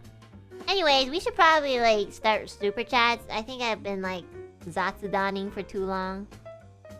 Yeah. What time? Okay, so first super chat of today, Chiliax, thank you so much. Thank you! Lightan, thank you so much for the super. Thank you. It's been 4 hours. Jeez, crazy call. I know, I love ZATSUDAN. One of my favorite things to stream is just ZATSUDAN. I think it's chill, you know. We can talk about whatever. I like your reactions a lot, you know. Even though it's just like lowercase LOL or if it's a little bit funnier, it's like uppercase LOL, you know. I almost feel like I can hear everybody, but I can't, so it's great. Tiandanyao, thank you so much for the super. Thank you. Majin D, thank you so much for the super. Thank you. Pinkerton, thank you so much for the super. Thank you. I love how you guys are sending me stickers of like these dogs, coffee. Is that a bird? Oh no, it's not a bird. It's like a pear. Keely, thank you so much for the super. It's my birthday tomorrow. Just wanted to say thanks for another fun year, Enna. Oh my gosh! Wait, tomorrow? Tomorrow I don't think I'm streaming. Oh yeah, I'm off tomorrow. Happy early birthday! I hope you have a wonderful birthday tomorrow. Make sure you like spend it with your loved ones and get yourself something nice to eat. Thanks for dropping by today. Thank you. Happy birthday! I love it when it's people's birthdays. And low-key, I can tell that people are shy to be like, it's my birthday, and yeah, like, you know, you guys can always ask me to like sing you a birthday song or whatever. I don't mind. I know some people are very shy just by the way they type. It's like, oh, it's my birthday, and you know, I just want to let you know I really appreciate you. I'm just like, if you want me to sing you a happy birthday song, just let me know. Don't be shy. I mean, there's also, you know, the possibility of like they actually don't want me to do that because they're embarrassed. But yeah, if it's your birthday, guys, like, I'm always down to like, if you guys have like a message for the Alu peeps that you wanna write out, I can always pin it, you know, just something small, so that, you know, we can like kind of give you a bit of love on your birthday. I sound so like disingenuous, so we can give you a little bit of love like you need it. The one day in your life where you should get some love because you don't get it on any other day. Do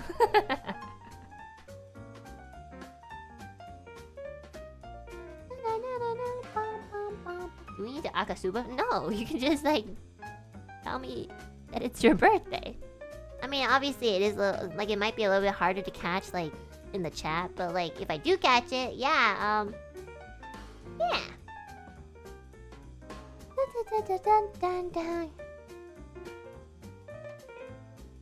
Where am I? Oh, Kulu! Thank you so much for the super!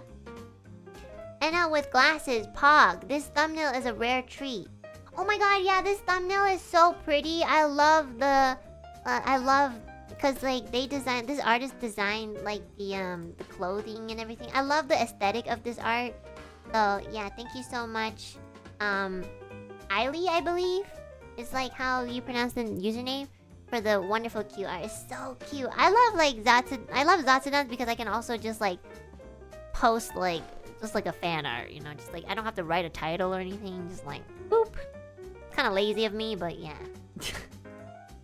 My profile pic is actually based off of you, but it's an alternate male version with glasses. Wow. Is that the one for the YouTube icon right now? I can't really see. It's really tiny. Is it based on... Aw, that's so cute. That's like an edgy version of like that. Loki literally doesn't look anything like me, but... but it is a really cute character. Okay, Miguel, thank you so much for the super. Hi, Enna. I have an idea. Oh no. You got an idea? I should probably stop reading then. Give your $30 monitor to a friend and ask them to put it for sale in Kijiji as Enna's old monitor for $1,000. I assure you somebody will buy it. I would buy it. That's literally me like extorting you guys. Like I'm already kind of doing that on a day-to-day basis. At the very least, I'm like providing something that's technically free, you know? So it's kind of like, you know, give or take. But this is just like pure extortion. That's terrible. That's a terrible idea. Also, just letting you know, nobody sells anything for like over $500 on Kijiji unless it's like maybe like a car part or something. Yeah, nobody's gonna see. It doesn't matter if you write like Enna. Literally, like if you're on Kijiji, you're looking for things that are like less than like $100. Unless it's a car part, okay? You know, car parts are very expensive. So, yeah, you gotta do some more research, my friend. The Kijiji community, we do not appreciate monitors that are over $1,000 and used. Yeah, that is not what we, the Kijiji representatives, are looking for, okay? We do not condemn that sort of behavior.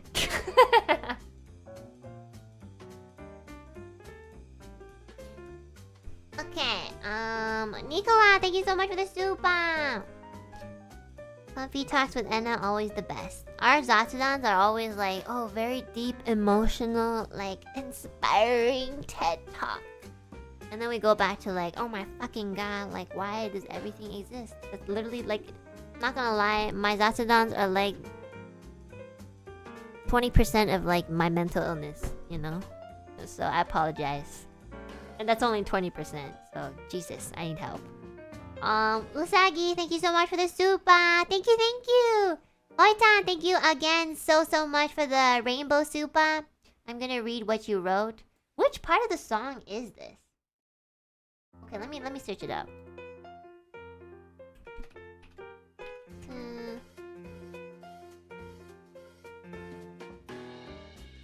Wait. Is it the beginning? Oh, it is.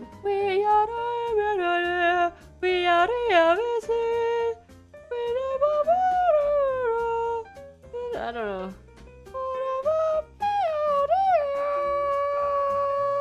Everybody's just like, how the fuck do you sound like this when you sound so different in the cover? Yeah, sorry guys. I can't remember the tune. Not gonna lie. I'm so glad to sing with you, my beloved, and to resonate together with the universe. Oh, are you translating it? I'm very glad to resound with the countless lives because we can all live together. Wait, is that literally what it says in the hymnos? I didn't know that there was like a translation of. Aww, that's actually so nice. I love that. Thank you for translating. I never knew like what it actually meant. So that's pretty cool. Yeah, it's really nice.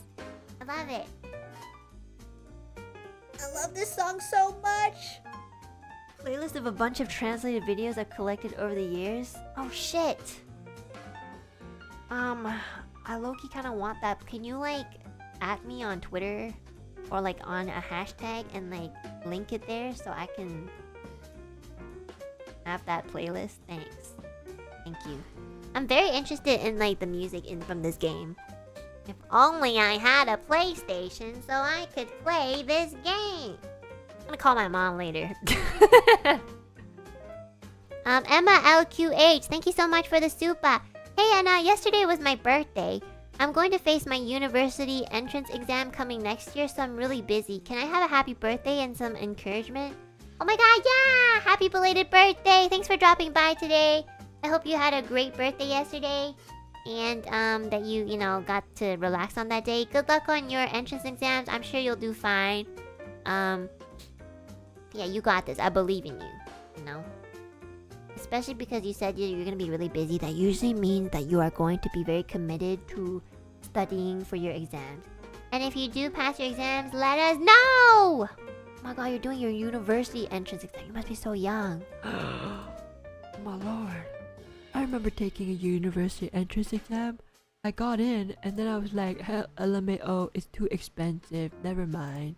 It was like, you had to pay for the exam too. It's like, not only do I have to do the exam, I have to pay to do these.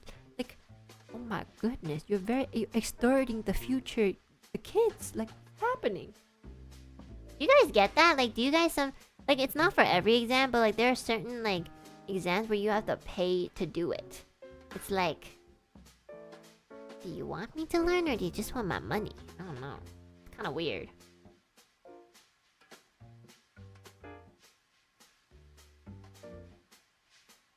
Well, it's for like very specific exams, I guess. So yeah, I guess.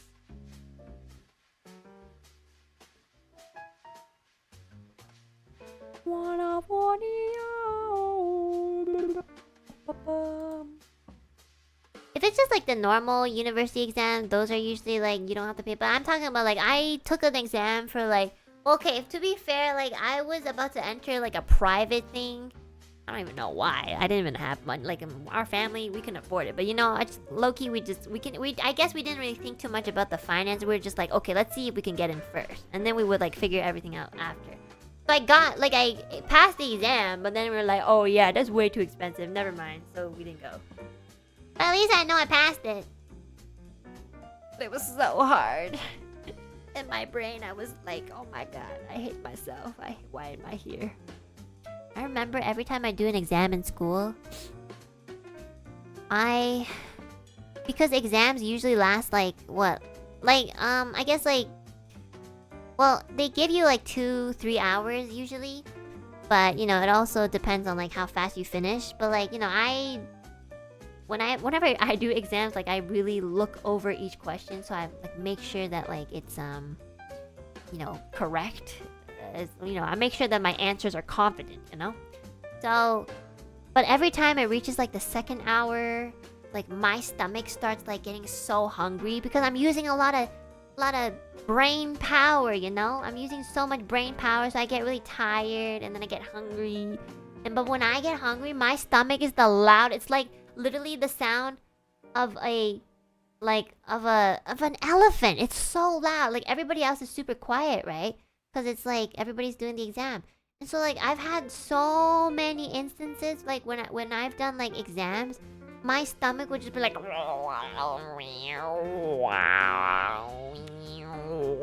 literally, and so, like people would like turn around and be like, what the fuck? Like my digestive system is like, I have a really good metabolism and I'm very grateful for that every day, and I'm like, thank you very much. But like, oh my god, it's just the loudest shit ever. And like I've literally had to like, because it happens so often, especially in high school, I would like, the day before the exam, I would personally go to a teacher and be like, whenever I do exams, I get so hungry. Can I please bring a snack? And some teachers will say yes, some teachers will say no. You know, for the teachers that say no, they'll be like, just make sure you eat like a full meal before you come. And I'm just like, but like I digest so fast. Like sometimes it's not even because I'm hungry. Sometimes it's because I'm digesting, you know? And I just can't really bring myself to be like, I'm very self-conscious of my stomach. noises. You know, like who the fuck goes to a teacher the day before an exam to be like, I'm not even afraid of the exam. I'm not afraid of failing this exam. I'm afraid of embarrassing myself during the exam because of my very loud stomach, you know? That's literally like low-key I would do that. Like I would tell them, you know? So some teachers will let me bring in snacks like a cracker or something. So if I feel like my stomach's about to like digest itself, I'll start like eating like crackers and stuff. But most teachers don't let you because they don't want you to do that. There's some teachers that are just nicer to me, I guess. Yeah, and so like for the teachers that like, oh my god, guys, I'm telling you guys, I had like severe social anxiety, so I did some crazy shit just to like, I don't know, I hated any sort of attention on myself. Like if my stomach growled, it is like my worst nightmare. Like I would dread that so bad. I would want to just not finish the exam. Like I'm not gonna lie. Like a lot of the times when I feel like my stomach was about to growl, like super loud, I would just want to like raise my hand and say I was finished the exam, even though I haven't even started, like low key. So what I did for the teachers that would not let me bring in any food, okay? And water makes it worse. Like drinking water, you're allowed to, but water makes it worse. Like if you're hungry or if your stomach is digesting and you like drink water, it's like adding to the ASMR in your stomach. It's like sometimes you could hear the water literally like entering your intestines. Like that's how, I don't know why particularly my stomach is just super loud. Okay? Like the water just like, sometimes when I drink water, you can hear it like when it reaches to the bottom of my stomach. It goes like, I don't even know how to like mimic it. It's like you can hear it in my stomach. And some people like laugh at it. Some people will be like, you know, they'll be laughing. And I'm just like you have a stomach too, you know? Yeah, it's so embarrassing. So what I used to do was, I don't know how I got away with this, because if you really looked at my face, you'd be like, right before the exam, we all sat down, okay? And the teacher will always give a timer. They'll be like, okay, start your exam now, okay? But like right before that, okay, the teacher is usually like explaining like, okay, there's multiple choice on section A, there's a written sentence on section B, you know, while she's doing that, and she'll always ask like, oh, does anybody need to use the restroom before they start the exam? And, you know, there's always like a couple people who will like do like a nervous pee, and I'll like follow them. So I will go, literally I was living my life in high school as if I was a fucking spy. Okay, I was so sussy. But it wasn't even, it was just because I just wanted to not embarrass myself for whatever reason.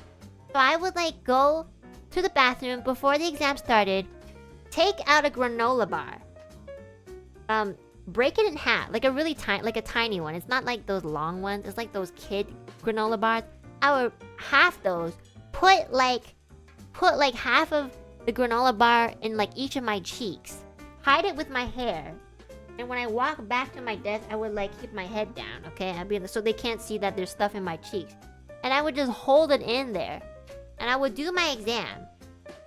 And you know, when the teacher was like, I'm not even lying, this was so sad. I can't believe I low-key kind of forgot I did this. I did that all the time during a big exam. Like, if it was like a 3-hour exam, I would do that. If it was just like 1 hour, then I wouldn't do it because I wouldn't really be hungry. But usually when the teacher is like supervising, they're kind of like, you know, reading a book, or like they're not looking at the students, right? They're always doing something. So they don't, and you know, I never sat at the very front because I think it would be harder to get away with it. I'm usually like in the middle or the back of the class.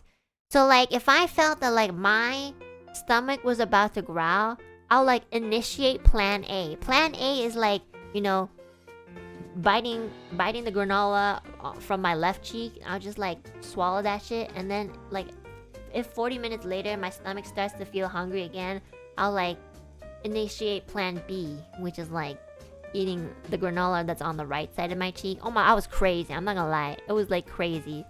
Low key, sometimes I'm like, why do I have to do shit like this? Why am I like this? It was crazy. Like, I know, I'm sure some of you guys probably don't even believe me, but I was so anxious about the fact that my stomach would potentially embarrass me during an exam that I would do shit like that. It was like, I don't know why I exist. I'm not gonna lie.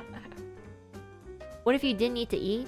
No, I mean like, even if I wasn't hungry, if it was like, if it was nearing the end of the exam, I would just eat it. You know, it's fine. I'm not gonna just have it. I wasn't just gonna hold it in my mouth for like 3 hours. But it's just like, but you know what? I would hold it in my mouth for at least like the first like half an hour.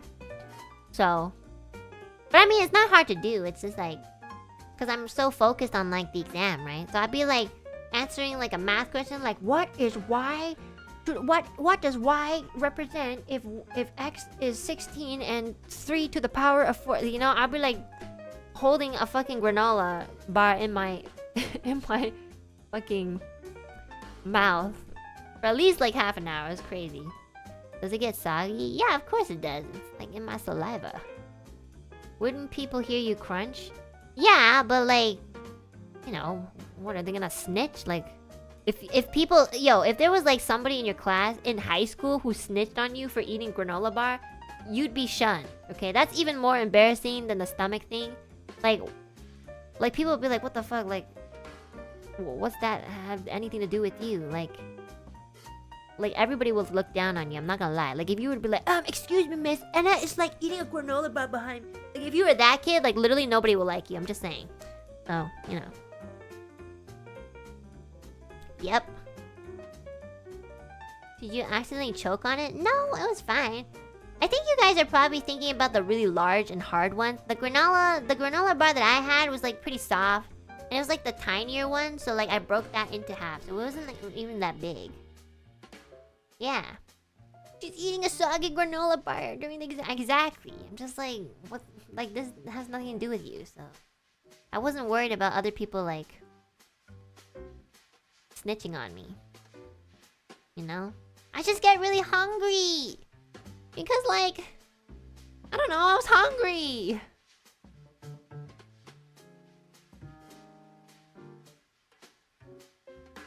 Keeping it in your mouth for that long sounds difficult. You know what? I feel like this really is the result of somebody who's so anxious. Like you can endure so much just so that you could avoid like a situation where you wouldn't be like, you know, in an embarrassing spotlight. Like really, it is so true. Like I will go to lengths just to like avoid. I feel like most normal people would be like, oh, it's just a stomach growl, like haha, teehee, like it's embarrassing. But no. Like I feel like that's true, like true anxiety. Like what I felt, like I would do shit like that just to avoid something that was just like a tiny bit embarrassing. So yeah. Like, I know it sounds very crazy, but I'm almost like pretty sure that there's probably other people who have done like kind of like just very bizarre things just to avoid something that's really not too big of a deal when you think back on it. So, yeah.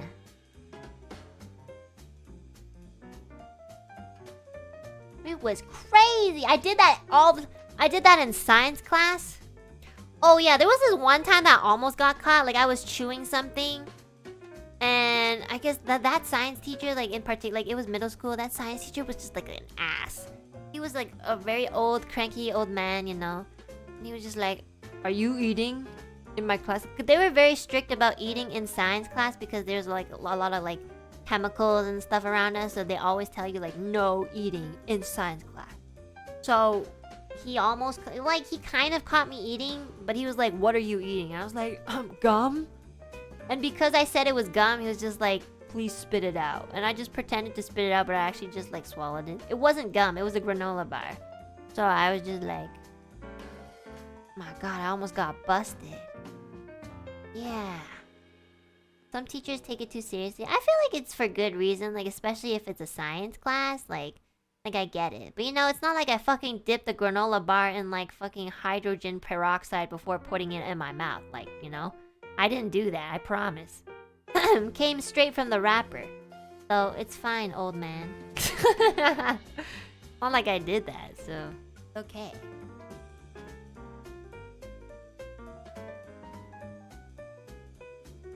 Chemicals are in the air, though?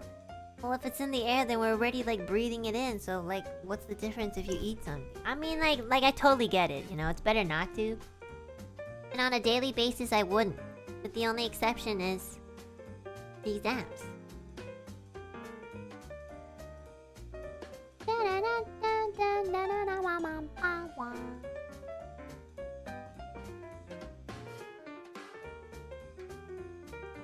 I love science class. It was so much fun. Yeah, every time I think about like my school life, I just like want to die. Because I hated school. School is just like not a good place for me. Yeah. Is that your favorite class in school? I mean, I enjoyed it because like it was interesting, but I think my favorite class was arts there was like this in high school we had like a psychology class that I really enjoy. Like actually really enjoy like learning about like reading the text. I know I liked reading. Like that was like probably one of the only classes where I read stuff and I was actually like immersed. Yeah. Science was fun too. Like science, if it wasn't like paper homework and stuff like that, it was like pretty okay. Like when we did experiments, like that was pretty fun. Like I like dissected frogs, for example. I remember dissecting a frog with like a group of other girls because we were like paired up. I think it was like with one or two other girls, and they would not even touch the scalpel. They're just like, ew, I don't want to dissect this. And then my teacher was just not give a fuck, just like, well, somebody has to do it. It doesn't have to be all of you, but somebody has to dissect it. And then one of the girls is like, oh, sir, I think I'm not feeling well. I think I might have to sit out on this. And if you actually looked like you were really sick, like you could sit out. But like some of the people in our class would kind of like, you could kind of tell they were just like squeamish. And so they didn't really get to like sit out. But low-key, I was just like, this is. I mean, the smell was terrible. I didn't like the smell. But like I was excited. I was like, wow, I wanna open this. Like, you know, as a kid I had goldfishes, and like when the goldfishes that my mom bought died, you know what I would do? I would like take them out of the tank, put them on like a paper towel, use 2 toothpicks, and I'd open them up. I know that sounds so messed up, but like I just want to see why they died. And sometimes I'd see like what was in their stomach, and they would be eating like the algae that was coming from like, I don't know, they ate a lot of weird shit. I could see that. That's so messed up. But they've already died. It's not like I killed them. Like they were already like floating on their side in the tank. That's some psychopath behavior. I don't think so. There's like a lot of people who are interested in stuff like that, and they like they're taxidermies. What's it called? Taxidermy. Like, and they don't necessarily have like just also contrary to popular belief, just because you have psychopathic and sociopathic tendencies, not most of them don't have an interest in like dissection. Just saying. And a lot of them don't have an interest in like, you know, killing. Just saying. Yeah, it's mostly what you just see on the movies. And low-key, like I would think like that. Like if someone told, like if my kid like dissected a fish, I'd be like, oh shit, oh my, fuck, oh my god, I'm a menace to this society. I've given birth to the devil. Like I would think like that too.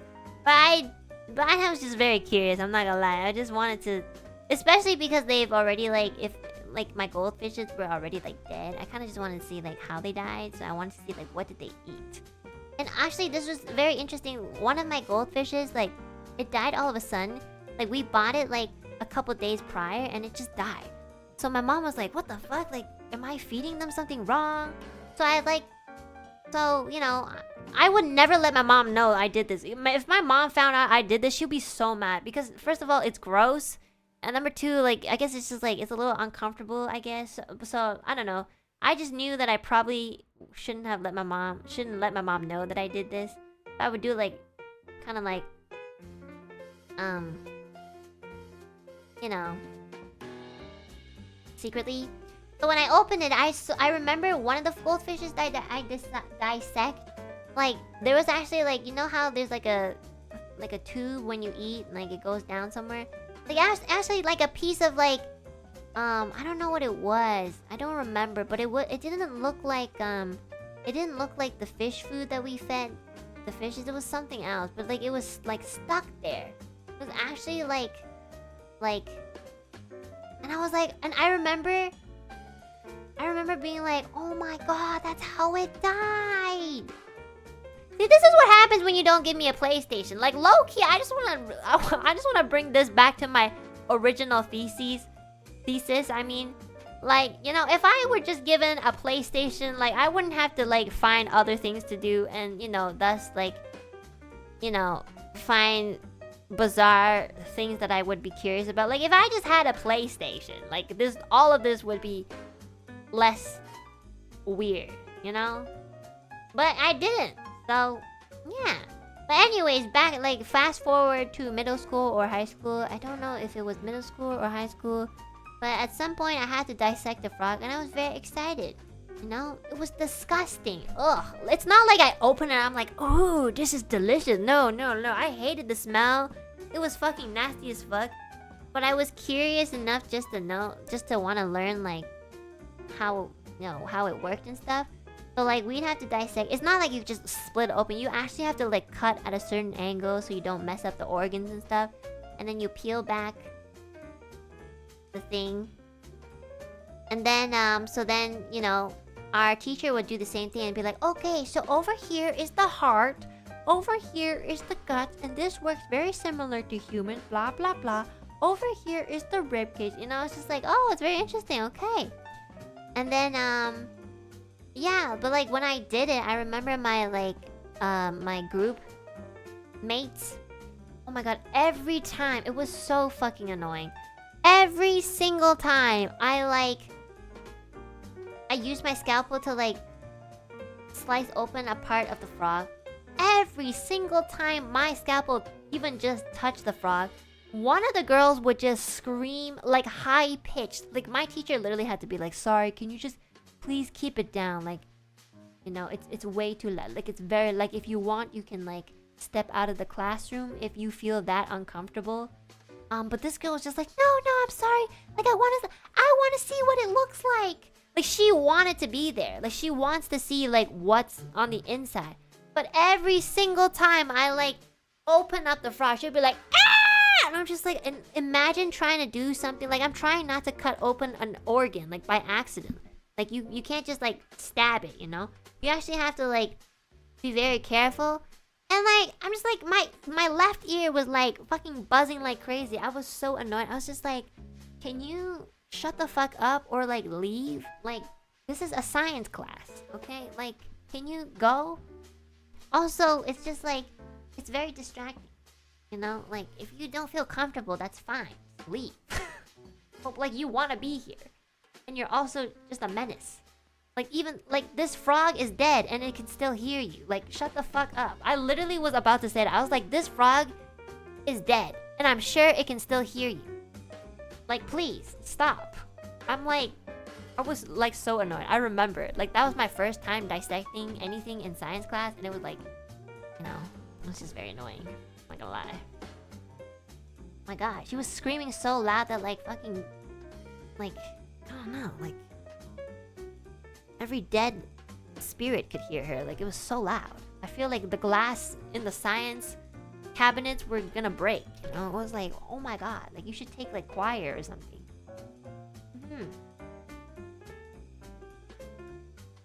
I would have been fine if she just like left. And eventually the teacher actually did have to like bring her outside because it was way too loud. He was just like, I know you want to see, and you know, maybe you can like look at it after like she finishes dissecting. Then you can just look at the end result. Because every single time like I put my scalp on the frog, she screamed. I was just like, okay, like I think she did it on purpose. I'm not gonna lie, I don't really know, but like I feel like she was almost doing it on purpose. Like bro, so weird. Kids are so annoying. Oh my lord. You can't be loud and not useful at least. Like I was, I was like, oh, it's okay. Maybe look away. The first 2 times, 3 times. And then she screamed like 8 more times. I'm just like, okay. Like if you don't shut up, I'm literally gonna start like dissecting you. Like I'm gonna like slice you open. Like shut the fuck up. Like seriously, bro. Oh my goodness. Sometimes I'm just like. And the other girl was just like disgusted, but like she was like conveniently, scared. She was just like, she wasn't being inconvenient to anyone else. She was just like, and she would look away when I like opened, the frog. But yeah. Maybe she was a frog in her previous life. That is the most like Asian thing I've ever heard anyone say. Like every time like I talk about a fear, my parents will be like, yeah, probably in your past life you like died by falling off a building. And I'm like, well, I'm afraid of heights, birds, thunder, the darkness. So like what kind of life was I living? Like did I fall off like a high mountain at night with crows flying around me and while it was thundering? Like is that what happened? Is that like, wow. Oh my lord. Like Jesus, I was so unlucky. Good thing I died. What the fuck? Yeah, like okay, so like this life, I guess I'm just gonna be afraid of like next life, I guess I'll be afraid of like cuckoo people. Cause like I feel like I've come in contact with a lot of like cuckoo people. And so I feel like next, because I'm traumatized in this life from that, I think maybe next life I'll be like, cuckoo, run away, maybe I'll be like that. I don't know, is that how it works? No idea. But I think it's just funny. Stomach sounds, I know. I'm kinda hungry. No, I just ate.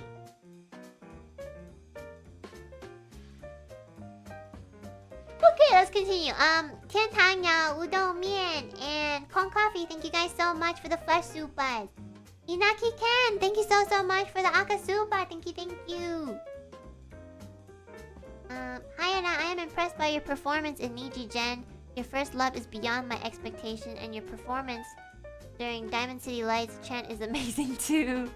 Hope one day you can have a one-to-one meet and greet session here. Take care and sleep more. Thank you so much for supporting us during NijiGen. Thank you so much. I'm so happy to hear that you were there. Thank you. I hope I can have a meet and greet one day there. That'd be really nice. Rave Y, thank you so much for the super. I forgot to do the jazz hands at NijiGen. I was so hyped. I'm not gonna lie, I also kind of forgot, but I did mention it one time. I was like, okay, everybody, jazz hands. And like low-key, a lot of you guys were like, huh? What did you say? So I was like, oh, okay, maybe you weren't there for that one stream. Never mind. And even people in the chat like right now like, what? Jazz hands? I guess like, yeah. I only mentioned it like one time in like one of the streams, so maybe like, should like mention it a couple of times. Okay, William, thank you so much for the super. It was a blast. The time was not enough. Spinning. It was a blast. But you know what? 3 hours of standing is enough for you guys, in my opinion. Like if you guys had to stand 5 hours, I'd be like, oh shit, somebody get these people a chair. On Coffee, thank you so much for the super. Most of the short videos I took were ruined by my own voice. I shouldn't sing out loud when I record during a concert.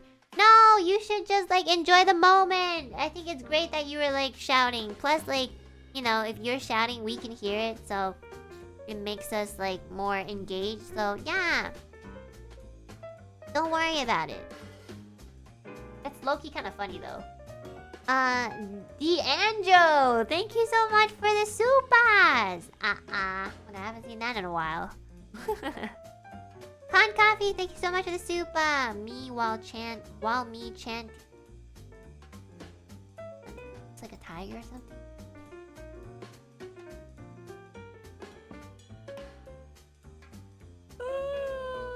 When you guys go to concerts, like, I mean, I totally get it. Like, I would want to record too, so I can like savor the moment.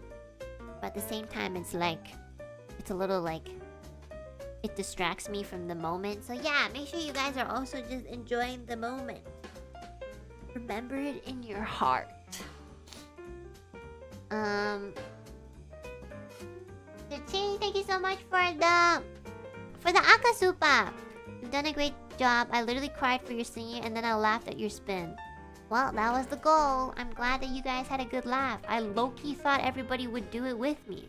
I don't know why. It's not like I really mentioned it to the other girls. I didn't say like, hey guys, during this time, during the chant, we should all spin. I kind of, for some reason, thought... The thing is like last or like early this year in January for the Anime Impulse concert, like Millie did it for Godsees All. So I was just like, oh yeah, maybe like this time, like I don't know why. I low-key for some reason thought everybody would do it. And it was just me, and I completely looked like I was a fucking...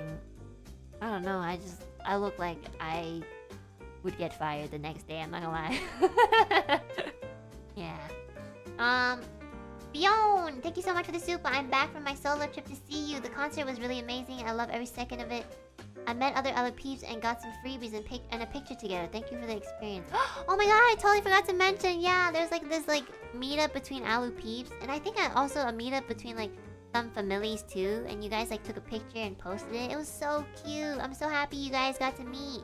It's really cool that like you guys get to like meet up and kind of just be like, oh hey, you know. I think it's a great way to like have the opportunity to make some friends. Yeah, I think it's really cool. Like if I were in your position, I would definitely go to and be like, hey, who are you in chat? Like, oh yeah, I'm that guy. I'm like, oh my god, you're the guy who like literally super chats every day. Like, the fuck? That's you? You're actually pretty cool, but you're kind of annoying online. I like that. Inaki-Ken, thank you so much for the super. Thanks, staff, for taking amazing photos. Yes, thank you so much to our staff-san for taking the photos. Like, that staff-san was literally like a parent. It was like just like taking photos of like every single song sung by every single person. Just being like, here's this song. Like, all the photos kind of look very similar because, you know, it's just like us on a screen and like light glow sticks. But like, they would just like take every single picture for every single song. It was so cute. It was so funny. Fucking, and called like mixed nuts peanuts or something. It was so funny. Jamie Legion, thank you so much for the super. You're super skilled. You deserve so much. Thank you so much. Oh, do my best to like own it even more. So, Khan, thank you so much for the super. Tickets selling out just like your Niji puppet. LOL. I know. Yeah, I think I've complained about this every stream. I don't even have my own Niji puppet. Thanks, guys. Micho the Harem Bay, thank you so much for the super. Also on your performance during NijiGen, I loved it. Thanks for blessing us with your beautiful voice and crazy spin during DCL LMAO. Thank you so much for coming! Really happy to hear you were there! Thank you! Midnight Sun, thank you so much for the super. Thank you so much for coming to the NijiGen concert. I really enjoyed your voice. You don't need to feel inferior. I like you for who you are. Aww. Thanks, guys. I mean, I usually don't like to say that I feel inferior to my amazing parents. But yeah, I do. Please continue to be yourself. Love you so much. Thank you so much. Thank you. I'm really happy to hear you went too. So many people came. Holy shit. Ciao, thank you so much for the super. I don't have any Game Boys or PlayStations. My only Tamagotchi was stolen. Bye-bye, happy childhood. Oh my god, I'm so sorry. You know what? But that was really funny. So, yeah. That was a good chuckle. Thank you.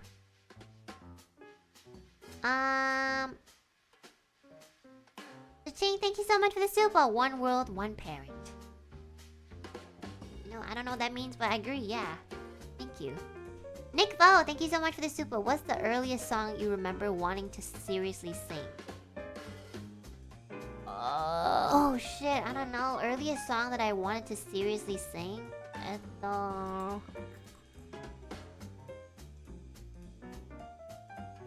I do remember, I never watched this anime, but I remember seeing a cover of somebody singing the opening of Shuffle. Do you guys know this anime called Shuffle? I never watched it, but like, I really liked the opening of it, and I remember really wanting to sing that song because it was so catchy. Yeah, I was like, it goes like, na na na na na na na na na na na na da da da da da da da da. You know, you know, da da da da da da da. I should probably put that on the next karaoke list. I totally forgot about that song. It was so catchy. I like sung that every day, but like at the time my voice wasn't powerful enough, so I couldn't belt it. You know, it was so high for me.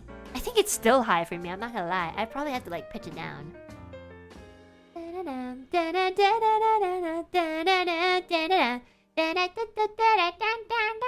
It was so catchy. I love that song. I still do. That's like the earliest one I can remember. Good question. The bomb is here. Thank you so much for the super. Holy moly, who knew the origin of Enna's angelic voice was not having a PlayStation? Thank you, Mama Alouette. Jokes aside, glad everything worked out in the end. Well, you know, it worked out for now. Who's to say? Maybe when I turn 80, I'll have a very, like, sad backstory. I'll be like, Oh, it was all going well until after Nijisanji. Then my life went into a rut. And I lost myself once again. oh my god, you know, low-key, I'm a little bit afraid of that happening, but you know what? We'll see. Skywing, thank you so much for the super. I really enjoy your singing at NijiGen. I went crazy that your first song was Sobakasu. I lost my voice and my arms were so sore after the concert. Plus, you involved in 2 covers too. We win so much. Oh my gosh! Please rest your voice. Holy shit, if you lost your voice, you must have screamed so hard. Yeah, I hope you got some good rest after the concert. What the fuck? I was the one performing and we didn't even lose our voices. You're going too ham. But yeah, thank you so much for coming. I'm so glad to hear that you were there. That's so funny. Some people I did remember seeing, like some people on Twitter saying like, "Oh my god, I lost my voice." I was like, guys, take care of your voices. Like, don't like lose your voices from like screaming. Holy shit, I didn't even know that you guys were screaming that hard. You know, because everything was so loud. Cotton Cat, thank you so much for the super. I have so much respect for your dad. He has such good advice.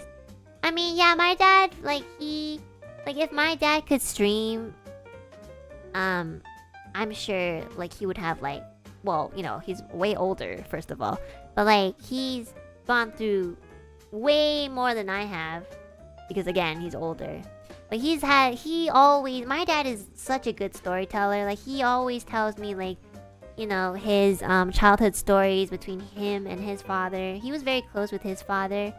My yeye. Yeah, my yeye was like one of the first family members in my dad's side of the family that like passed away, unfortunately. Like very early. Like he was only like 70 or something. So yeah, he was very sick. Like he was so sick to the point where like the side effect was like he was getting blind.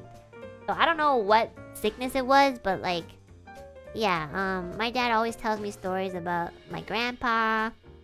And yeah, my dad's been through quite a bit. Like and the thing is like he's also he's like very naive. So a lot of the times, like when he talks about his life adventures, he'll always be like, yeah, I didn't realize this until afterwards. And you know what? Sometimes well, it makes sense that like I'm pretty similar to him. But yeah, sometimes I'm just like, oh my god, this like runs in the family. Like, my dad is always making this joke how like between him and my mom, like my mom is the one that like is the smarter one, and thus that's why she was like cuckoo. And my dad, for some reason, always like, I think it's like a joke, but it's also kind of like half the truth. My dad will say, he'll always be like, because I'm always gonna be afraid, right? I'll be like, oh yeah, I'm kind of afraid, like I might end up kind of being like my mom, you know?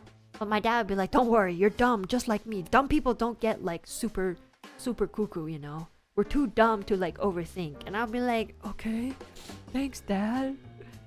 Like I kind of get like what he means, but like he just says it in a really funny way. He's like, yeah, don't think too much. If you overthink, it gets unhealthy and then you become cuckoo. Just be dumb. And I was just like, okay. And it's kind of yeah, like you guys know what I mean, right? Like it kind of makes sense. Like usually if you overthink too much, like that can be very like stressful, and then long term you can really like harm yourself. But it's just like the way that he says it is so funny. Like he tries to give me some sort of reassuring by like reassuring that I definitely have this flaw. It's so funny. You're like, yeah, don't worry, I'm not worried about you. You're so naive and dumb. Like, It's fine. And I'll be like, okay, thank you. Thank you. That's why I have so many gray hairs. Yeah, I don't have any. I don't have any gray hairs. I mean, like, I'm still young, so like, I don't have any gray hairs. Yeah. Harder to see gray hair on like blonde hair, anyways. So, like, I do think and I overthink too, but then at some point I get tired, so I'll just be like, I'm hungry.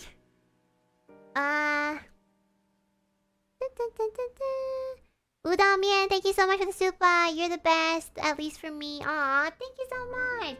You know, I don't really need to hear too much like very sweet words. Although, like, you know, if you give it to me, I'll of course take it and appreciate it every single day.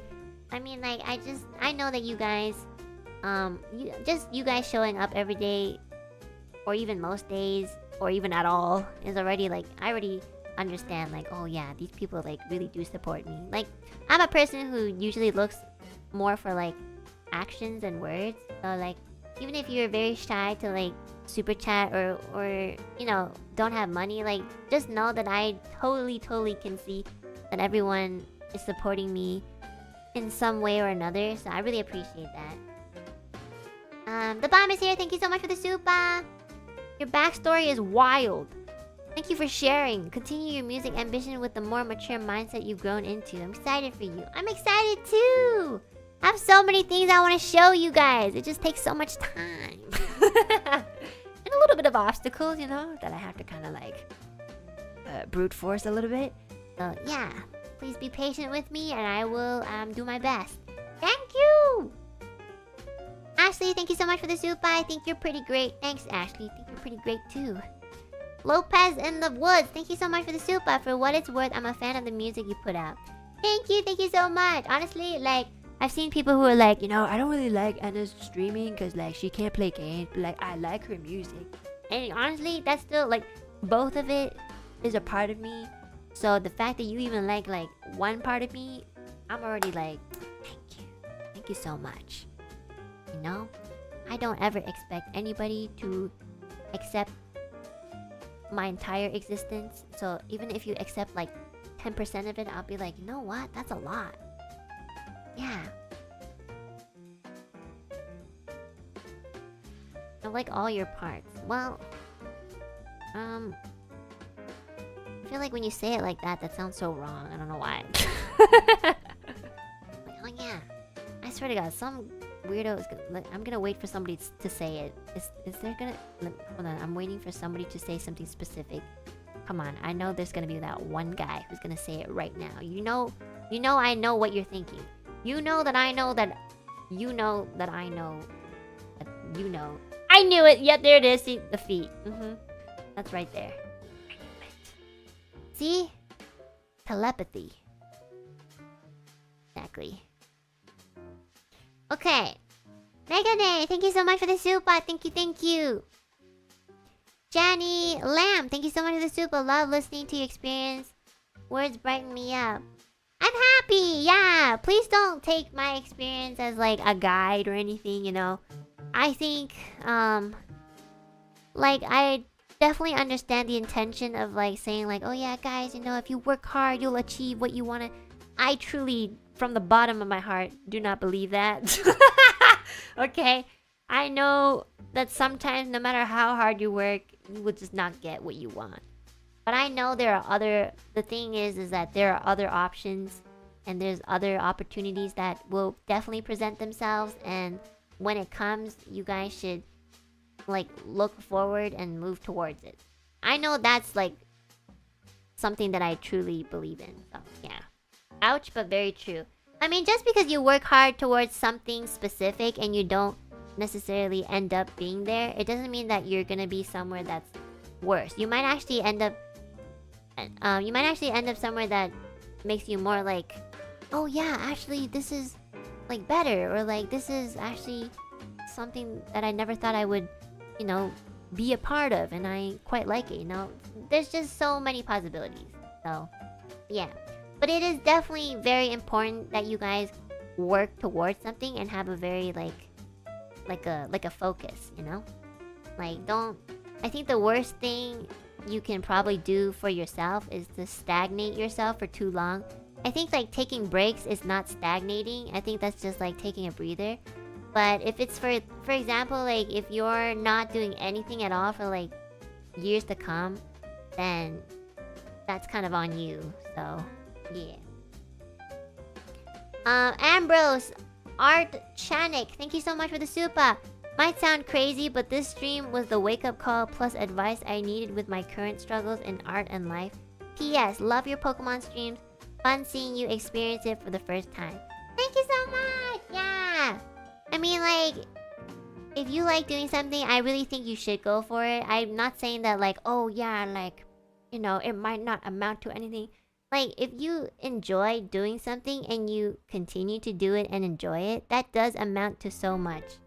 You know, it's not really about how much money you make or like if you make a name for yourself, but like the fact that you can find joy in something, it's so much more powerful than you think it is, because like a lot of people can't really find joy in like things that they do. So like it's a very important thing to find out about yourself. Does that make sense? Find out about yourself. Yeah. But I do have to say, like, it is very hard to, like, balance that with, like, the rest of your life, so... But it's definitely doable, and if you keep trying, you might find, like, other things that you enjoy.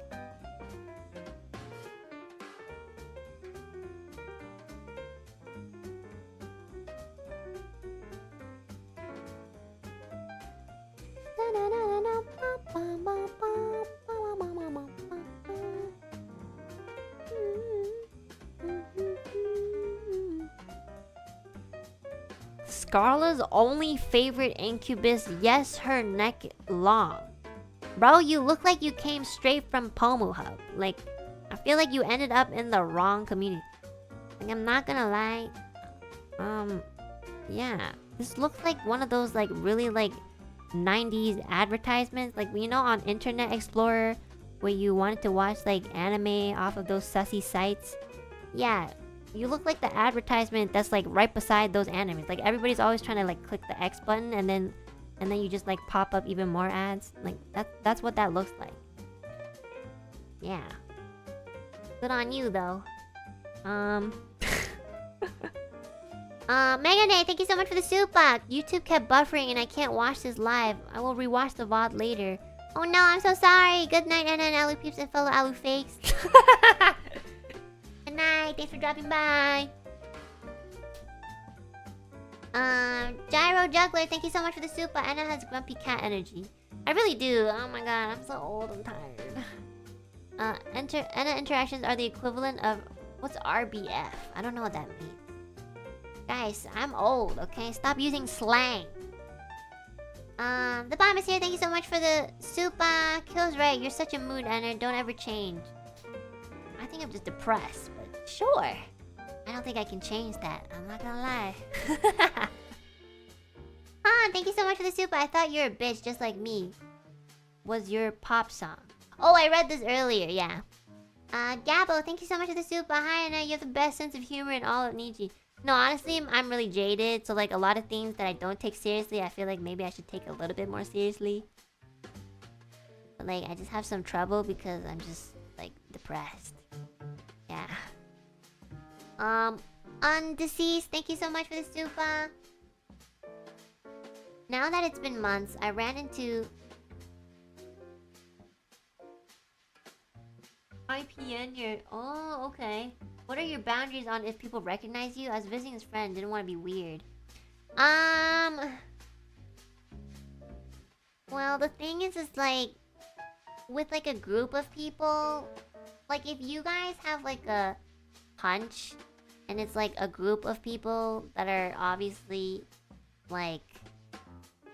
With each other, I think it's better not to approach. In general, the general rule is just not to approach, you know? Like, individually, I don't know, it really depends on each person. But I would say for the most part, if it's like, especially if especially if it's like a group of people and you kind of have like a feeling like, oh my god, is that Ethyria on my sidewalk at Sussy Avenue intersection? I don't know. I think it's just better to like, you know, not approach, just because like you don't really know the circumstance of what each individual person feels. Low key for me, as long as I don't get in trouble with my manager, I'm fine. You know, like I don't really care about stuff like that, because like the only thing I care about is like that Slack message that like is like, Enna Alouette, you were in big trouble. That's the only thing I'm like, I'm sorry. But other than that, you know what, I don't really care. But especially like if we're in a group, please do not. Yeah. And I honestly, even if I say stuff like that, even if I was like, it was just me, I think it would also just be better not to approach. It's just kind of like the general rule that people kind of follow. Like you would follow this rule for like, for example, indie VTubers too, because it's kind of like just, you know, the oh fuck, I can't say this word. Anonymity. Yeah. It's just kind of like there. But yeah.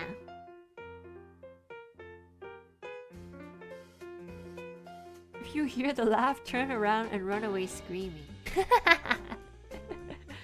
I know. The thing is I know, like, for example, my voice. Yeah, I mean, it's a little recognizable. But, like, what am I gonna do? Not talk when I go outside? Like, hello? I need to talk at some point. You know?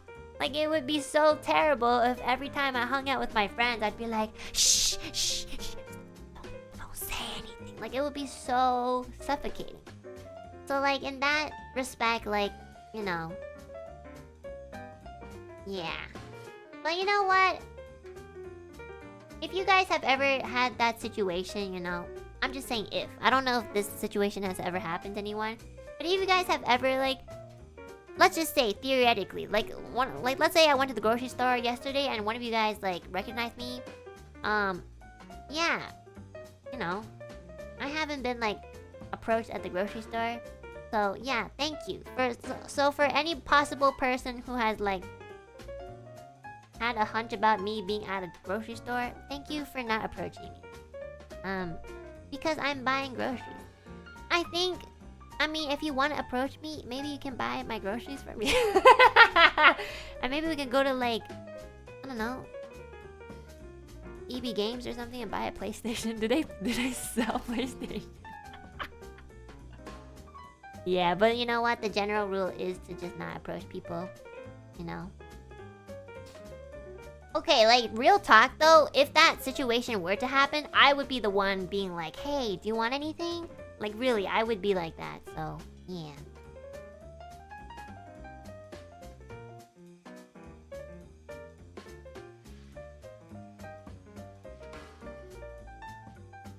Don't let her take your lunch money.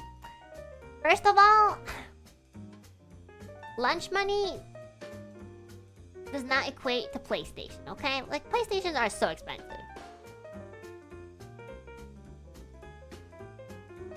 I'm not buying PlayStations for others. No! That's not what I meant! I'm not gonna buy you guys a PlayStation. I don't even have one. Please. Also, I'm not rich. What the fuck? Imagine if I buy a PlayStation for everybody. What the fuck? You think I'm like fucking Elon Musk or something? What the? No.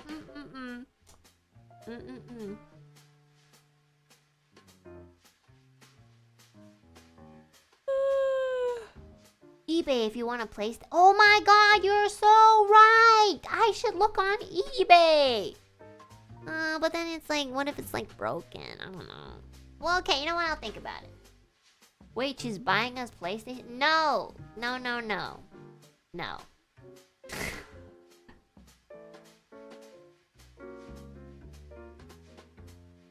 Is eBay quality reassurance? Is that a thing? I don't know. Look on Kijiji. Okay. Guys, I know you're making fun of me for buying monitors off of Kijiji, but I'm telling you guys right now, if I didn't mention it, you guys would have thought, like, my monitor was, like, perfectly fine. It's just the fact that I just mentioned it that you guys are like, oh my god, no wonder. But if I didn't say anything, you guys would have been like, you're just blind, Enna. So, yeah, You guys are like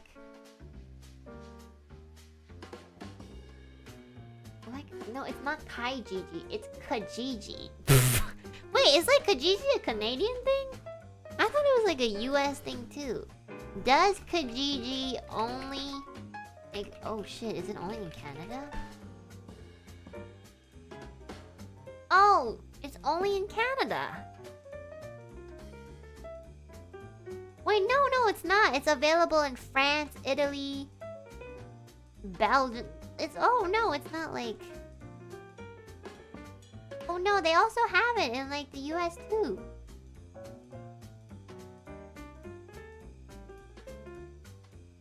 Wait, is it not that popular? I thought it was pretty... Yeah, I thought it was like... I think it's just more maybe popular in Canada. It's basically like Craigslist, but Craigslist is more for jobs, isn't it? Never heard of it? Really? Well, in Canada, it's pretty popular, I guess. Why? Oh, here's... Oh my god. Literally, there's like this Quora thing that says, why is Kijiji so popular in Canada? Okay, let's see. Let's read this answer. Okay.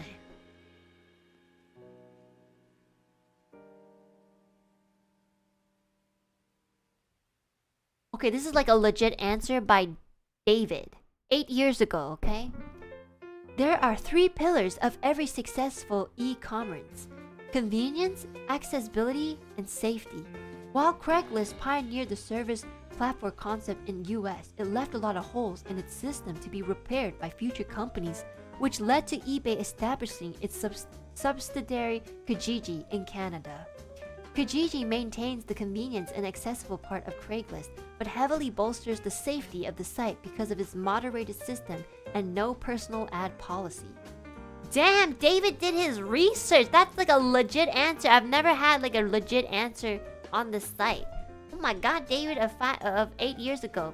What a good answer. So that's why Kijiji is popular in Canada. There we go. I didn't even know. It's so funny. My guy gave an entire TED Talk in his answer. You know what? I really appreciate those people on Reddit and Quora that like actually answer the question. It's like, you know, you learn something. Thank you, David. Yeah, thank you. I'm sorry, and I can't hear you laugh without thinking of that bird video, so if I heard you laugh in public, I'd 100% know it was you. I'm sure like that's the same thing for a lot of people. So just ignore me. Brave Lord Nito? Actually, like, a lot of people kind of... No, I was gonna say a lot of people laugh similar to me, but no, that's not true at all. I mean, like, similar in the sense where, like, people have, like, very quirky laughs. There's, like, this auntie at, like, an Italian restaurant I went to, like, a couple months back. Her laugh was so loud first. Oh my gosh, she laughed like a witch. It was, like, I've never... Like, a very, like a Broadway witch actress, you know? Like, I don't even know how to mimic it, but like, it was so loud, it echoed throughout the entire restaurant. Every time she laughed, everybody would turn heads because it was so loud. It was really funny. I don't even know how it sounded like anymore because it was like quite a long time ago. But like, this lady laughed like, literally like a witch, like, like, I don't know how to do it, but like, yeah. Who? I don't know, just some stranger at a restaurant. Yeah. It was so funny. Pekshan, thank you so much for the soup. But Dark Souls and Sekiro are from the same devs, but shorter and cheaper, so you can consider them instead. Oh yeah, I also was interested in playing Sekiro, so maybe that too. We'll see. We will see. I think I've talked about this before anyways. I just have so many other games that I want to play before because I already bought them, so... Maxwell, thank you so much for the super. Well, at least you can go anywhere. You might not like the game, but you will like the art direction and the music. Oh yeah, I think I can already tell that I'll love like the, you know, the game's like visuals and music, you know. Gyro Juggler, thank you so much for the super. Thank you. Raven Yang, thank you so much for the super. Elden Ring's not difficult as long as you set the HP to 60 when assigning attributes when you level up. As long as you survive, win in the end. Okay, I'm gonna follow this rule, and if it doesn't work, then you're the worst backseater here. Alex Chan, thank you so much for the super. Maybe Enna does like Bidoof.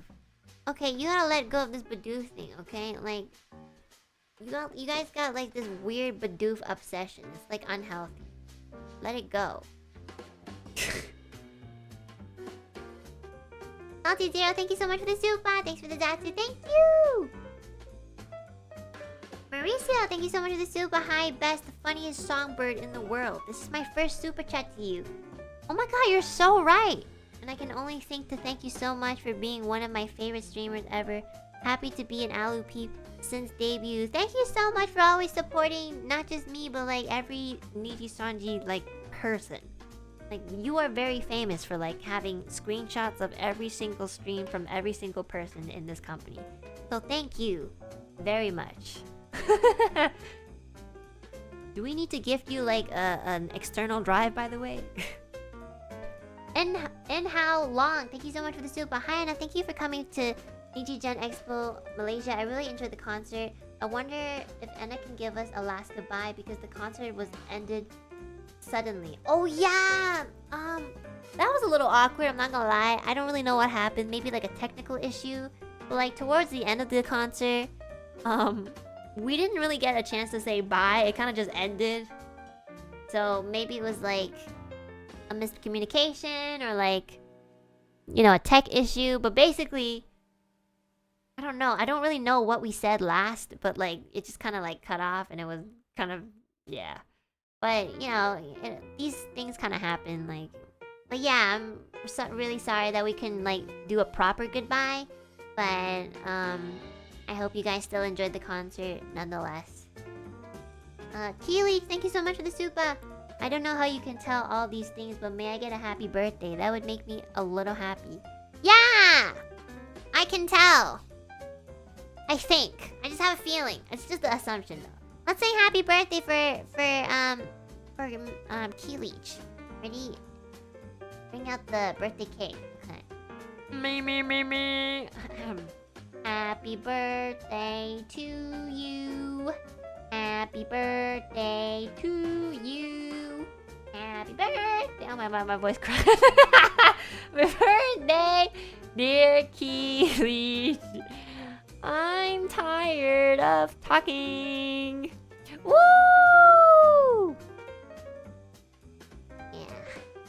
I'm tired, guys. I've been talking for 5 hours straight. Julian Solomon, thank you so much for the super. Anna, always an honor. Could you sing happy birthday to Ness? Is it your birthday too? Wait. What? It's your birthday too? Happy birthday to Ness. Happy birthday to Ness. Stop time stabbing my grandma laughs. Thank you very much.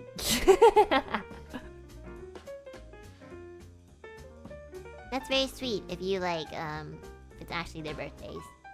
Yeah. You should laugh for his birthday. No! You have to work for it. You have to like find the gremlin laughs, okay? That's the funny part. Also, I swear to God, it's not my birthday. Oh my fucking god. Y'all. Okay, fine. I'm never singing a birthday song ever again. Just because now people are gonna lie about it. So, nobody gets a birthday song anymore. Bye, guys. Chovek, thank you so much for the super. Hi, and it's not my birthday. Can you break my legs? No. You can break your own legs, though. La Maura, thank you so much for the super. An anime song I always have loved was Wareta Dingo from Shin Sekai Yori. I've never heard of that song, but I'll listen to it. I feel like Shin Sekai Yori sounds familiar, but I can't really quite pinpoint what it is. Scarla's only favorite. Thank you so much for the supers. Neck kink is inevitable. I feel like this person was like on something, so we'll just... Thank you for the super chat. Renpai Senpai, thank you so much for the super. Wanted to dip my toes into the Niji pool. And vibe hard with your flavor, Enna. Okay. Glad to be here. Adorable bird with toxic gamer moments. I love it. Can't wait to discover the other sides of Enna. ... This is very like... ominous. This is like weirdly disturbing, but also like kind of wholesome, but then a little bit like concerning. There's a lot of mixed feelings in this. Thank you very much though. I think I get the intention. I think. Khan, thank you so much for the super. So the cost of approaching you is a PlayStation. I mean, I prefer to buy one for myself because then that's another achievement that I have given myself. And be like, oh my god. Like the first time I bought my own Switch, I was like, I did it! I bought my own first console! But like, I kind of actually do want to like buy my own PlayStation. But yeah. So I don't want to see your face, so yeah. Go away. Brave Lord Nito, thank you so much for the super. Anime Boy 98 GTR. Sorry, that's just... Did you make this when you were like 13? Thank you so much for the super. Hey, have you heard of Sleeping Dogs? I highly recommend you to play this game. It's another open world game like GTA, but with a great hand-to-hand combat and a decent story. Hopefully the game isn't too hard for you. Oh, a lot of people were recommending this while I was playing Watch Dogs. I'll take a look at it. Thank you so much for the recommendation. Okay, and I just want to welcome the new members from today's stream. I know, and the gifted members as well. So thank you, thank you. 1 second, I'm looking for it. Max Maxwell, thank you so much for the 1 gifted. Voitan, thank you so much for the 5 gifted. Kuwu, thank you so much for the 5 gifted as well. Thank you, thank you. Megane, thank you so much for the 5 gifted.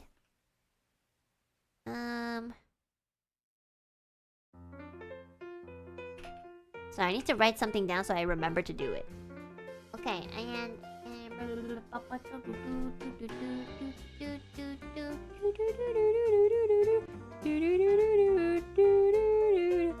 super special, thank you so much for the 5 gifted. Thank you, thank you.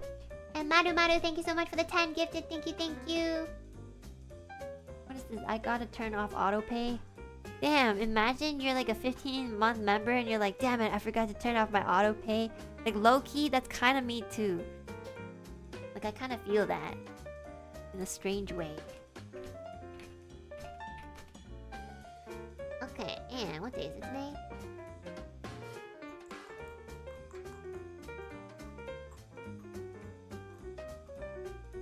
Okay. Holy shit, Voitan, thank you so much for the rainbow or... yeah, I guess rainbow, because there's several. Rainbow dono. Okay, let's read this very, very big paragraph. Nearly 2 years ago, I heard the wish of the songbird on your debut. And though it started... Saturin? What the fuck does that mean, bro? Hold on. Yo, I've never heard of this word. Okay. Fancy? How do you say this word? Excessively sweet or sentimental. Okay. Okay, I've never heard of this word. Oh, saccharin! Okay, I didn't know it was spelled like that. Okay. Okay, yeah. And though it started saccharine and cute, it's transformed into a hauntingly beautiful, baleful cry that evoked memories long ago of a music series that I hold dear. Artomiko. Oh my god, this is like a lore. This is like the lore of this entire human being. Okay, I need to put reverb. This is the lore of Voitan, okay guys? Wait. If it's like a lore, I need to put on lore music. It's like a very lore-like music.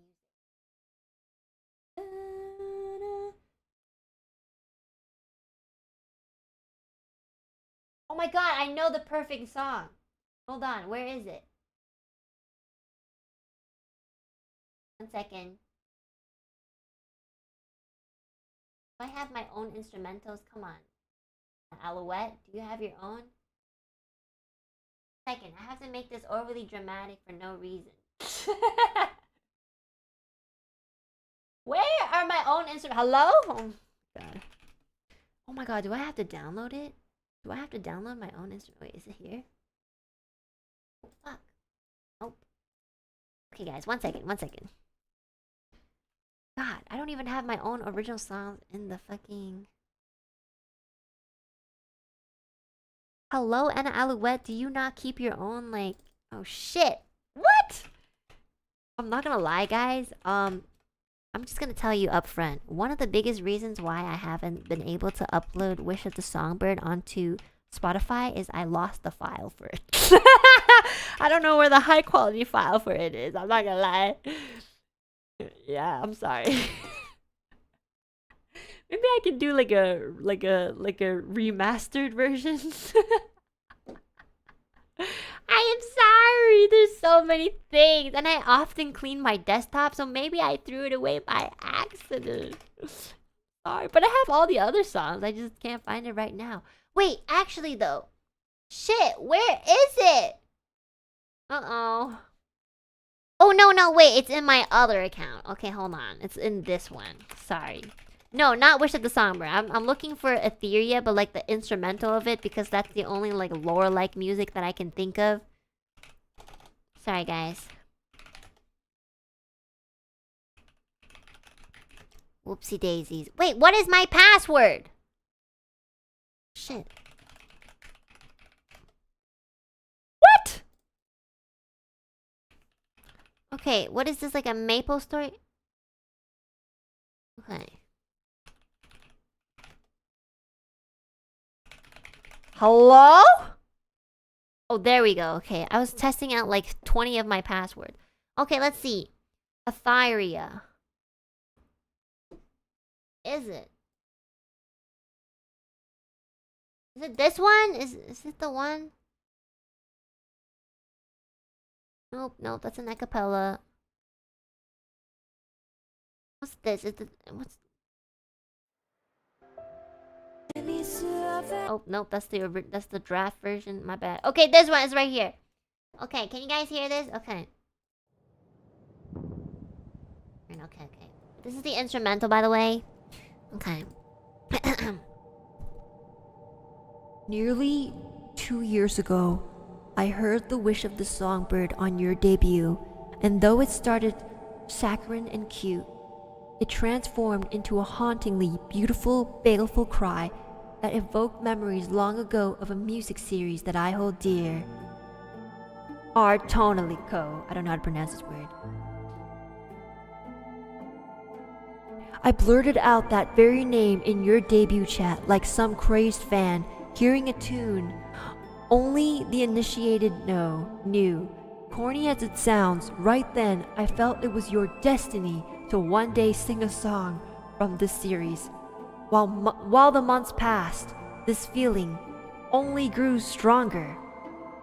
As though the world was taunting me when I saw your second outfit reveal to closely resemble in theme and color to a heroine in the series named Cloak. Regardless if it was destiny or not, I still live in a world where Enna Alouette sang an Air Tonalico song. It's too loud now, hold on. And not some dream I have yet to wake from. I wasn't alone in this impression. Quite a few, including Maria Marionette, felt a deep instinctual feeling your voice was a perfect match for the music they heard from this series. And it is. Your cover with her and Sefina proves it. There's so many questions I want to ask, like what songs you've heard, which is your favorite, and if you have any interest in playing the games. To which, in that later, I am willing to part with my Air Tonalico games to you or anyone in Nijisanji that is interested in playing them. Besides those nagging questions, I just wanted to say thank you. You've made me so happy, and it doesn't just come from how well you sing. Your streams are always a riot of chaotic fun. Your humor is my kind of jam, and you're sinfully cute. Cute!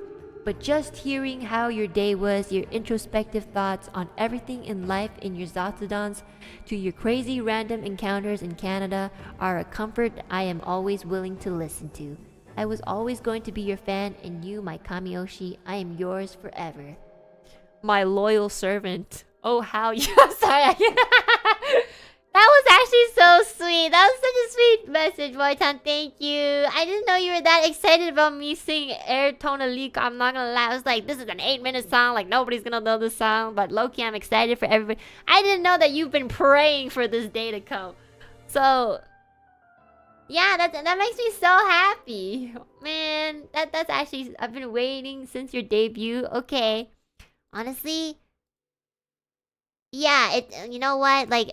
I've always had like a curiosity towards like that game's like songs, and it wasn't until like Maria really invited me for that collab where I was like, okay, I should really listen to these songs because I love it. So yeah, please like again send me that playlist on Twitter. Like tag like one of my hashtags. Like I think you should tag like Enna Alouette. And I'll definitely like if you have a playlist that's kind of set and ready to go, I will like listen to that. So please send that to me. And yeah, like, okay, what other questions did you have? What songs have you listened to? The thing is like, I was listening to, like, songs just, like, randomly, and it was just kind of auto-playing into the next songs. So I have no idea what the songs are called, and I didn't listen to them enough to the point where I would really, like, remember. So right now, the only song that I do really know from this game is Phasmagoria, because I sung it with Maria and Sefina Senpai. And yeah, like now that I know that like it's totally possible to like receive permission from like I don't know this game to like sing. Like if I find a song that I really like, I might even like do a cover myself. So I mean I don't want to bring your hopes up, but like I do really enjoyed Phasmagoria, so I feel like most likely I'll enjoy the other songs from this game. And I really do want to play this game. I just don't have a PlayStation. Again, it goes back to the PlayStation, guys. But yeah, thank you so much for the sweet message. That's actually so sweet. Yeah, it was written very like poetically. So I felt like I should be like, I will now pronounce you my servant. What's it called? Like my honorary night guard. you know, I feel like I have to be like in a Game of Thrones role play. But yeah, thank you so much for the support. I really appreciate it. I never really thought that anybody would be like praying for me to like sing something so like a very niche genre, and it happens to be like one of my favorite genres too. So I'll definitely like listen to other songs from the same game, because yeah, like I remember recording for Phasmagoria and just thinking like, my god, like why didn't I listen to this earlier? I love this song. It was so good. Oh, they already have the playlist. Oh my god. Okay, see, they've already sent the playlist on Twitter. Okay, guys, if you want to see the playlist, I'll share it with everyone. Oh my god, there's so many. Holy shit, there's so many songs. This is gonna take. Okay, that's a lot of songs. Hey guys, if you guys want to hear the playlist that Voitan has graciously shared with me, that I will now share with everyone else. Here you go. I'll pin it up. If you guys are interested in this genre, this makes it so much easier for me. I'm not gonna lie, because I don't know like what songs to listen to because there's so many. So this kind of like helps me. Oh my god, you put our cover in there too. But this really helps. And thank you so much. I'm definitely gonna listen to this like today because I loved Phasmagoria so much. I know this playlist is longer than like my anime playlist. Holy shit. Tina Ting, thank you so much for the super. Thank you. Couldn't go to NijiGen. I'm so sorry. Maybe next time we'll like shop where you live. So hopefully. Max Maxwell, thank you so much for the dono. My hobby is writing, finishing a proper novel, but I have no money to really prepare for its self-publishing, and you know, dreams never come true. Seeing a new day is already good here. Honestly, if it makes you happy, you should just continue it. And you never know, okay? Like, I'm serious. You'll never know. Like, I feel like if you enjoy it, you should keep writing. And for the most part, like, now you kind of have, like, a place to share it, too. Because, like, you know, this sort of community, we're all, like, into arts and stuff. So, I'm sure, like, at the very least, like, if you shared your writing, a lot of people would probably enjoy it.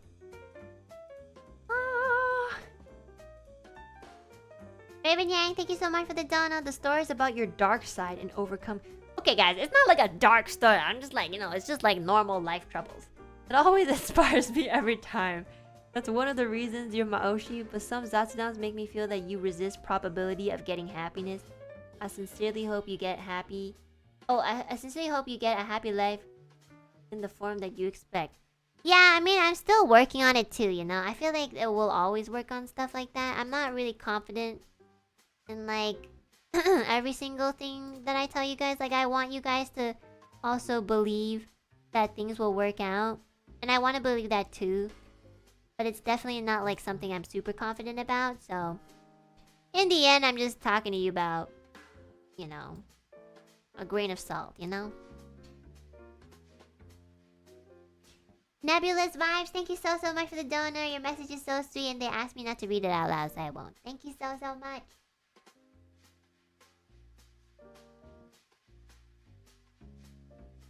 Oh my god, the stream really did end up being 6 hours. Loki, I was like, yeah, today I'm just gonna try to keep it short. Blah, blah, blah. And fuck. I really went on with that PlayStation. Damn it. Tata, thank you so much for the super. Because I can't go to the scene to meet you, I'm here to say what I want to say to you. Anna 宝贝，你是我们所有人的宝藏和 You can tell when I struggle on words or like pinyin. 和其心愿能够遇见你，爱你。Aw, that's so sweet. Thank you. They said you're a treasure to all of us. We're so lucky to have met you. That's so sweet. Every time like sweet words are said in Chinese, I feel like it's just sweeter. Because like, so like, I don't know. Yeah. Thank you. 谢谢你。我每天跟你们说话，接通很开心。谢谢。Is that right? 接通 like engage? 接通。Oh yes, to connect. Yes, that's what I mean. Yeah, so maybe my Chinese not that bad. Okay. Fluid Cow, thank you so much for the super. I totally feel your PlayStation arc so much. My first PlayStation is PlayStation 5 and I just bought it for myself last month. Why are you crying? You have one before me. I don't even have a PlayStation 5. Why are you crying? Why are you donating? You should be saving up because you spent so much money on the PlayStation 5. Stop complaining. Enjoy your games. Imagine you spend all your money on a PlayStation and then you don't have any money to buy games. Oh my god. Annie, thank you so much for the donut. I still can't believe I was at the NijiGen concert, but I was certainly had a great time. I was literally crying when you sang First Love so beautifully. Also, I've got a new friend thanks to the concert. Oh, that's so awesome. I'm so happy to hear that. Thank you for everything. Love you. Thanks so much for coming and for supporting us. I'm so happy to hear you made a friend too. That's so cool. Man, how do I go to like conventions and not make friends? Hello? Because I'm working. That's why. Oh, Manu, thank you so much for the PlayStation fund. You guys, if you complain enough, I don't know. I feel bad now because I was complaining the whole stream about this PlayStation. I should just rename this stream to like the PlayStation Tangent. Yeah.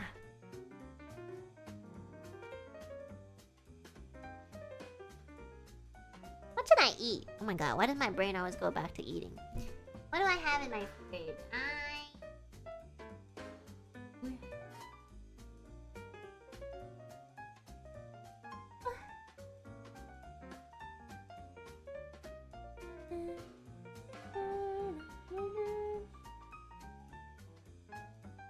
Well, I only have Xbox consoles, the 360, the One, and the Series X.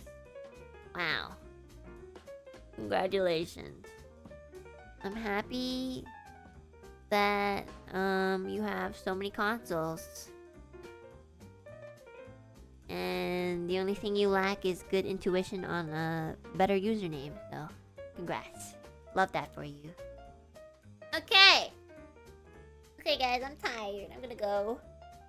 Oh my god, stop super chatting me.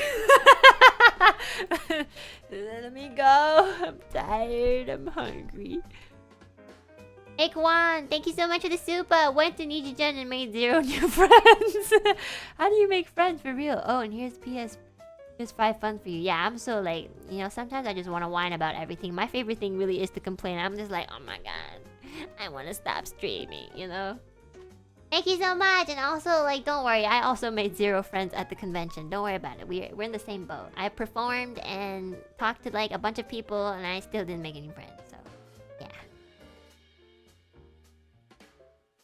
And Enna, a year ago when I was at a low point in my life, thank you for saving me during a painful time. Love you. Aww. I hope this year is a lot better for you. And yeah, like good on you for like getting through that. Thank you so much. Time wasting fun. Okay guys. So today is Luna's 1-year anniversary. I don't really know what their plan is, but I assume that they're gonna all be streaming at least once on each member's channels. So please go and support my co-highs, okay? I think they're gonna be starting like in the evening, a little bit later. I don't know who's going first. Does anybody know? Like, are they doing like a marathon thingy? Cause I'll raid into them. Let's see my Google schedule.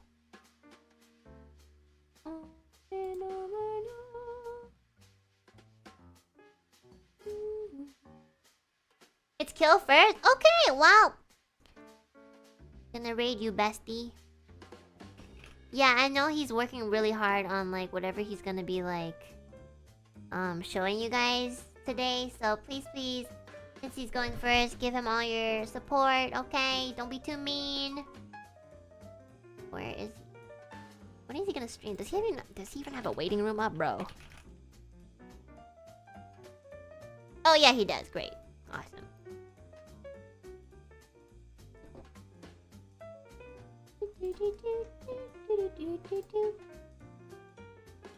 Okay, yeah, so please support Luna for today.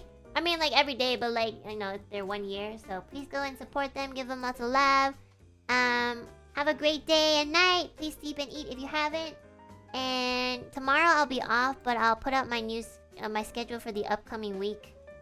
Hopefully tomorrow. So I'll see you guys soon. Okay. Bye guys. Thanks so much for the ZATSUDAN. It was a lot of fun. I had a lot of fun, like, you know, complaining. Thank you. Otsuana. Bye bye. Have fun tonight.